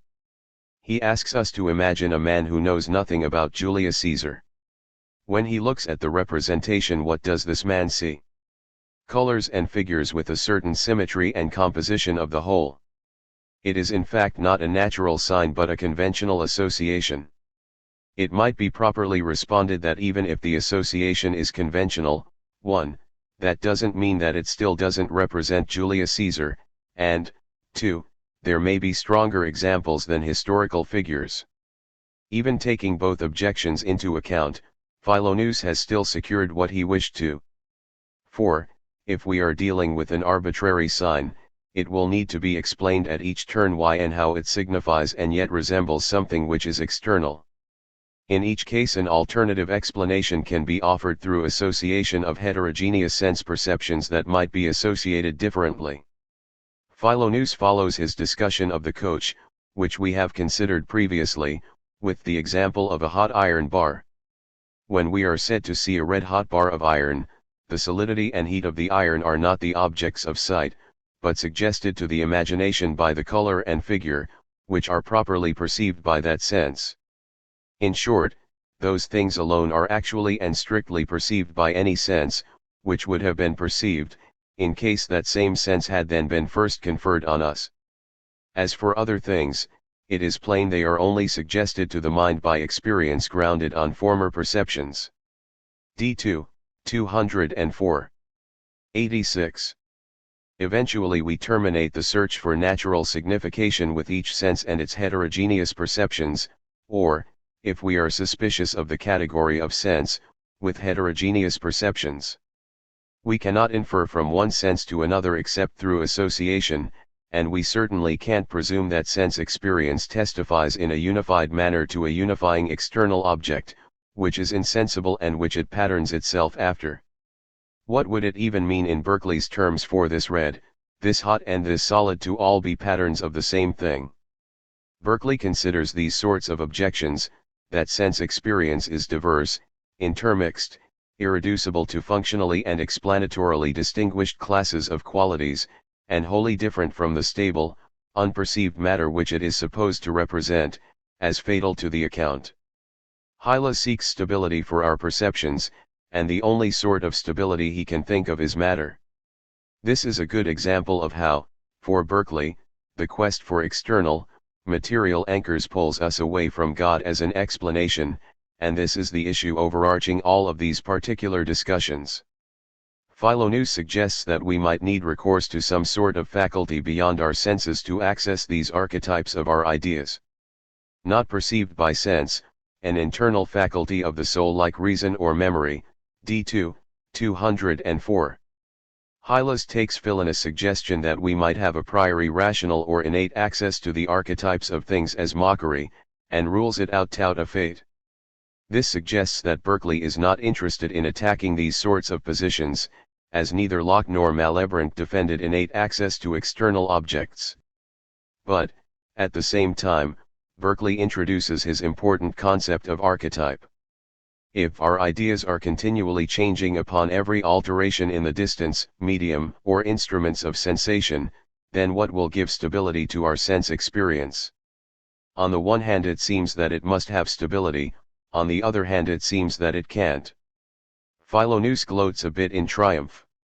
He and Hylas had agreed that the greater sceptic denies the reality of sensible things, or professes the greatest ignorance of them, and Hylas has now been shown to be a sceptic through the consequences of two doctrines, that only ideas are like ideas and that no idea can exist without the mind.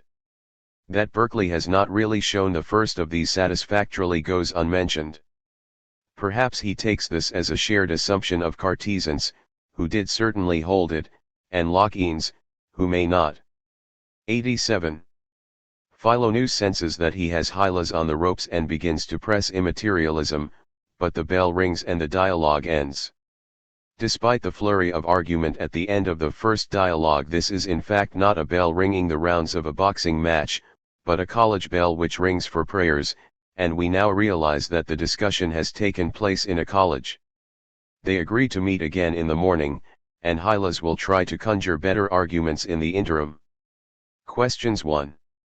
Do Berkeley's conclusions about the distinction between primary and secondary qualities tend to destroy all distinctions between qualities?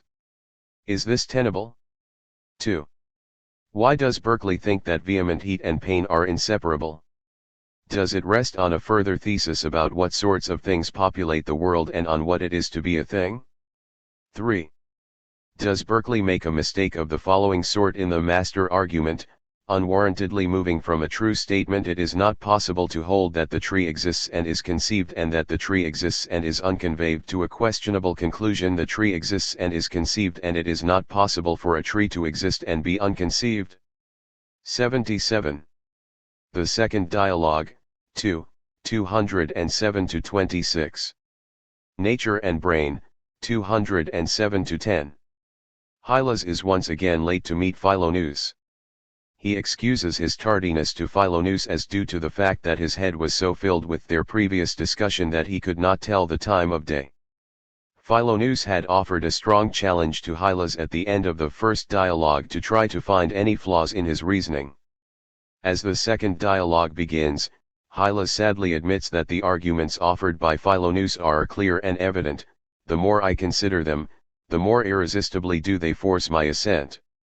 These formulae, clear and evident and force my assent, would have been associated by his readers with Descartes, Hobbes, and Spinoza. All of these philosophers claimed that their philosophical methods forced assent in the reader. Hobbes and Spinoza advocated geometrical methods, patterned after Euclid's Elements, which derived propositions from axioms. 88. And definitions. If a reader assented to the definitions and the axioms, and if they agreed that the proofs of the propositions drawing on these axioms and definitions were secure, then they were forced to assent to the conclusions. If the conclusions to which the reader was led were far from their prior beliefs, so much the worse for the prior beliefs. 78. Descartes adopted a geometrical style method in his principles, but presented his meditations in an internally critical and dialectical form, which he called an analytic method.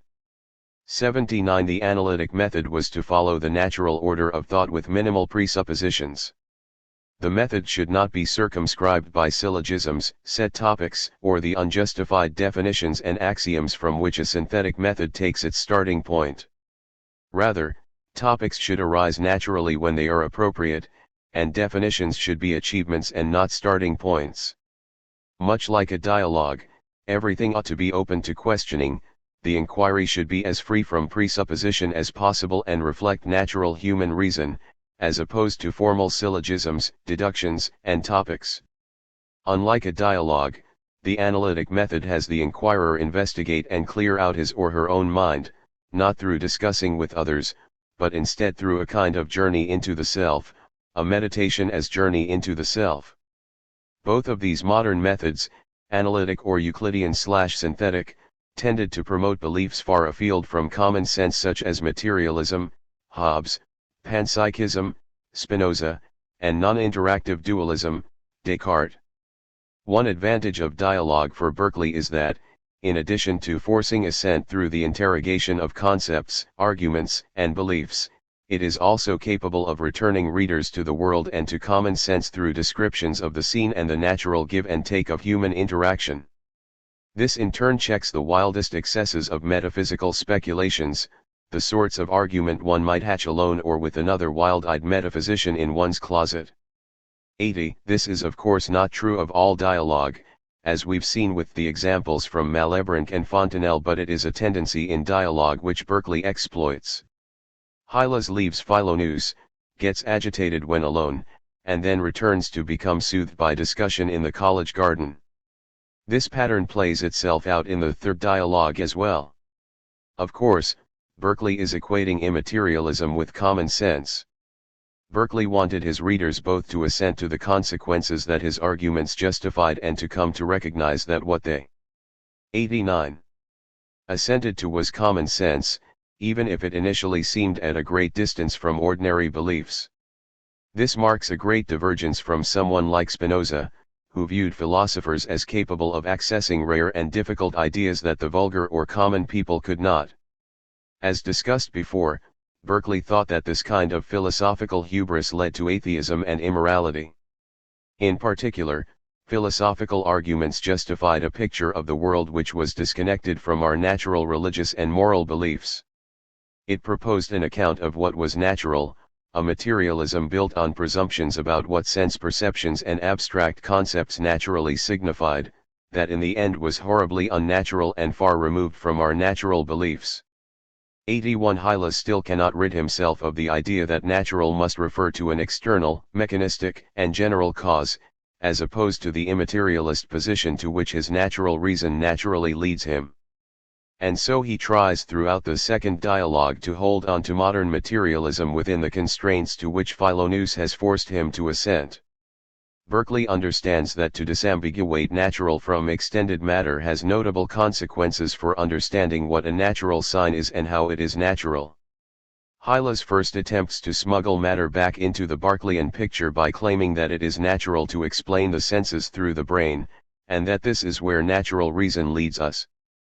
And indeed, it probably seems even more natural to us to explain the senses with brain states or neural nets, or regions of brain activity, than it did to Berkeley's contemporaries. The picture of brain activity that Hylas offers is relatively primitive, nerves as strings and pulleys communicating impressions to the seat of the soul. But the idea that mental events or sense perceptions are connected with or caused by brain events or brain processes is shared by both Berkeley's contemporaries and our own. Villainous criticism of the brain as the source of ideas of sensation goes along the lines that the reader has grown to expect. The repetition of arguments is doubtless conscious on Berkeley's part, an attempt to have readers begin to formulate the arguments and thus enter into the dialogue. The argument goes, 1. We experience and consequently know of the brain as a sensible thing, i.e., as organized, persistent, stable sense impressions from different senses, although hopefully more from sight than from smell, touch, hearing, and taste. 2. If this is the case, then the ideas of the brain are, like all ideas, in 90. The mind. 3. Then the brain is in the mind. 4. But if it is in the mind, it cannot cause or occasion the mind. To talk of ideas imprinted in an idea, causing that same idea, which is absurd. D2, 209. The argument rests on us accepting a premise that we have found controversial throughout the discussion of the first dialogue, that to be an idea necessarily means to wholly be in the mind and to be nowhere else. This premise is presumed in 2 steps, 1 and 4, are also questionable. Do we really know the brain just through the senses? Couldn't we deny that the mind is caused by the brain and suggest that instead sense perceptions just are brain, i.e., that there is only identity between our sense experiences and material states or causally connected corpuscles? This was Spinoza's position, who was not a straightforward materialist, and is a position also open to the thoroughgoing materialist. Our sense experience is not caused by brain states or processes or reducible to them, but rather is brain states. Indeed, Spinoza's argument against Descartes attempts to locate the interaction between the extended substances and thinking substances in a common sense/pineal gland is very similar to Berkeley's arguments against matter causing ideas. 82. One could go further, and argue not just for identity but for what contemporary philosophers refer to as eliminativist materialism. Berkeley's criticisms of the ways in which philosophers influence how we look at the world, that we are bewitched by half-mad philosophical assumptions about what the world is like, built on words purporting to represent abstract ideas, could just as easily be turned against Berkeley. Is there a good reason to presume that our ideas about how we ordinarily perceive are any more accurate than philosophical fantasy? Take the example I mentioned previously from Wilfrid Sellers about the tie store. Doesn't the example show that what it is to be green, a simple, purportedly pre-theoretical perception, presumes all sorts of context, outdoor lighting, and assumptions? Couldn't they be eliminated just in the way that our belief that distance is intrinsically visual was in the new theory of vision? We previously, briefly, considered that vehement sensations may be separable from pain. If this is the case, then a simple perception such as the perception of pain that begins Berkeley's inquiry may not be as straightforward as we think, and may be open to question. We might consequently begin to question our ordinary perceptions. 83. 91. A Berkeleyan would likely respond that be this as it may, it is still the case that we access the material things that are said to cause our perceptions wholly through our perceptions. There is something ineliminable about the qualitative character of our sense experience, and it is through this experience that we know whatever else we know.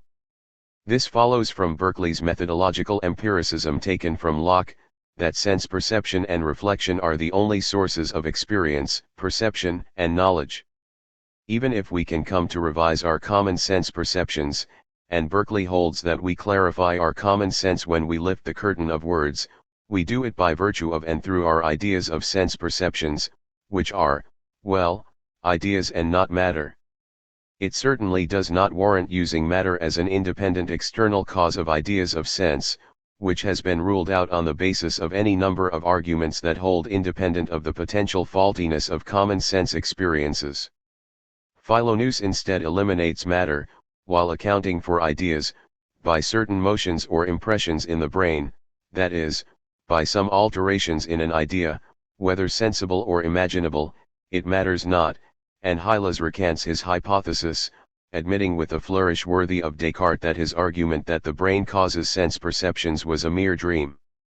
In this context, Philonous introduces another important Berkeleyan concept in passing: besides spirits, all that we know or conceive are our own ideas, di. 209. Berkeley is here suggesting that there are things that we can know beyond our own ideas, other spirits, and our knowledge of them is not of ideas, which Berkeley equates with images. But this suggestion immediately raises an issue we have been avoiding. If so far all we know are our ideas and there is no external world of matter, how can we have access to other minds at all? This was a central issue in Descartes' sixth meditation. How do we know, for example, that the people we meet on the street really have minds at all, and aren't just machines beneath their clothes? Isn't that all we really perceive about them? Descartes' answer, that God is not a deceiver, was not very satisfying to many readers of the Meditations, since we are apparently deceived all of the time in our perceptions. Berkeley obviously doesn't have to deal with this particular sort of worry in one sense, since he denies matter. But he still must explain how and that we know other minds beyond our ideas. 92. Nature and Feeling, 210-11.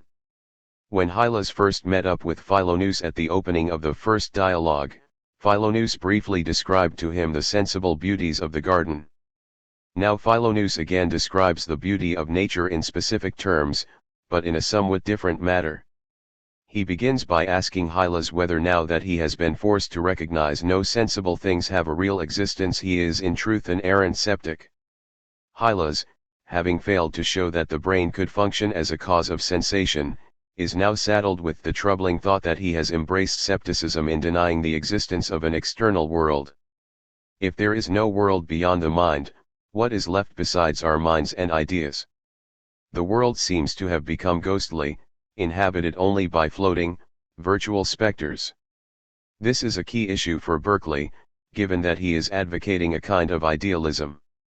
He does not, of course, wish dualists or materialists to dictate the terms of his idealism.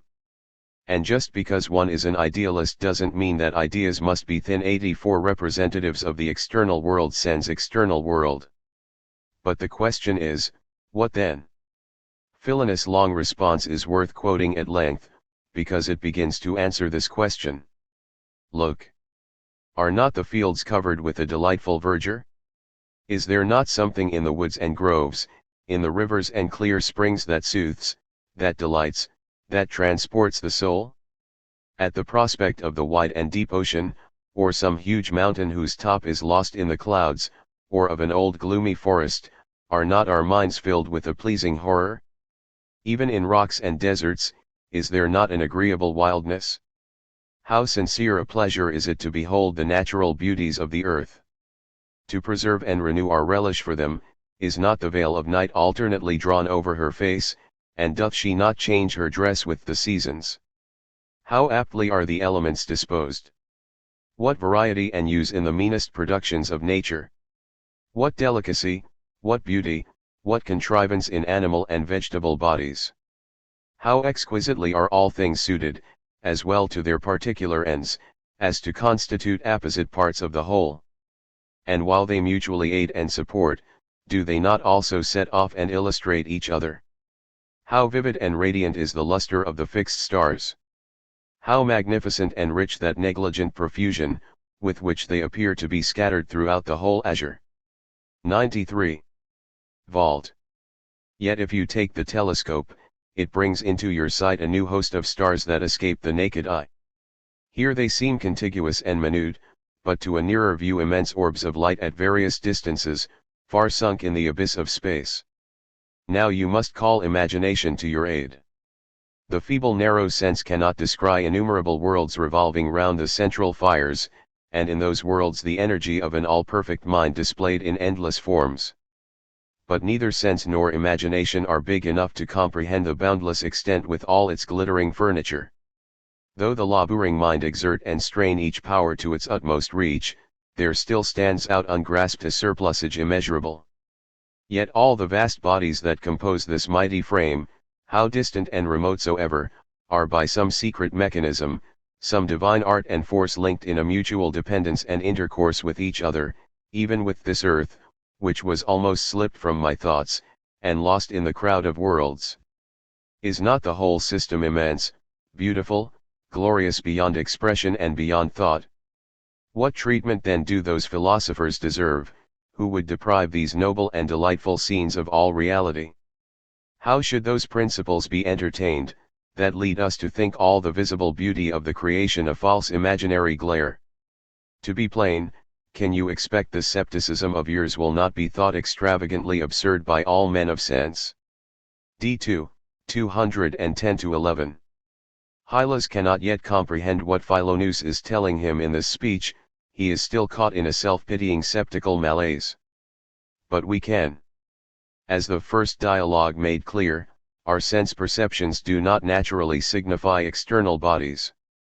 Instead, when we allow them to signify, and cease to impose conventional philosophical significance on them, we recognize that they are not just simple perceptions, but rather a variety of more complex but inseparable sensations and feelings, soothes, delights.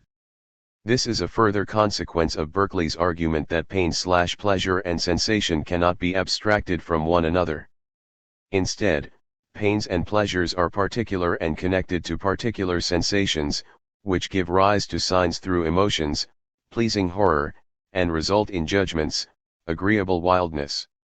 It is all so natural to us that we don't even notice how meaningful it is, and how at odds with the reductionist and materialist picture of the world. 94. With Philonous' speech, Berkeley is implicitly contrasting his synoptic vision of how and what the world means with a materialist mechanist such as Fontenelle. Berkeley's description of countless worlds that we begin to glimpse with a telescope, surpassing our senses, is very much in line with Fontenelle's, and certainly not dismissive of the new science. But for Berkeley, unlike for Fontenelle, for whom these signify only the many ways in which atoms can concatenate to produce more complex bodies, they are signs of a larger and greater purpose. They mean something different. A materialist of the Fontenelle type has difficulties explaining teleological purposes or the relations between parts and wholes, in that mechanism is normally construed solely in terms of blind efficient causes. Like Shaftesbury, of whom Berkeley was highly critical, the whole and context provide more, teleological meanings. When we reflect on any ordinary frame or constitution either of art or nature, and consider how hard it is to give the least account of a particular part, without a competent knowledge of the whole and parts, we need not wonder to find ourselves at a loss in many things relating to the constitution and frame of nature herself. 85.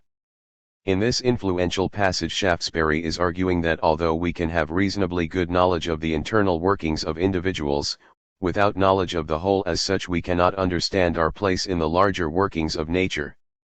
The Lockean worry that we cannot in principle know the internal material constitutions of things or their real essence, much the less their ultimate purpose, is offset by the fact that we can know their particular structure and purpose in a limited way. And, from judging their individual structure, we can know what their virtues are, i.e., what it is to function well as that sort of thing. Berkeley rejected Shaftesbury's identification of individual structure and virtue, and instead tried to argue for more global meanings. This is evident from Philonous' claim that while they mutually aid and support, do they not also set off and illustrate each other? Relations between parts and whole are not solely relations of dependence and superiority, or functional interaction, but also the basis for broader, comparative judgments. Berkeley adds that the relation between part and whole concerns both the crowd of worlds and the 95. Place of Earth within the crowd. Through comparing and connecting parts and wholes we see that Earth is not just a word which stands in for an idea signifying a rotating globe of adhering corpus cles, but rather signs refer to other signs and raise wonder at the standpoint of humility and awe. Later, in Alciphron and the New Theory of Vision Revisited, Berkeley would argue that our perceptions of nature, particularly visual perceptions, are God speaking to us, and that nature is God's language. The great mover and author of nature constantly explaineth himself to the eyes of men, by the sensible intervention of arbitrary signs, which have no similitude or connection with the things signified, so as by compounding and disposing them, to suggest an endless variety of objects differing in nature, time, and place, thereby informing and directing men, how to act with respect to things distant and future, as well as near and future. A 4.12, 86. In the discussion in Al-Safran asks why the signs seem both arbitrary, which is the precondition for Berkeley for it being a language, and at the same time regular or natural. Berkeley's mouthpiece Euphrendor responds that Al-Safran should look in a mirror in order to understand. 87. This language is arbitrary, in that God has organized heterogeneous signs which do not resemble one another to produce meaning, such as tactile sensations and visual experience to produce judgments of distance. But it is also natural in that it has been organized to be understood and interpreted by us in accordance with our natures. So, as opposed to Shaftesbury, whose account tended to make God extraneous by concentrating on local function, Berkeley underscored the role of God both in global meaning and in sentiments arising from comparison. On Berkeley's account, God is quite literally the author of nature, D2, 210, p. 147, and to perceive is to read God's book. This does not mean that it is obvious to everyone that God is the author of the visual language of nature through which he communicates to creatures. Berkeley thinks this only becomes evident upon reflection. The passages from Al-Safran are consistent with Philinus' speech. Berkeley is a remarkably consistent philosopher over the 96 course of his career, although Berkeley does not invoke this theory in the dialogues. Philinus' speech also begins to hint towards an interesting argument from design, that nature is so wondrous, and the arbitrary language so well organized and meaningful, that it could not have happened by accident, but must have a designer and meaning maker. Unsurprisingly then, the discussion moves to God. God, 211-15. A materialist picture has difficulties in proving the existence of the sort of God that an ordinary religious person might want beyond the earth and the crowd of worlds. Spinoza had a number of proofs of God in the Ethics, but they could be taken to prove at most that an all-encompassing nature exists, certainly not that a Christian, or Jewish or Muslim or Buddhist or Hindu, God exists. The same could also be said of Descartes' proofs of God in the Meditations. Descartes argued for an all-powerful first principle, but that this first principle was omniscient or good was more questionable. Readers were also disturbed, wrongly or rightly, by the voluntarist character of Descartes' God. It seemed as if the world was only good because God made it, and consequently the anxiety that the theory sanctioned a God who need not be good by ordinary measures, and a world that was unworthy of a truly good God. Locke's argument in the essay, E410, was even more threadbare. It showed that God was omniscient, omnipotent, eternal and thinking.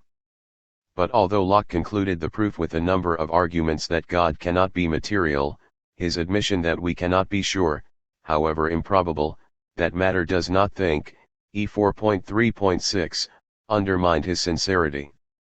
The problem of how to get a good and immaterial God, not just a big will, from a metaphysical proof is long-standing, and not just particular to Christianity.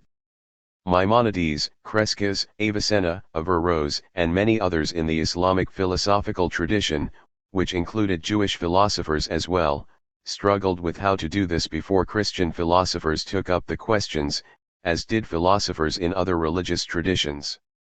The most famous proof of God's existence in the early 18th century was Samuel Clarke's A Demonstration of the Being and Attributes of God, 1704, given as the initiating series of Boyle lectures to counteract the tide of atheism.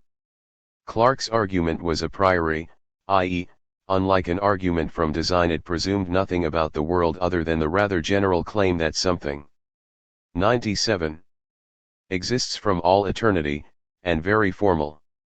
In Proposition 6, Clarke showed that the self-existent being must of necessity be infinite and omnipresent. 89 About the time that Berkeley's principles appeared, the young Joseph Butler, later Bishop Butler, wrote a series of letters to Clarke criticizing the argument, beginning by pointing out that a self-existent being need not of necessity be omnipresent, since it could exist for all eternity but in different places, i.e., now here, now there, but always somewhere as opposed to here, there, and everywhere. 90 Butler would go on to rise well above Berkeley in the Anglican Church hierarchy, and to write the most famous of 18th-century arguments from design, The Analogy of Religion, 1736, where he claimed that the existence of a revealed God could be shown to be likely on the basis of probable evidence, as opposed to Clarke's necessary reasons. Butler's Analogy of Religion is an important opponent for, and sophisticated influence on, many of Hume's arguments against the probable evidence of revealed or natural religion. Berkeley's initial proof is extremely brief, in fact, it hardly seems a proof at all. He presented a brief argument from design in Principles 146, but the first argument in the dialogues is even simpler. Philoneus, to me it is evident, for the reasons you allow of, that sensible things cannot exist otherwise than in a mind or spirit. Whence I conclude, not that they have no real existence, but that seeing they depend not on my thought, and have an existence distinct from being perceived by me, there must be some other mind wherein they exist. As sure therefore as the sensible world really exists, so sure is there an infinite omnipresent spirit who contains and supports it. Hylas, what? This is no more than I and all Christians hold, nay, and all others too who believe there is a God, and that he knows and comprehends all things. Philoneus, but here lies the difference. Men commonly believe that all things are known or perceived by God, because they believe the being of a God, whereas I on the other side, immediately and necessarily conclude the being of a God, because all sensible things must be perceived by him. Hylas has accepted, wrongly or rightly, that sensible things can only exist in a mind. He and Philoneus both wish to hold that sensible 98 things have a distinct existence as well. If, 1, they can only exist in a mind, and, 2, if to exist is to have an existence distinct from each of our particular perceptions, and finally, 3, if sensible things exist, then, 4, there must be some other mind wherein they exist. 91 Berkeley is trying to show that the existence of the sort of God a Christian might want follows with a direct and immediate demonstration, from a most evident principle, i.e., Berkeley's own account of perception. But even if we do hold that, 1, has been established, and that, 2, is desirable, and we even hold that, 3, is unquestionable, 4, is still suspect as a conclusion. First, Butler's objection to Clarke could be modified against Berkeley. Why couldn't it be the case that different perceivers all perceive objects at different times, preserving the continuity of objects without recourse to one omnipresent omniperceiver? Indeed, Berkeley's ideas about the relational character of space might point in this direction by analogy. Just as we can describe space through the relation of multiple bodies without reference to one fixed reference point, so perceptions of bodies might arise from multiple perceivers without recourse to one encompassing spectator. There would be minds and objects of those minds, but not an Iber mind. Many more objections could be offered. Isn't Berkeley trying to avoid the consequence that when a tree falls in the forest and no one perceives it, it does not exist? But why shouldn't he just accept this? Indeed, in framing this proof, aren't we violating the constraints of the master argument? Aren't we trying to account for things we do not perceive with an omnipresent omniperceiver? But then aren't we trying to perceive something we do not perceive, trees beyond our perception necessitating the omnipresent omniperceiver?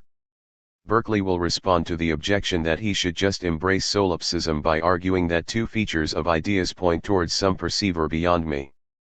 First, I often experience them independent of my will, I acquire them adventitiously.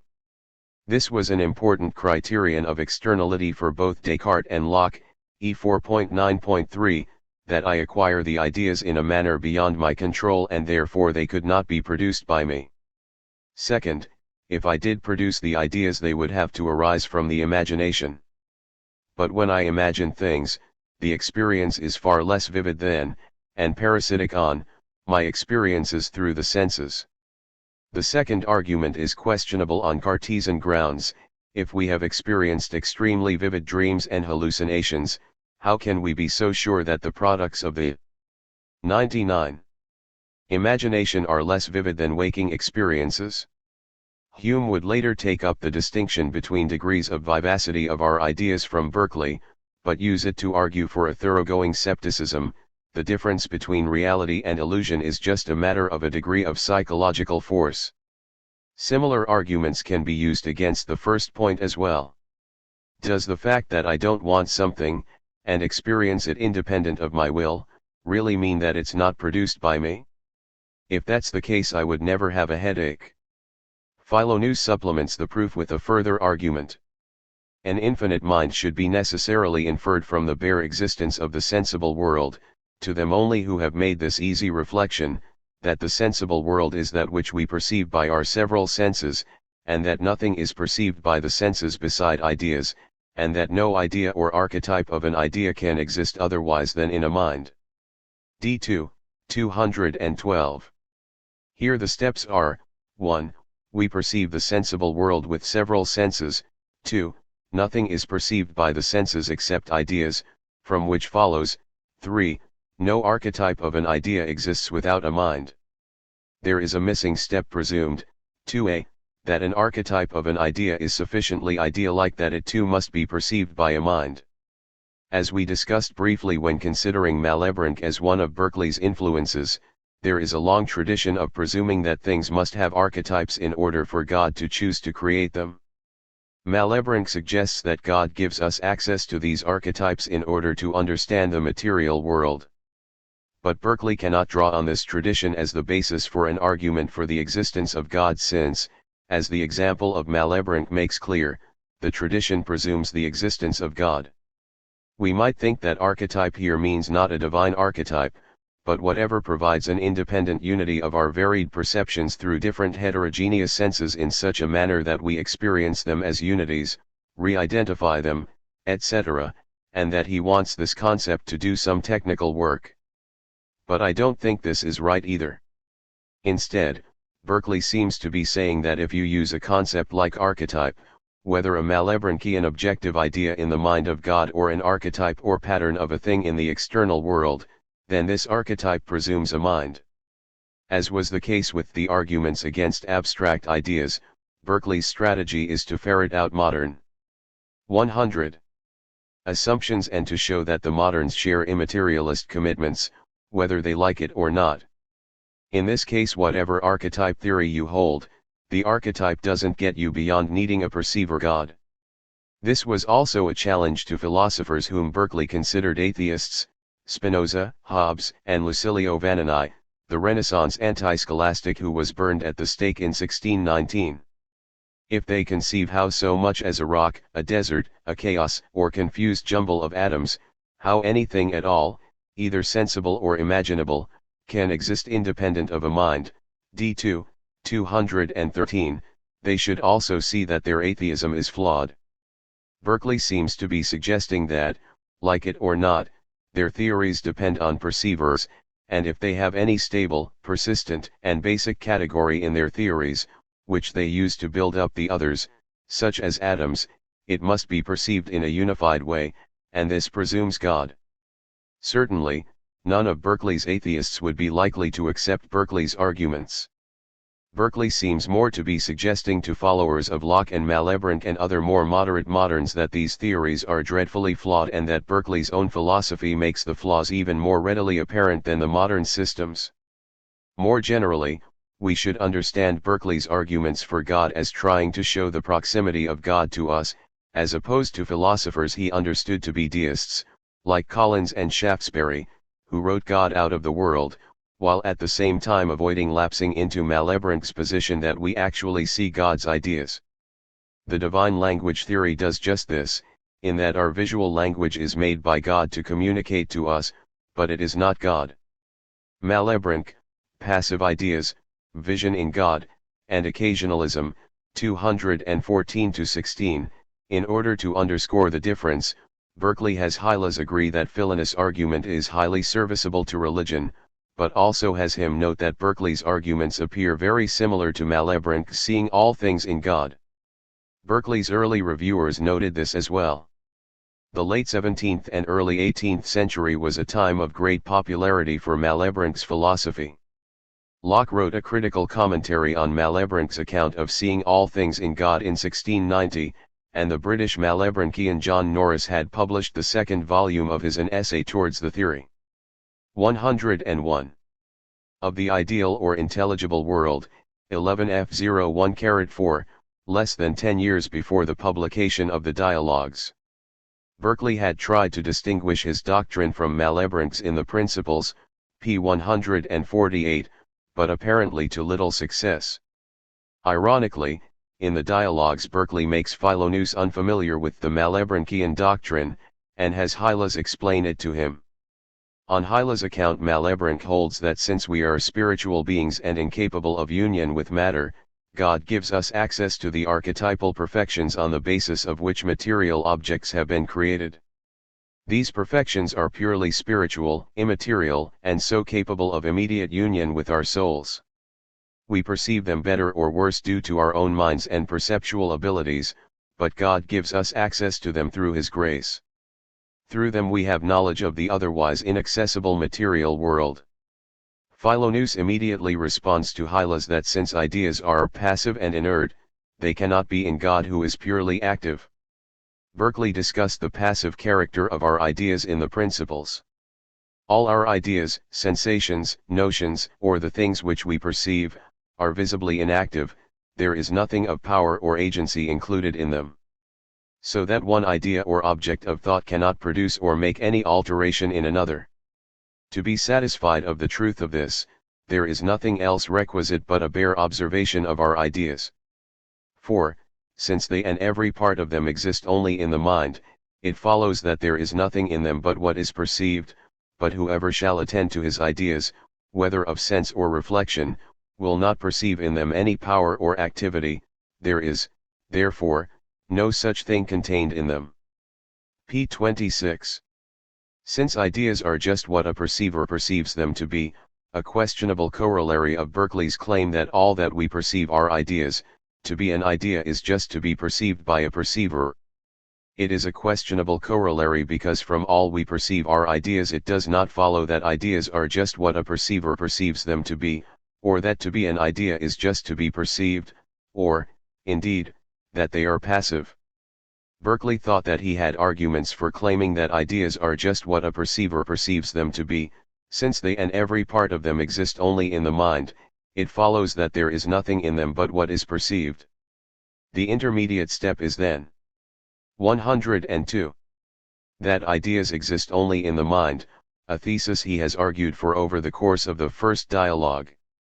Berkeley's brief argument suggests that he thought that to be an idea is just to be perceived by a perceiver drops out nearly tautologously from ideas exist only in the mind. Let's assume that Berkeley has established that ideas exist only in the mind. Does it really follow that to be an idea is just to be perceived by a perceiver? Or that they are passive? As to the latter, he may have in mind Malebranche's famous argument for occasionalism in Elucidation 15, that there is nothing in bodies taken singly on the basis of which we can attribute powers to them. If we inspect two billiard balls we will never find the force that can pass from one to the other in their qualities.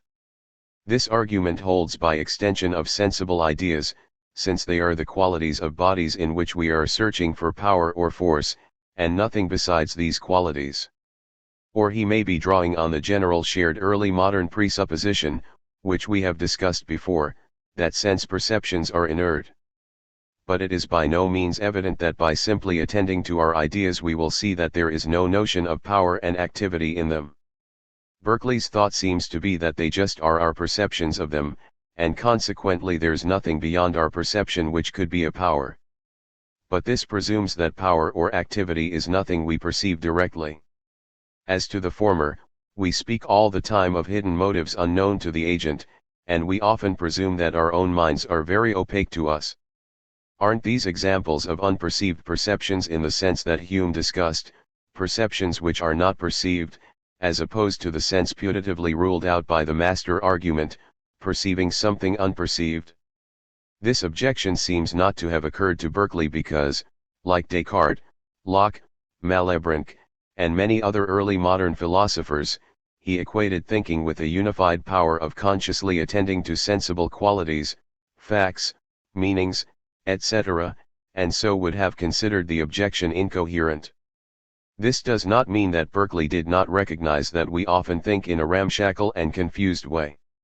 For many early modern authors, passions, emotions, and sentiments were invoked to explain how thinking could become murky, and for Malebranche, how it could become elevated as well. But that's different from suggesting that we are unconsciously thinking of something while we are consciously thinking. 103. About something else. The very term unconscious entered colloquial use with Freud, and although some have argued that there are glimmerings of a similar notion in Hume, Leibniz, and Spinoza, these glimmerings, such as they are, were very far from ordinary. One tacit reason for the general agreement among modern philosophers that thinking was a unified conscious power has to do with moral responsibility. If it is the case that I can have motives that are not conscious, or I can be thinking about something and not recognize it, it becomes very hard to impute moral responsibility to me. And, if there is no unity to my thinking, it is hard to judge me as a unified subject of moral appraisal.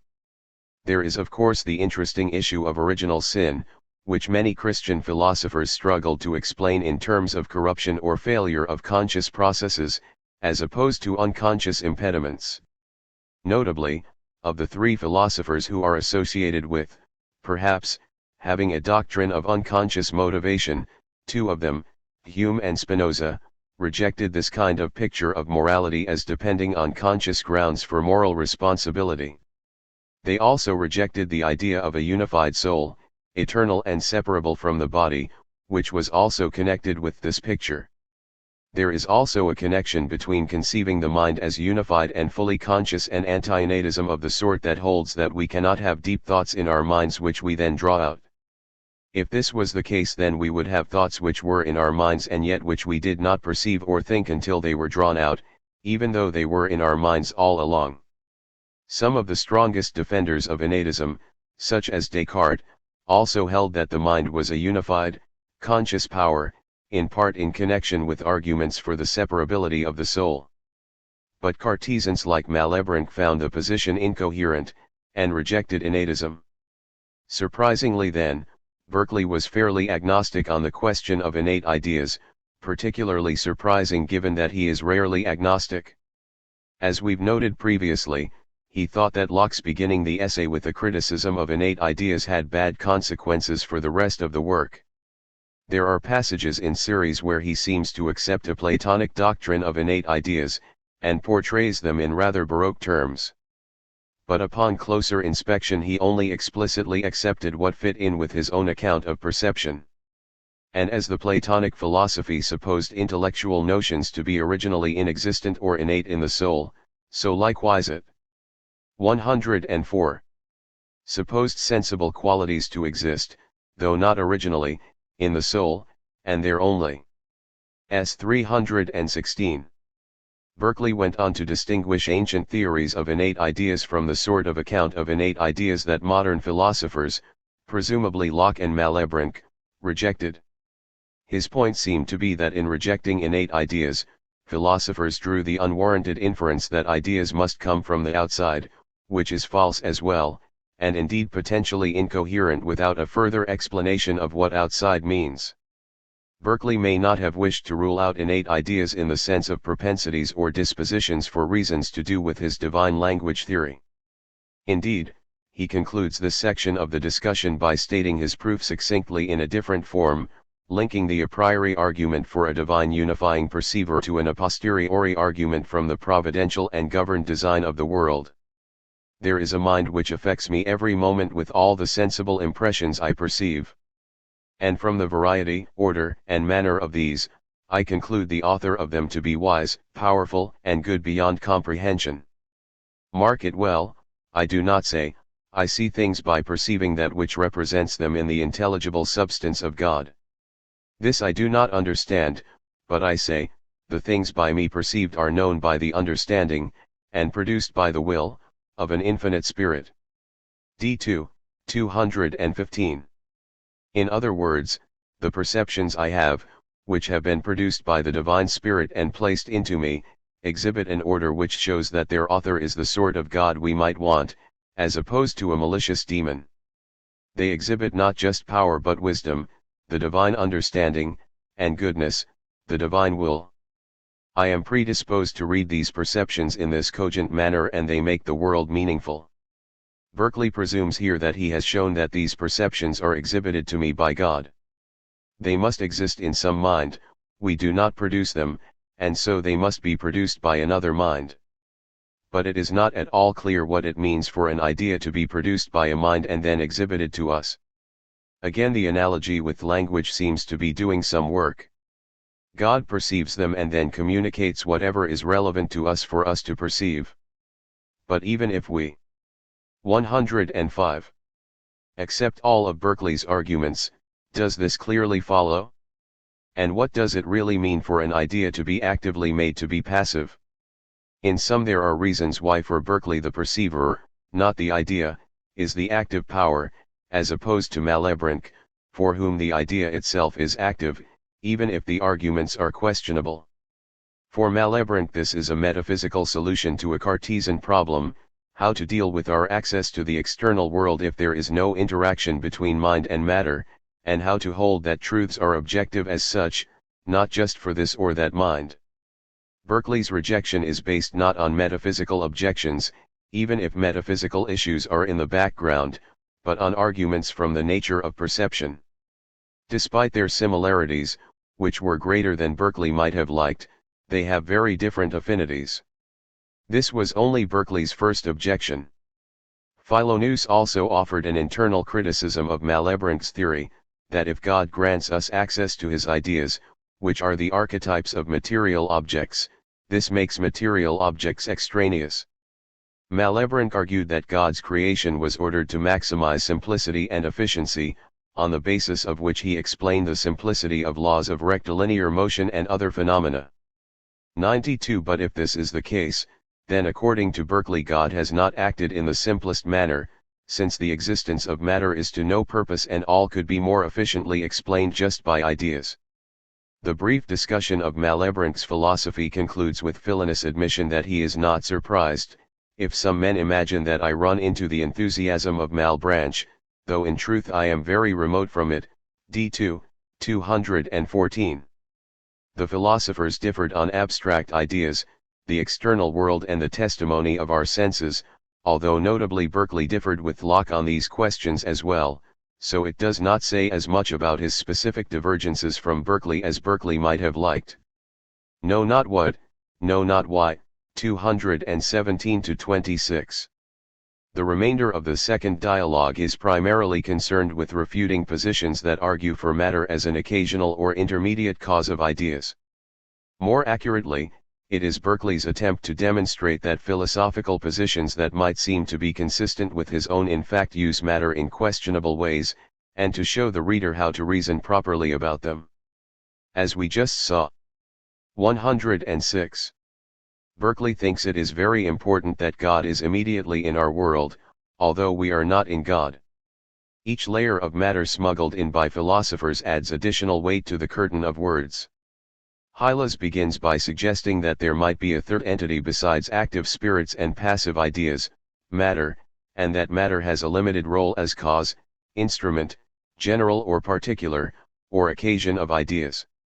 By using instrument, Berkeley perhaps means to invoke Newton and Clarke, and the theory that space is a divine instrument or sensorium, subordinate to spirit but the means by which God knows and acts omnipresently. Berkeley sent a copy of the Principles to Clarke, who never responded as far as we know. By occasion Berkeley means to invoke Malebranche's occasionalism, but also Cartesianism more generally. Philonous objects that all of these uses of matter alter the accepted usage, and that by altering the use Hylas is just falling back on his old, bad philosophical habits.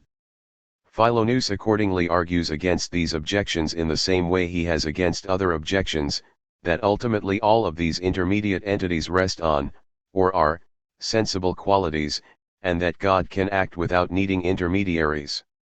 In this context Berkeley introduces a version of the principle of sufficient reason, it is to me a sufficient reason not to believe the existence of anything, if I see no reason for believing it.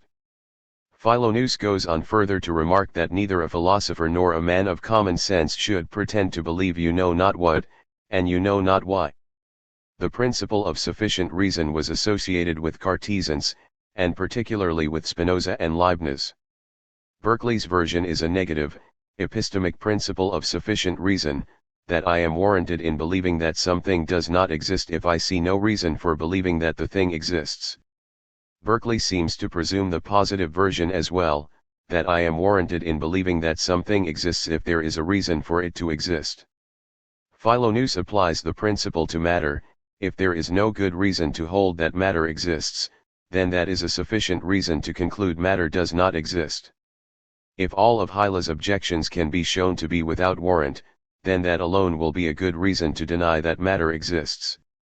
The crucial difference from Leibniz and Spinoza is that Berkeley presents not a metaphysical principle but an epistemic one, in that it concerns well-founded and ill-founded beliefs and the arguments that follow from them.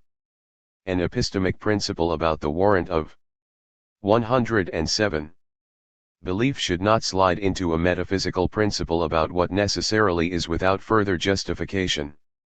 Berkeley is usually careful to allow the principle to slide. All beliefs in matter are by this token poorly founded, in that they are cases where we know not what matter is, and know not why it is used. The epistemic principle of sufficient reason seems much too strong though, since it seems to rule out God causing our particular sense ideas.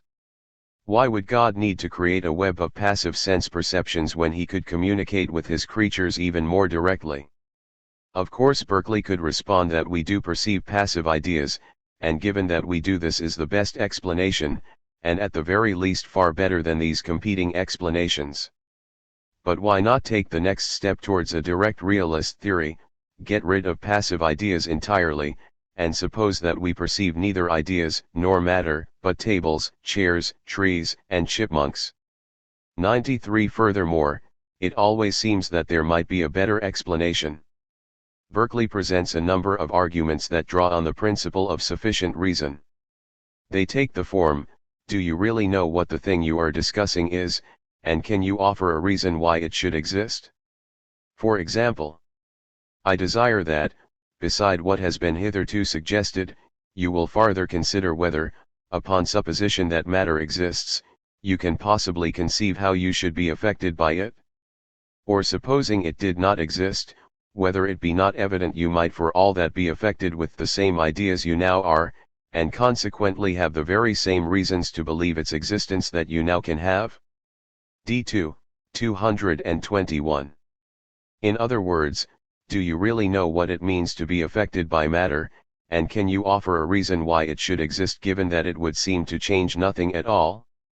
If you can't, then your belief is unwarranted. Through reading the second dialogue we take part in Hylas' education in what qualifies as a reason, in how to reason consistently, and in the necessity of reasons guiding beliefs.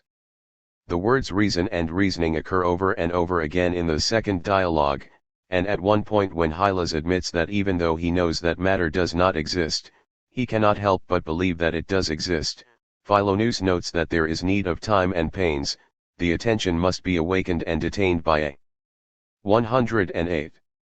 Frequent repetition of the same thing placed oft in the same, oft in different lights.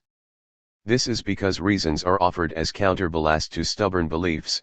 The stubborn beliefs arise from a stain of prejudice, and sloppy changes in the meanings of words feed the prejudice and allow the ill-founded beliefs to persist, even when it is evident upon careful inspection that there is no substantial support for them. As we read, we are being trained to take care with meanings and to reason in the same fashion as Philonous. The training results in Hylas moving from the characteristic statement and assent mode of the first dialogue to more active argument, most effectively against himself. For example, he responds to one of Philonous' objections thus: O Philonous! Now you think you have entangled me, for if I say it exists in place, then you will infer that it exists in the mind, since it is agreed, that place or extension exists only in the mind. D2, 222. Berkeley is showing us that Hylas is learning how to reason as he begins to question the existence of matter, and conversely, that to hold that matter exists is to reason poorly and use the word matter equivocally. If philosophers actually reasoned about matter in the ways that they proscribed that we ought to reason about all subjects, they would realize that they know little or nothing about it, it lies beneath, it supports, have no reason for positing it when ideas will do the job as well, and ought to banish it. Matter in fact has been a constraint on reasoning. Towards the end of the second dialogue, Philonous enumerates the ways in which Hylas has tried to preserve a role for matter in his theory. Pray tell me if the case stands not thus: at first, from a belief of material substance you would have it that the immediate objects existed without the mind, then that they are archetypes, then causes, next instruments, then occasions, lastly, something in general, which being interpreted proves nothing. So matter comes to nothing. D2, 222-3. The list is presented as sufficiently exhaustive that the objections of materialists should be subsumed under one or another of these categories, for each of which we can show there is neither an idea of 109, nor a reason why. The final entry on the list is the general abstract idea of entity, which represents Hylas' final attempt to preserve a place for matter and a sense that there is some reality beyond ideas which anchors them, to which they refer and which they represent. Philonous asks Hylas to try to frame a distinct idea of entity in general, prescinded from all particular things whatsoever, and Hylas fails to do so. Berkeley wishes us to draw the conclusion that we cannot frame any of these ideas of matter, because at bottom they depend upon framing an abstract idea in order to signify something, entity as distinguished from any entity. And Berkeley thinks, rightly or wrongly, that our failure to frame such an idea means that we have a word entity but no idea that the word stands in for. Philonous has been teaching us to recognize and criticize abstract ideas from his discussion of the inability to separate pain and pleasure from vehement sensations onward. In fact, the abstract idea of entity is the sort of abstract idea that even Locke viewed as meaningless when he counseled that we ought to avoid sailing into the vast ocean of being and think about our duty. Even if the idea of entity is particularly vacuous, Berkeley suggests that none of the other apparently more credible ideas really fare much better under scrutiny. That from a cause, effect, operation, sign, or other circumstance, there may reasonably be inferred the existence of a thing not immediately perceived, and that it were absurd for any man to argue against the existence of that thing, from his having no direct and positive notion of it, I freely own.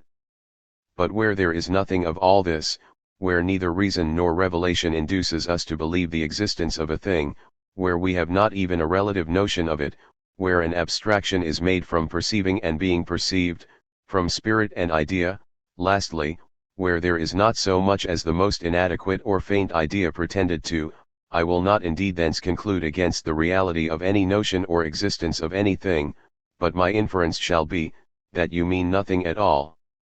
That you employ words to no manner of purpose, without any design or signification whatsoever. D2, 223. This is an important passage, because it makes clear that Berkeley thinks that knowledge does not depend on direct or immediate. 110. Perception. In addition to positive notions, we can also have relative notions which give us reason to think that their relata exists. Relative notion is one of the more mysterious concepts in Berkeley's philosophy. Notions simpliciter are relatively less mysterious, they sometimes refer broadly to any mental activity, but they usually refer more specifically to active thinking and reflection on the self, God, and other minds as opposed to passive reception of sense perceptions. They are not ideas in Berkeley's narrow sense in that they are not images. Berkeley hardly says anything about relative notions, and he may just have thought that they were notions arising in us which were signified by our perceptions, through causation and other relations. 94. Many have pointed to the problem of getting relations from Berkeley's theory of mind, which only seems to have a place for particular sense perceptions and notions. Equally importantly, Berkeley notes that lack of a reason does not mean that something necessarily does not exist, it may or it may not. This is a worry we have had about Berkeley's arguments throughout. He moves from the fact that there is no support presently available for a thing to that the thing doesn't exist. We saw this problem in the master argument. When we inspect a belief that someone avows and find that there are no good reasons that support it, and also find that the person who espouses the belief cannot give a clear positive or relative notion, although we cannot draw an ultimate conclusion about the existence or non-existence of something, we can come to a psychological conclusion, that the words which the person is uttering signifies no ideas or things to them, and so that they are speaking nonsense. Unfortunately, Berkeley does seem to go on to say that one can show that it is impossible that something exists when the concept of the thing signifies nothing. Philoneus, when is a thing shown to be impossible? Hylas, when a repugnancy is demonstrated between the ideas comprehended in its definition. Philoneus, but where there are no ideas, there no repugnancy can be demonstrated between ideas. Hylas, I agree with you. Philoneus, now in that which you call the obscure indefinite sense of the word matter, it is plain, by your own confession, there was included no idea at all, no sense except an unknown. 111. Sense, which is the same as none.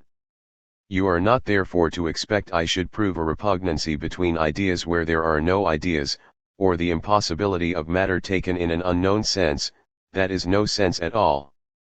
My business was only to shew, you meant nothing, and this you were brought to own. So that in all your various senses, you have been shewed either to mean nothing at all, or if anything, an absurdity. And if this be not sufficient to prove the impossibility of a thing, I desire you will let me know what is. D2, 225-6. Furthermore, we can make sense of this passage if we recognize that Philoneus is responding to the problem of how to prove that matter is impossible if the materialist opponent engages in a shifting unfair method, and so each time a particular sense of matter is shown to be impossible quickly shifts to another sense. All that one can do in these circumstances is show that each particular sense in which the opponent uses matter is impossible. For example, the belief in entity is ill-founded because it is an abstract idea, and like other abstract ideas can mean nothing at all because it refers to purportedly separate concepts, that which underlies the thing, which hold of qualities, which causes, which occasion, or that which just is, which in fact cannot be separated from particular sense experiences. The belief in matter as a divine instrument or sensorium is an absurdity, because it suggests that God would need an intermediate cause for action, which would conflict with his attributes. And so forth. But, one cannot show a repugnance between different vacuous, absurd, or inconceivable concepts because there's nothing to adduce the absurdities between. At best, one can show each in turn is vacuous, absurd, or inconceivable. The opponent can always shift around and refuse to commit to one meaning. In fact, this is a traditional sceptical strategy. But if they are at all serious or earnest, they will come to see that matter is impossible in a sense set out by the initial discussions of scepticism, and that the doctrine of matter leads to more paradoxes and repugnances than immaterialism, within each of the particular definitions of matter. Given a competing doctrine that does not lead to these repugnances, and given that they mean nothing, it is impossible to coherently maintain the existence of matter, in that it is inconceivable. And when arguing with philosophers, that's likely to be the best one is going to get. The fear is that by unmooring a stubborn belief such as the belief 112 in the existence of matter, all the rest will tumble down and the immaterialist philosopher will become a wild-eyed, enthusiastic skeptic. Hylas expresses this fear as he leaves to think over the day's discussions. The two agree to meet the next morning. Questions 1. Is the fact that we know not why and not what really sufficient grounds for rejection? Would it be more sensible to deny Berkeley's version of the principle of sufficient reason? 2. Can you formulate a way out of Berkeley's argument that the brain cannot cause sensation? How would Berkeley respond? 3. If you find Berkeley's vision of a meaningful nature compelling, does this mean you ought to believe in God, or alternately, if you believe, does it necessarily reinforce your belief? The third dialogue. The third dialogue is mostly more intriguing than satisfying. Fortunately, it is very intriguing. Berkeley hints at theories of archetypes, of ectypes, of spirit, and notions, and an account of action, but does not really develop any of them at length. The longest sustained discussion is an account of the Mosaic creation responding to Lady Percival's query. The third dialogue is long, so I will not attempt an exhaustive treatment. Instead, I will discuss serially what Berkeley wrote on a few pivotal topics. Hylas the Septic, 227-30. When Philoneus encounters Hylas in the garden the following day, Hylas' temper has changed. He has become a septic. His usually polite questions and answers have surrendered to a harder tone. What is the substance of his scepticism? Hylas claims that the search for the real essences of things is vain. There is not a single thing in the world, whereof we can know the real nature or what it is in itself, and that men were not intended for speculation. He challenges all of Philoneus' claims in an aggressive, sceptical fashion. Berkeley wished us to see that the reason why Hylas has become a septic is that he is still holding on to the belief in matter, and on to the identification of real things with corporeal substances. Apparently the repetition has not done its work, and each evening Hylas has slipped back into his previous materialist beliefs. This is 113. Perhaps Berkeley's central negative philosophical lesson, that the modern philosophy entails scepticism and needs strong argumentative medicine.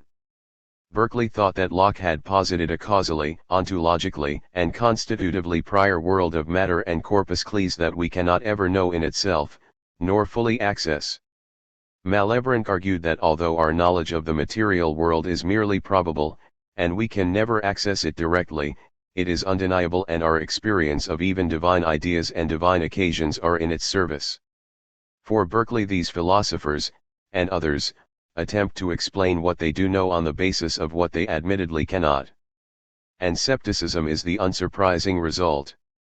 Philoneus teases, surely, Hylas, I can distinguish gold, for example, from iron. D2, 227.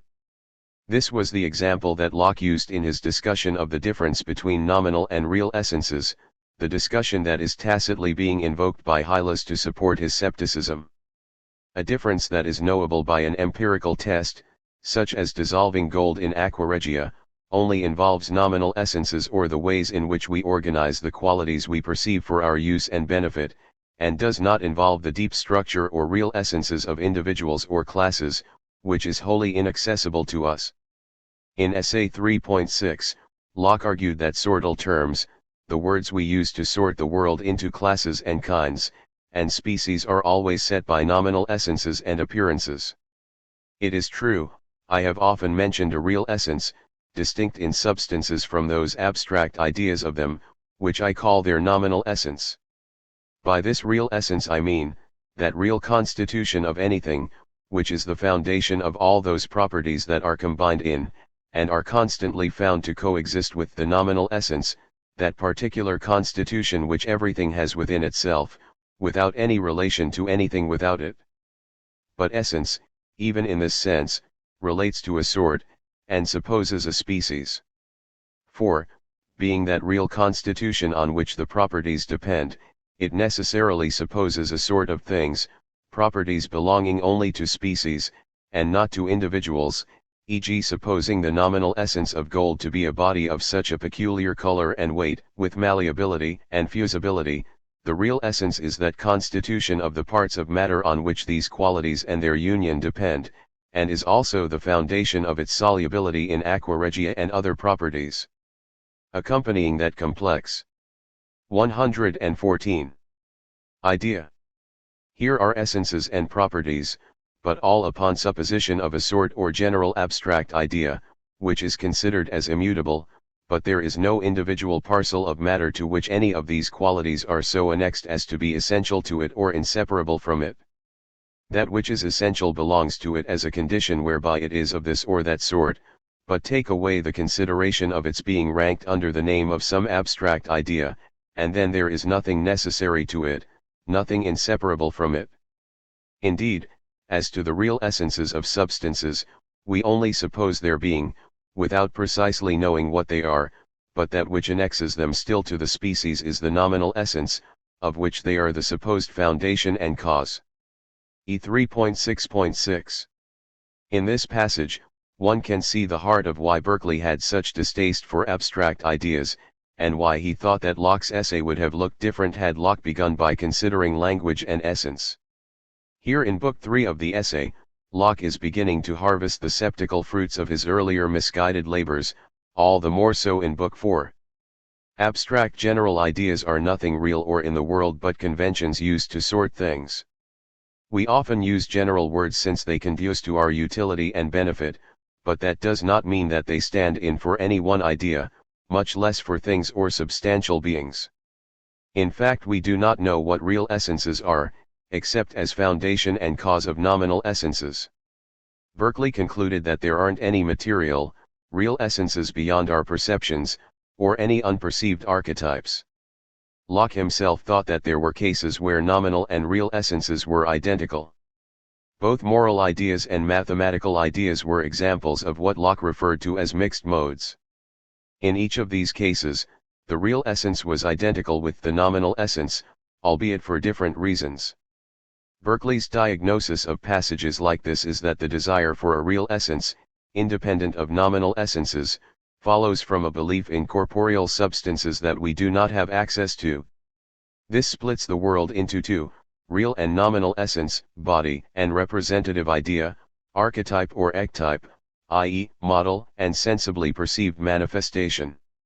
And this further bred the anxiety in Descartes' sixth meditation that the people we see in the street are in fact machines, or in Malebranche's acceptance of the only probable existence of a material world. Immaterialism, on the other hand, presupposes nothing beyond thoughts, either immediate perceptions, or positive end. 115. Relative notions.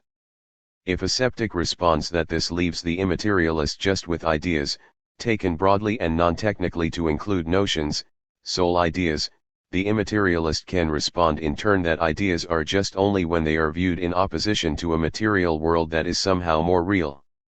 The skeptical problem arises from a misconceived opposition, and the problem is dissolved when the opposition is recognized.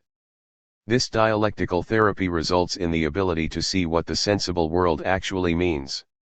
Snow is white and man is created, 227-30, 250-6.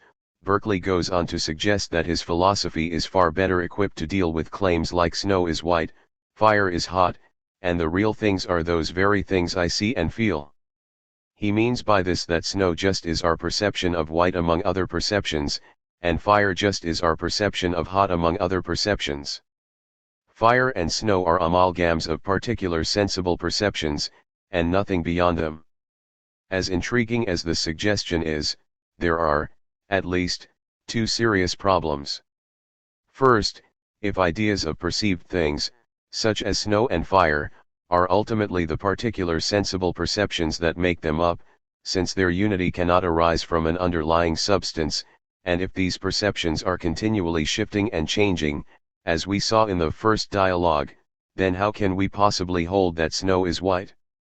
Wouldn't this undermine the previous arguments? The second objection is potentially more damaging. What gives unity to white snow such that I can claim not just I am now experiencing a particular shade which I call white, some feelings of particular cold and solid but crunchy and so on, but rather claim, snow is white over time, re-identifiable as white snow, and snow is white even when I am not looking. This is a further worry behind Hume's skepticism of the senses, where he attempted to explain the unity of the individual over time, and the feeling I have that they persist when I am not looking at them, with associative psychology, and thus to avoid any claim to there being snow out there, somewhere, ever white. But Berkeley does not forego this claim. Margaret Atherton has what I think is an excellent response to the first objection.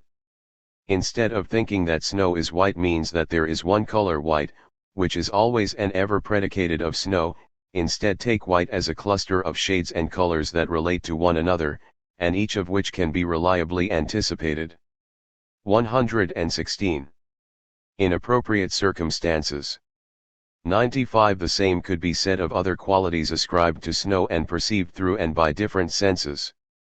The interconnection of different particular experiences both allows us to claim this is snow and gives us reason to believe this is white. We could also explain fire is hot in a similar manner. This seems a plausible, and Berkeley solution. The problem still remains of deciding on what basis we then can judge that all of these shades resemble each other in being white, but this is not a problem particular to Berkeley. One solution I've already mentioned is Hume's pairwise comparisons of particular colors. Atherton goes on to note that if we adopt her account of snow is white, then Berkeley's discussion of microscopy later in the third dialogue can be reconciled with his earlier claims about microscopy in the first dialogue.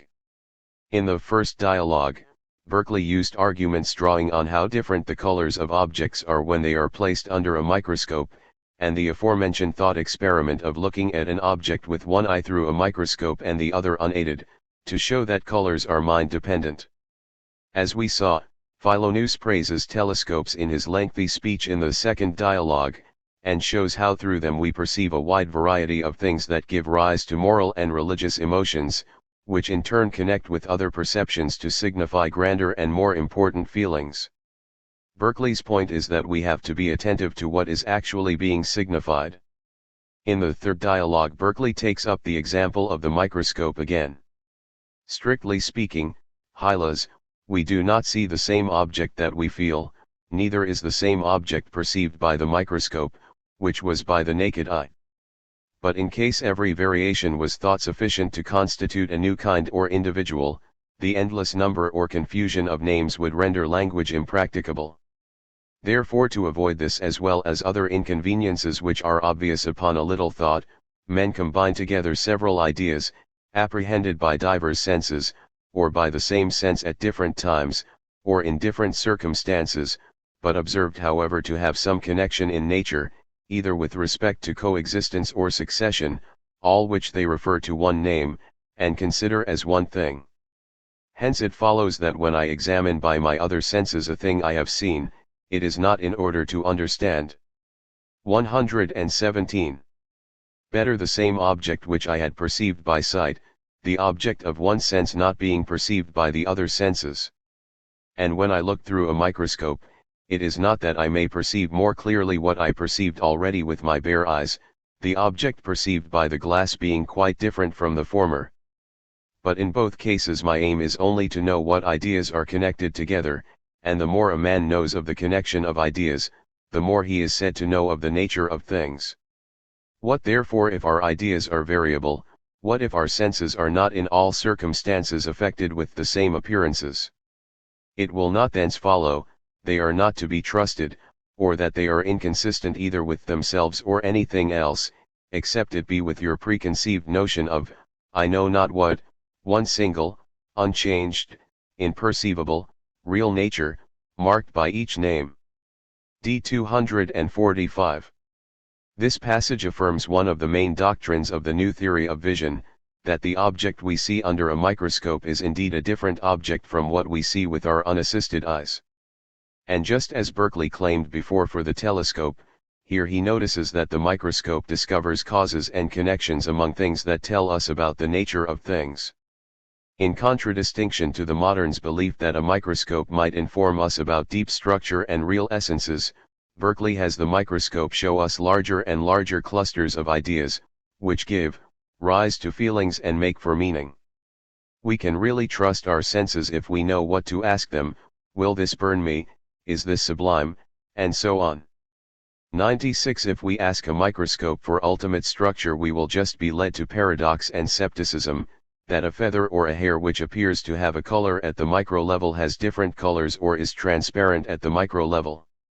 Near the end of the third dialogue, Berkeley adds, upon this supposition indeed, the objections from the change of colors in a pigeon's neck, or the appearance of the broken oar in the water, must be allowed to have weight. But those and the like objections vanish, if we do not maintain the being of absolute external originals, but place the reality of things in ideas, fleeting indeed, and changeable, however not changed at random, but according to the fixed order of nature. For herein consists that constancy and truth of things, which secures all the concerns of 118. Life, and distinguishes that which is real from the irregular visions of the fancy. D2, 258. The objections from the pigeon's neck and the bent oar were standard ancient septical objections. 97. Berkeley is arguing that septical consequences only arise when we seek absolute stable colors or absolute stable things, as opposed to a fixed or regular sequence of changes. This points towards the real, broadly, moral and instrumental purpose of sense perceptions from where they gain their unity, to secure all the concerns of life. But the holism of Berkeley's solution magnifies the second objection. If all of our ideas are variable, and if they make meanings and signify emotions through the ways in which they connect with and refer to other ideas, it should then be incumbent on Berkeley to provide a theory of relations, which he does not, beyond asserting that they are relative notions. And, relations between what? If everything is variable and shifting, if each sense has its own object and each magnification or perhaps even each glimpse has its own object, for what is to distinguish looking through a telescope from any other look, then what is being related? This is reminiscent of Berkeley's own argument for the impossibility of materialism. If each concept being related is really nothing, no contradiction will ensue, but nothing will be said at all.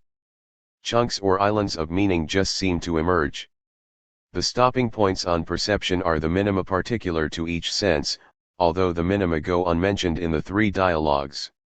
Of course, one could reasonably ask what sets the minima and how we can talk about the identity of minima across different perceivers. It has a bit of the feel of taking objective, perceptual atoms for granted in a heavily perspectival theory. But still, the fact that Berkeley holds there are minima and that they are just the discriminatory thresholds of our senses is reasonable enough. The problem remains though, how do we account for the fact that we have unified perceptions of persistent individuals, or that Berkeley holds that we have them? Why do I perceive white snow and not swarming particular whites and grays and yellows, which then cease to exist when I am not perceiving them? This is some of the work that material substances and real essences did for Locke. They provided for kinds and individuals. In denying material substances, and in affirming that the meaning of our sense 119 experiences is how we indeed feel about them, perhaps a far more thoroughgoing skepticism was unleashed than the sort which Hylas presents. Berkeley, unsurprisingly, brings in God to address this issue, and has Philonous remarked that in order for the things that we perceive to exist when we are not perceiving them, they must be in another mind. Now it is plain they have an existence exterior to my mind, since I find them by experience to be independent of it. There is therefore some other mind wherein they exist, during the intervals between the times of my perceiving them, as likewise they did before my birth, and would do after my supposed annihilation. And as the same is true, with regard to all other finite created spirits, it necessarily follows, there is an omnipresent eternal mind, which knows and comprehends all things, and exhibits them to our view in such a manner, and according to such rules as he himself hath ordained, and are by us termed the laws of nature. D2, 230-1. God is the omnipresent omniperceiver who holds together things, and is also the creator of the particular passive ideas which we experience through our senses. Even if we allow that Berkeley's proofs of God work by early 18th century standards, Butler's objection aside, and that if God is omniscient he knows all things, there are still further problems. First, it is not clear how this is to work. God cannot have our perceptions in his mind just as we perceive them, because they are passive and God is wholly active. Otherwise Berkeley's arguments against Malebranche's doctrine of seeing all things in God would lose their teeth. So what is God thinking or perceiving, and how does it unify our perceptions? On the other hand, God can't be perceiving something wholly different from our perceptions, because then our perceptions would be unperceived when we were not perceiving them, God would be perceiving something else. Also, again, it is not clear why there must be stable things when we are not perceiving them. This feels like another more refined stage of materialism, which Berkeley himself ought to shed and fully embrace a manifold of perceptions.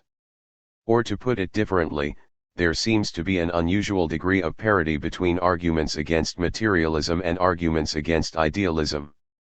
98. 120. As to the last objection, Berkeley would respond, we clearly do have reason to believe that there are things, stable unities, but we do not have reasons to believe that there is matter.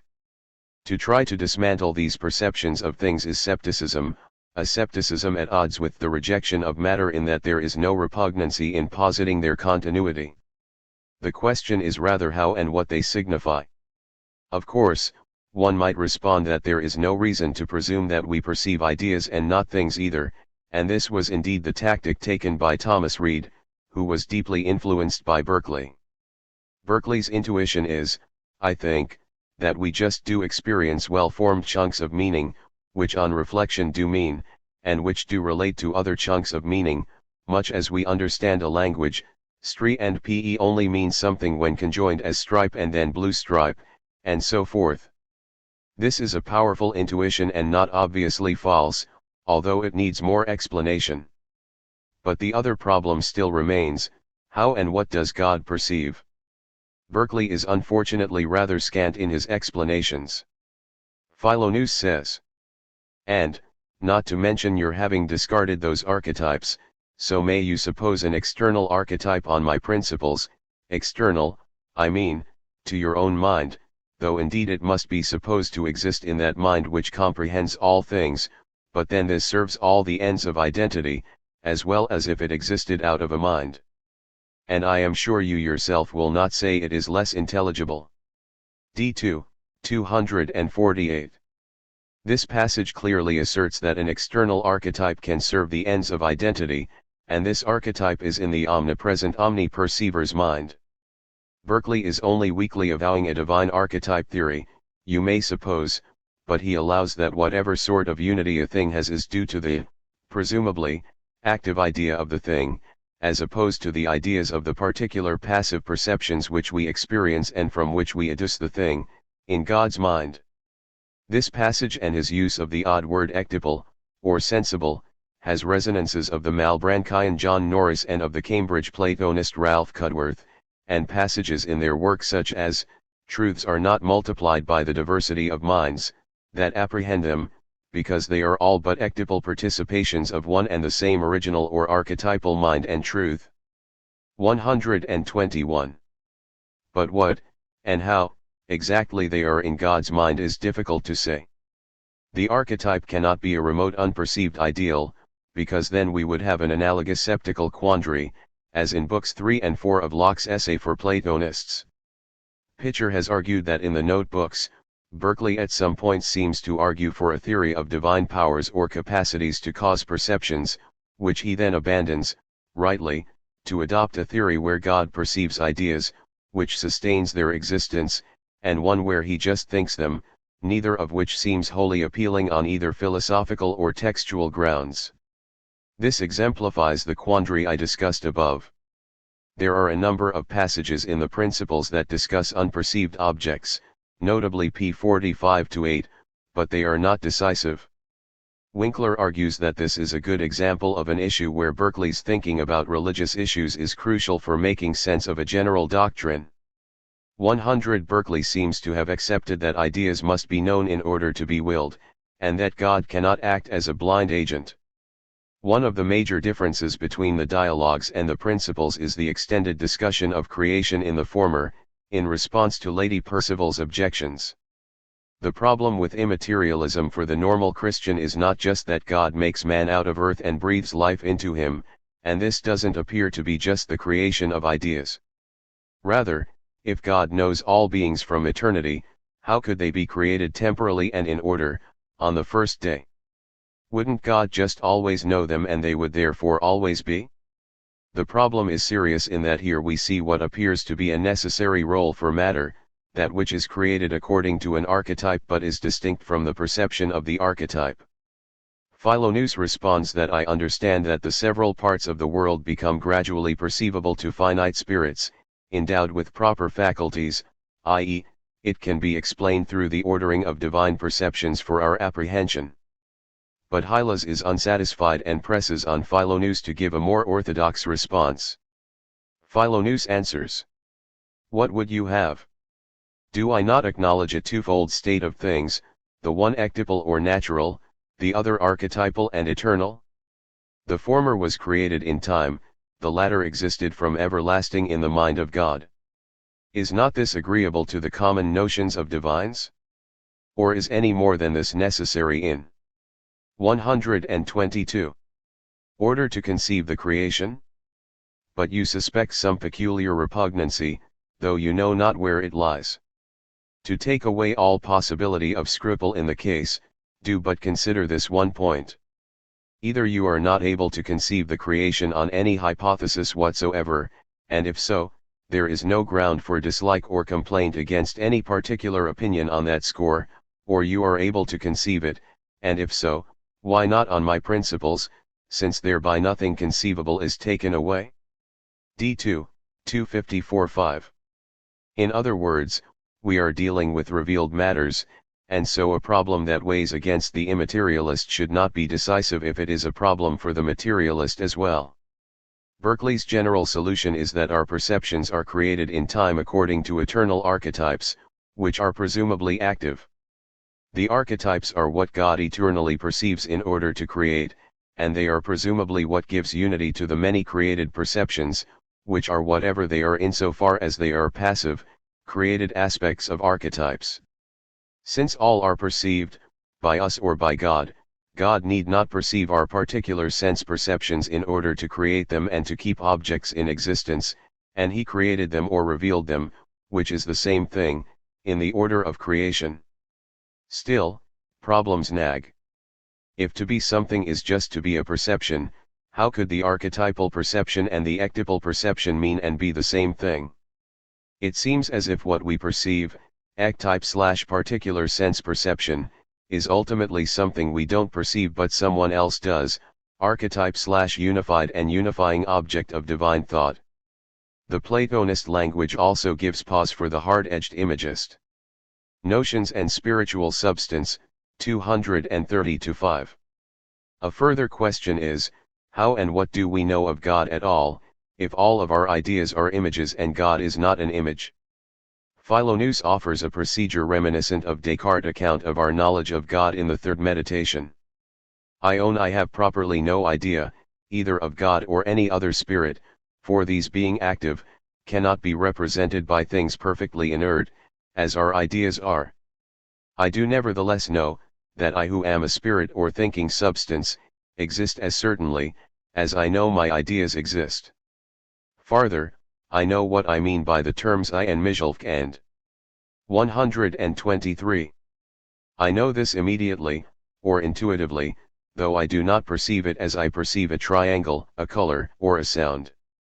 The mind, spirit, or soul, is that indivisible unextended thing, which thinks, acts, and perceives.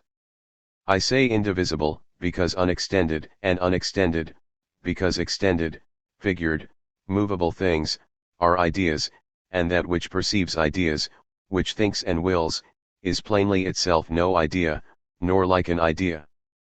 Ideas are things inactive, and perceived, and spirits a sort of beings altogether different from them. I do not therefore say my soul is an idea, or like an idea. However, taking the word idea in a large sense, my soul can be said to furnish me with an idea, that is, an image, or likeness of God, though indeed extremely inadequate. For all the notion I have of God, is obtained by reflecting on my own soul, hatening its powers, and removing its imperfections. I have therefore, though not an inactive idea, yet in myself some sort of an active thinking image of the deity. And though I perceive him not by sense, yet I have a notion of him, or know him by reflection and reasoning. My own mind and my own ideas I have an immediate knowledge of, and by the help of these, do immediately apprehend the possibility of the existence of other spirits and ideas. Farther, from my own being, and from the dependency I find in myself and my ideas, I do by an act of reason, necessarily infer the existence of a God, and all created things in the mind of God. D2, 231-2. We are able to form a notion of God, and notions of other spirits or minds, through reflecting on our own actions and mental processes. As noted before, Locke argued in the essay that there are two sources of knowledge, sense perception, and reflection on our own actions, faculties, and mental processes. Notions are ideas of the second sort, thinking about processes, not images. And unlike images, which we perceive immediately but from which we only have mediate knowledge, notions are immediate, intuitive knowledge of our own minds and our own mental processes and reasonings. We form our notion of God by reflecting on our powers, heightening them, and then removing imperfections.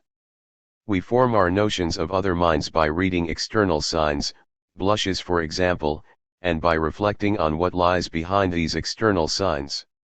Consequently, that we do not have an idea or representation of God is a boon, since we have an even more immediate access.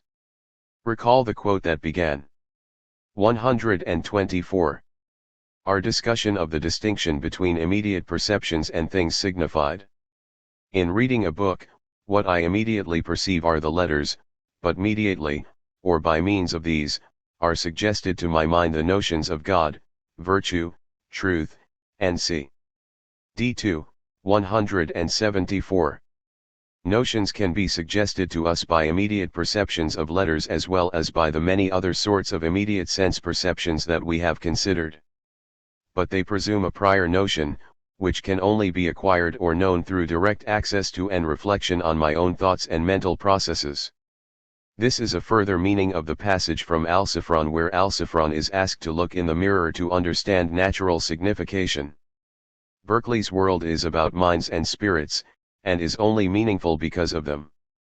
This is an area of Berkeley's philosophy that Thomas Reid found to be particularly weak. Reid thought that Berkeley had packed far too much into his doctrine of perception, that we don't just have raw feels but we feel thick concepts that stock our mind, and had developed his theory of concepts far too little. In response, a Berkeleyan can say that there just is something mysterious about any doctrine of notions.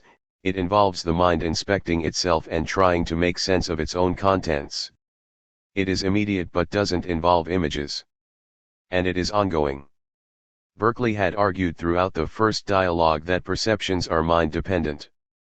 This seemed initially to mean in minds, but in the third dialogue it became apparent that he meant that perceptions depend on minds, but are not in them even in the sense that fish are in a pond.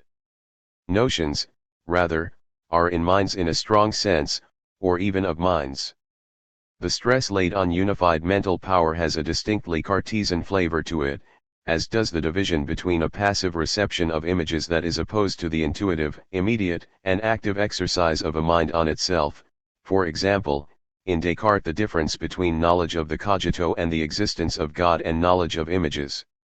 Locke, Malebranche, and many other philosophers shared this account of unified mental power, and Malebranche shared the idea that thought is essential to the mind as opposed to sensation or imagining. 101. But unlike Berkeley's internal arguments against materialism, where he could 125. Draw on the positions of others in order to show them inconsistent, he needs to justify his positive statements about the nature of mind and ideas. According to Berkeley, we know that we are not just a system of floating ideas by the following brief argument within the long quote above. The mind, spirit, or soul, is that indivisible unextended thing, which thinks, acts, and perceives. I say indivisible, because unextended, and unextended, because extended, figured, movable things, are ideas, and that which perceives ideas, which thinks and wills, is plainly itself no idea, nor like an idea. The soul must be unified because it is indivisible. It is not divisible because it is not extended, only extended things can be divided, and only ideas that are perceived by the mind but do not constitute the mind are extended. Since it is not extended, it is unified. Berkeley supports this argument with the further premise. Ideas are things inactive, and perceived, and spirits a sort of beings altogether different from them. I do not therefore say my soul is an idea, or like an idea. We know that ideas are passive because we can find no activity or power in them. We know we and other spirits are active from direct knowledge of our power and activity through the active inspection of our active faculties. Consequently, we know that they are very different from one another. See also p. 27. Berkeley adds a further argument in the Principles. We perceive a continual succession of ideas, some are anew excited, others are changed or totally disappear. There is therefore some cause of these ideas, whereon they depend, and which produces and changes them.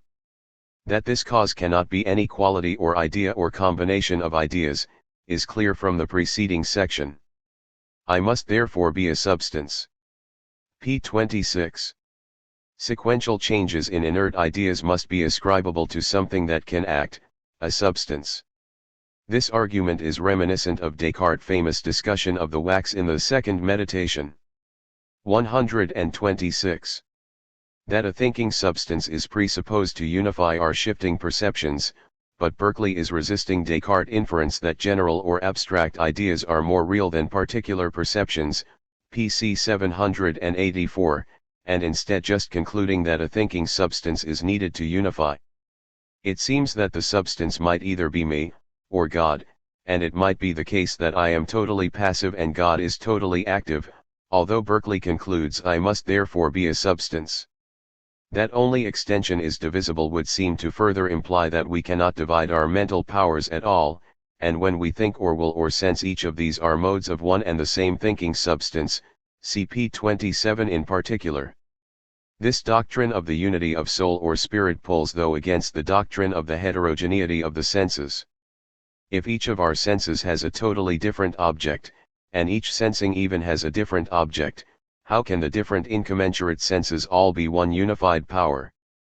Berkeley's account of mind pulls us towards an idealism of a Christianized Platonist sort, where God thinks unified archetypical objects and we are unified minds exercising our powers in a unified manner in ways that conduce to our moral and spiritual benefit as willed and desired by God. Berkeley's account of ideas pulls us in an opposite direction, where heterogeneous senses give heterogeneous reports on a multiplicity of objects, which we then amalgamate with mysterious relations and laws of thought. The unifying power of Cartesian common sense and Cartesian general ideas is not open to him because of the denial of abstract ideas. Hume read Berkeley and clearly learned much from him, but famously concluded in his discussion of personal identity that we are just a system or bundle of floating ideas, some more vivid and some less vivid. Kant sought to explain the sort of problem of Berkeley's two poles by arguing that the mind unites intuitions and concepts through a unifying, noumenal self.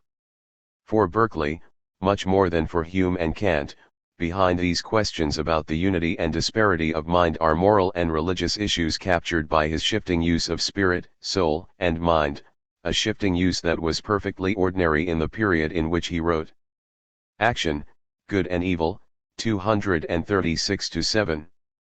For example, if we are continuously being presented with ideas by God, and there is nothing beside our perceptions and the notions we form about ourselves and others, how can we act? This seems a basic. 127. Problem with Berkeley's account, it denies action. The unity of spirit means that the will is just a mode of the mind. A spirit is one simple, undivided, active being. As it perceives ideas it is called the understanding, and as it produces or otherwise operates about them it is called the will. Hence there can be no idea formed of a soul or spirit, for all ideas whatever, being passive and inert, vide section 25, they cannot represent unto us, by way of image or likeness, that which acts. A little attention will make it plain to anyone, that to have an idea which shall be like that active principle of motion and change of ideas is absolutely impossible. Such is the nature of spirit, or that which acts, that it cannot be of itself perceived, but only by the effects which it produceth. p. 27. Given that Berkeley was the author or passive obedience, it is not terribly surprising that he might deny action. Perhaps there really is no room for action in Berkeley's theory, and that's that. 102. It is notable that Berkeley alludes to a very strong deontic moral theory in the third dialogue. Hylas criticizes Philonous for making God the direct author of evil by making him the direct author of all of our perceptions. Philonous points out that this is a theodicy problem that holds of any theory.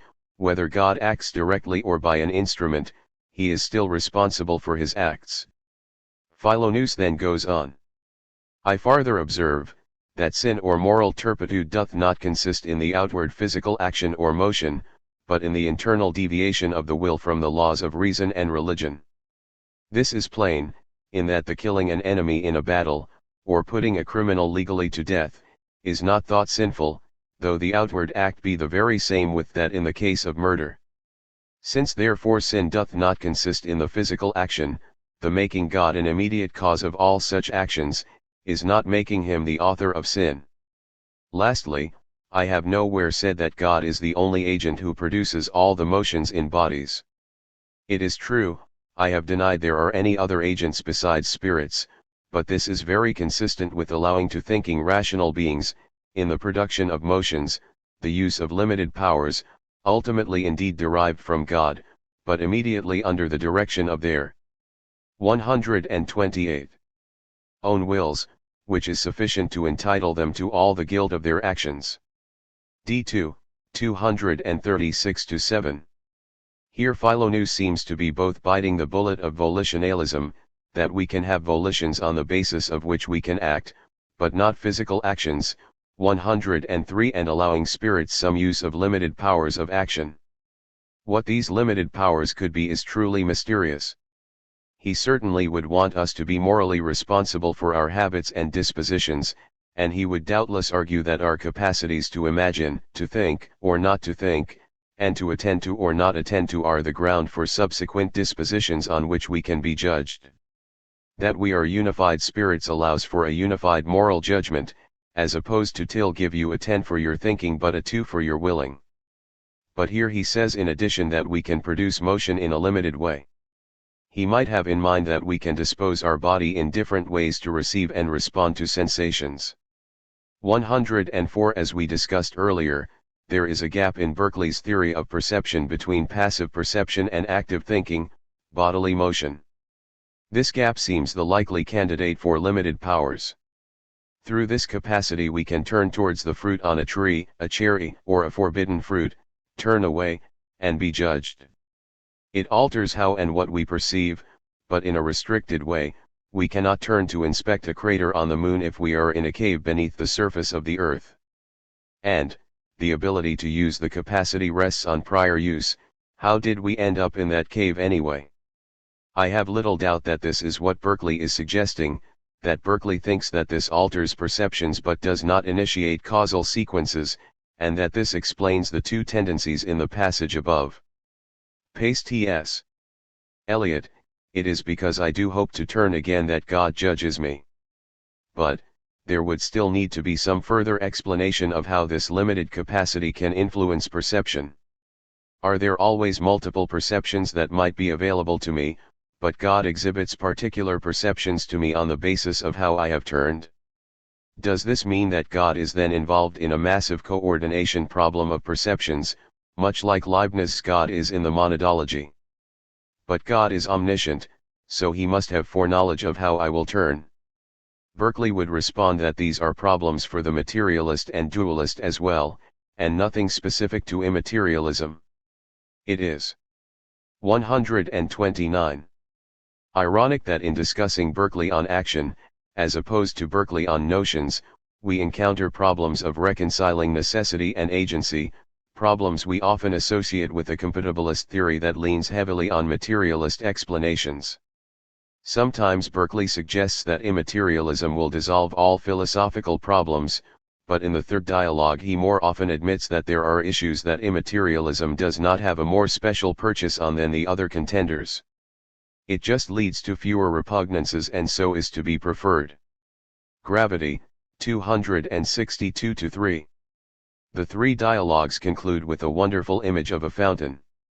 You see, Hylas, the water of yonder fountain, how it is forced upwards, in a round column, to a certain height, at which it breaks and falls back into the basin from whence it rose. Its ascent as well as descent, proceeding from the same uniform law or principle of gravitation. Just so, the same principles which at first view lead to skepticism, pursued to a certain point, bring men back to common sense. D2, 262-3. We are in the garden, and Hyla's aggressive skepticism has given way to a greater calm as he has accepted the immaterialist philosophy. Seeing the world aright has set Hylas aright, one of Berkeley's major points. He is no longer agitated or irritable, and presumably with his mind now at rest he will go to bed at a decent hour and wake up at a decent hour as well. The passage I have just quoted is in response to Hyla's statement. I have been a long time distrusting my senses, methought I saw things by a dim light, and through false glasses. Now the glasses are removed, and a new light breaks in upon my understanding. I am clearly convinced that I see things in their native forms, and am no longer in pain about their unknown natures or absolute existence. This is the state I find myself in at present, though indeed the course that brought me to it, I do not yet thoroughly comprehend. You set out upon the same principles that academics, Cartesians, and the like sects, usually do, and for a long time it looked as if you were advancing their philosophical skepticism, but in the end your conclusions are directly opposite to theirs. D2, 262. 130. The image of gravity would, of course, have raised the specter of Newton in his readers' minds. Berkeley is not denying gravity, nor denying the uniformity of the law or principle of gravitation. He is instead challenging the philosophical presuppositions and inferences of those who worshipped the discovery of the law of gravity as the great accomplishment of early modern natural philosophy, claiming them to be unwarranted, and further asking what is lost if we adopt these pictures. The removal of false glasses, presumably representing our philosophical presumptions about matter that distort and stain how and what we see, results in clear sight. We can now enjoy the fountain. As we have seen at various points, Berkeley was actively engaged with Newton's discoveries, both as natural philosopher and as mathematician, for much of his career. He often viewed himself as saving Newton's discoveries from his advocates, such as Samuel Clarke, and from his own bad metaphysical tendencies. The image of the fountain is preceded by a lengthy discussion of all of the areas of inquiry that are to be improved by immaterialism, including natural philosophy. In natural philosophy, what intricacies, what obscurities, what contradictions, hath the belief of matter led men into? To say nothing of the numberless disputes about its extent, continuity, homogeneity, gravity, divisibility, and do they not pretend to explain all things by bodies operating on bodies, according to the laws of motion? And yet, are they able to comprehend how one body should move another?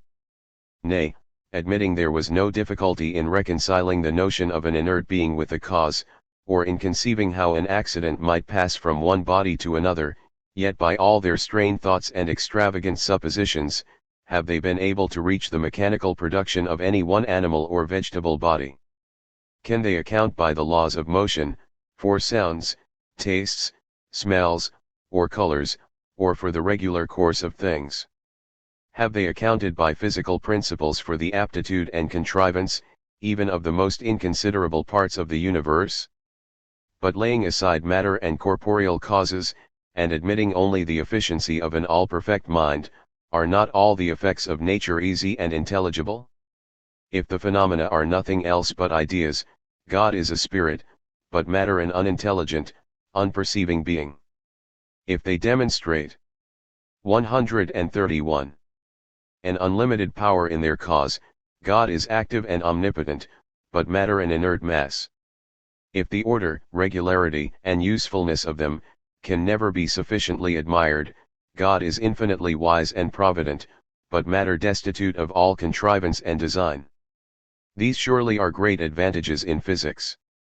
Not to mention that the apprehension of a distant deity, naturally disposes men to a negligence in their moral actions, which they would be more cautious of, in case they thought him immediately present, and acting on their minds without the interposition of matter, or unthinking second causes. D2, 257-8. Berkeley is offering immaterialism as an alternative theoretical backing for Newton's discoveries. It does not fall into the errors of abstract ideas, it does not remove God and apparently deny incarnation 105 or qualitative properties and signs from the world, or dam up the chunks of meaning that we naturally encounter in our ordinary experience, yet at the same time it does not wholly disturb rational explanations of phenomena. Gravity still is a regular force and regularly describable according to natural laws, but we shouldn't think that the laws describe metaphysically real abstract properties, whether gravity or motion. Of course, given all the worries we have discussed about holism, individuating properties and qualities and so on, how Berkeley's theory was to work is a difficult, or perhaps impossible, question, although it is clear that his theory is instrumentalist and interpretive, not absolute and abstract. But the passage says something additional. It's ascent as well as descent, proceeding from the same uniform law or principle of gravitation. Just so, the same principles which at first view lead to skepticism, pursued to a certain point, bring men back to common sense. D2, 263. The law of gravity is in addition an analogy for something else, the rise to skepticism and the fall back to common sense. Both have the same source, reason, and skepticism must fall back to common sense because it is an endeavor of reasoners, but one which cannot coherently support itself. And of course the water in a font will suggest further analogies, of life, and more. On Berkeley's account, physical laws are not links between mute bodies within a container, but rather meaning producers and happiness and goodness acquirers. 132. Since all perceptions are created by God, every perception is chosen and meaningful in some sense for those who wish to read. And they produce further meaning through reading and interpretation. Shortly after Berkeley, this attempt to reconcile science and the endless meaningfulness and endless interpretability of nature would come under a different attack, inspired in part by Berkeley, from the side of those who argued against science and mathematics and for beauty and interpretation. In Berkeley we see one of the most interesting attempts to draw them together. And, given that the Three Dialogues is a book, we are reading words, and taken together they mean, and allow us to engage in a dialogue, it seems a fitting ending. Questions 1. Are you now a convinced immaterialist? Why not? Are these good reasons or are you just stubborn? 2. Do we really have direct knowledge of the fact that we are an active spirit? Isn't this in fact heavily mediated knowledge, by society, by other experiences, by our upbringing, and so on? This question is a variant on what philosophers following Sellers sometimes refer to as the myth of the given. 3. Is a Berkeley without God meaningful or supportable? How? 133. Chapter 4. Reception and Influence. The influence of the Three Dialogues is difficult to separate from the influence of Berkeley's philosophical works more generally. The Three Dialogues may have been a specific influence on Hume when he wrote in the dialogue form, but in general philosophers have, mostly rightly, contracted the principles and the Three Dialogues into one doctrine. Consequently, I will briefly discuss the influence of both.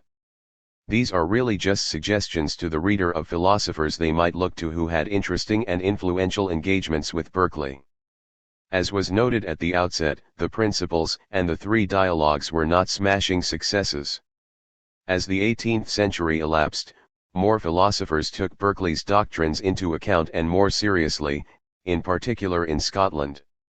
As discussed throughout, Hume seems to have been deeply and pervasively influenced by Berkeley, along with Bell, Malebranche, Mandeville, Hutcheson, Locke, Butler, Shaftesbury, and many others. This can be seen most strongly in Skepticism of the Senses, but also in his use of vivacity to differentiate between ideas, in his adoption of a minima theory in his account of space, in his instrumental explanation of abstract ideas, in his tendencies towards emotivism, and many, many other areas of his philosophy. Indeed, Locke, Berkeley, Hume was the orthodoxy in discussing 18th century British philosophers, until historians of philosophy began to fill out the picture and consider the many other influences on Hume as well. but the fact that real history is considerably more complicated than retrospective conceptual genealogy should not diminish the importance of Berkeley's influence on Hume. That said, Hume's basic strategy is to take over a Berkeleyan argument or a Berkeleyan criticism and then to argue for a sceptical position as resulting from the opposition between Berkeley's argue. 134. Reception and influence. Mentz and the standard position. Berkeley would certainly have been scandalized that his doctrines were ferment not for love of God or decent morality, but for deeper and deeper skepticism and atheism. Many today would consider Hume's arguments one of Berkeley's greatest accomplishments, in that he is a major source of their style, rigor, and cleverness. The triumvirate Locke, Berkeley, Hume was due above all to Immanuel Kant and Thomas Reid. Both offered pictures of the history of philosophy as the history of epistemology, in which Locke put forth a realist program that was then challenged by Berkeley, turned into a sceptical morass by Hume, and reconciled and solved by them. Kant considered Berkeley as an example of subjective idealism, which allowed him to develop his own transcendental idealism. We can see strong influence of a Berkeleyan problem in Kant, perhaps via Hume. For example, what gives unity and substantiality to my floating system of ideas? Reid relatedly criticized Berkeley as one of the major exponents of the theory of ideas, and argued that skepticism was the result not of materialism but of interposing ideas between us and an inaccessible reality that the ideas signify, the so-called veil of perception. One needed to get rid not just of matter, but of ideas, to avoid skepticism. That being said, Berkeley was an enormous influence on Reid. Reid's arguments that we directly perceive things, that the doctrine of representation results in a destructive two-world hypothesis, and that more teleology must be brought into the modern view to make sense of it in opposition to the early modern mechanist picture of nature are all very influenced by Berkeley. Reid's earliest work, An Inquiry into the Human Mind on the Principles of Common Sense, 1764, explores each of the senses in a fashion highly reminiscent of Berkeley, making heavy use of Berkeley's account of vision, and with references to Berkeley throughout. There is an extended, uncharitable, and, unfortunately, influential discussion of Berkeley's philosophy in Reid's later essays on the intellectual powers of man, 1785, which tended to be how Berkeley was read by many in the 19th century. But Reid's debt to Berkeley was as large, or larger, than to any other philosopher. Berkeley met and corresponded with an American philosopher named Samuel Johnson, not the British stone kicker, and their exchanges are lively and philosophically rich, 11:267-94. Johnson was convinced by immaterialism, published a Berkeley-inspired work. 135. Called Elementa Philosophica, 1752, printed by Benjamin Franklin, and authored textbooks. The works proved to be popular. Johnson was influential on the nascent American educational system, and immaterialism found a home in the New World despite the collapse of the Bermuda Project. The influence of Berkeley, in particular his instrumentalist attitude towards general ideas and his stress on signification, can be seen on the greatest 18th-century American philosopher, Charles Saunders Peirce, who declared Berkeley his greatest influence, granted, along with a number of other philosophers. The German philosopher and theologian Johann Georg Hamann was deeply influenced by Berkeley. Through him Berkeley's stress of language, interpretation, and holism had a continuing influence on post-Kantian German philosophy. Hamann also drew on Berkeley's divine language. This is in his path-breaking criticisms of Kant. In the 19th century, John Stuart Mill was deeply influenced in his logic by what he considered to be Berkeley's phenomenalism, as well as by the rigor of his descriptions of phenomenal experiences. In the early 20th century Berkeley's ideas were taken up by Bertrand Russell, and then by Eyre and the logical positivists. This was a Berkeley centered on the new theory of vision, not Berkeley the theological teleologist but Berkeley the rigorist describer of sense experience.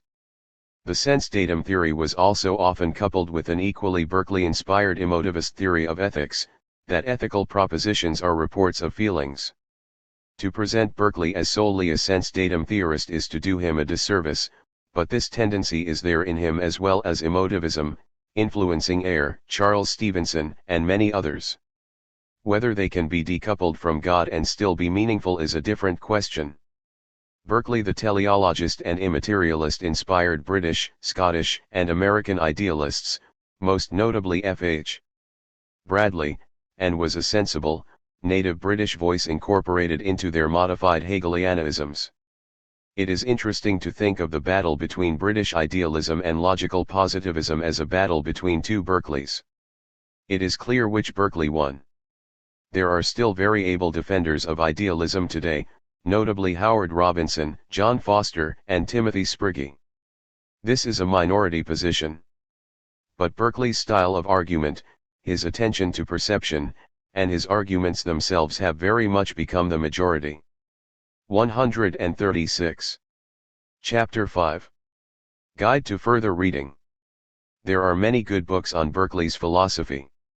I have cited some of the works that have particularly influenced me throughout this book. This is a much more limited list, where I will list a few suggestions for further reading. There will obviously be many good books on Berkeley that are not on this list, and the fact that they do not appear here should not be taken as a sign of disapproval. 1. First place to look. Winkler, K.J. ed. The Cambridge Companion to Berkeley, Cambridge, Cambridge University Press, 2005. A clear, state-of-the-art, and edifying collection with an exhaustive bibliography. 2. General Studies on the Three Dialogues. Stoneham, T. Berkeley's World, An Examination of the Three Dialogues, Oxford, Oxford University Press, 2003. This is an excellent, detailed treatment of Berkeley's arguments. 3. Background material. McCracken, C.J. and Tipton, I.C., Berkeley's Principles and Dialogues, Background Source Materials, Cambridge, Cambridge University, 2000. Collects passages from many of the authors I have discussed as influencing Berkeley, along with early reviews and other interesting texts. 137. 4 General Studies on Berkeley. Grayling, A.C., Berkeley, The Central Arguments, London, Duckworth, 1986. Pitcher, G., Berkeley, London, Routledge and Kegan Paul, 1977. Tipton, I., Berkeley, The Philosophy of Immaterialism, London, Methuen, 1974. Winkler, K.J., Berkeley, An Interpretation, Oxford, Oxford University Press, 1989. All Major Studies. These are good places to start. 5 On Vision. Atherton, M., Berkeley's Revolution in Vision, Ithaca, Cornell University Press, 1990.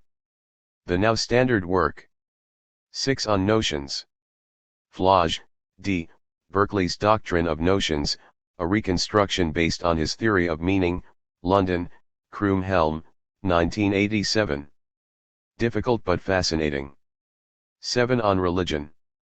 Berman, D., George Berkeley, Idealist and the Man, Oxford, Clarendon Press, 1994. Also a biography. 8 On Rhetoric. Walmsley, P., The Rhetoric of Berkeley's Philosophy, Cambridge, Cambridge University Press, 1990. 9 Collections. Muhlmann, R.G. ed., Berkeley's Metaphysics, Structural Interpretive and Critical Essays, State College PA, Penn State Press, 1995.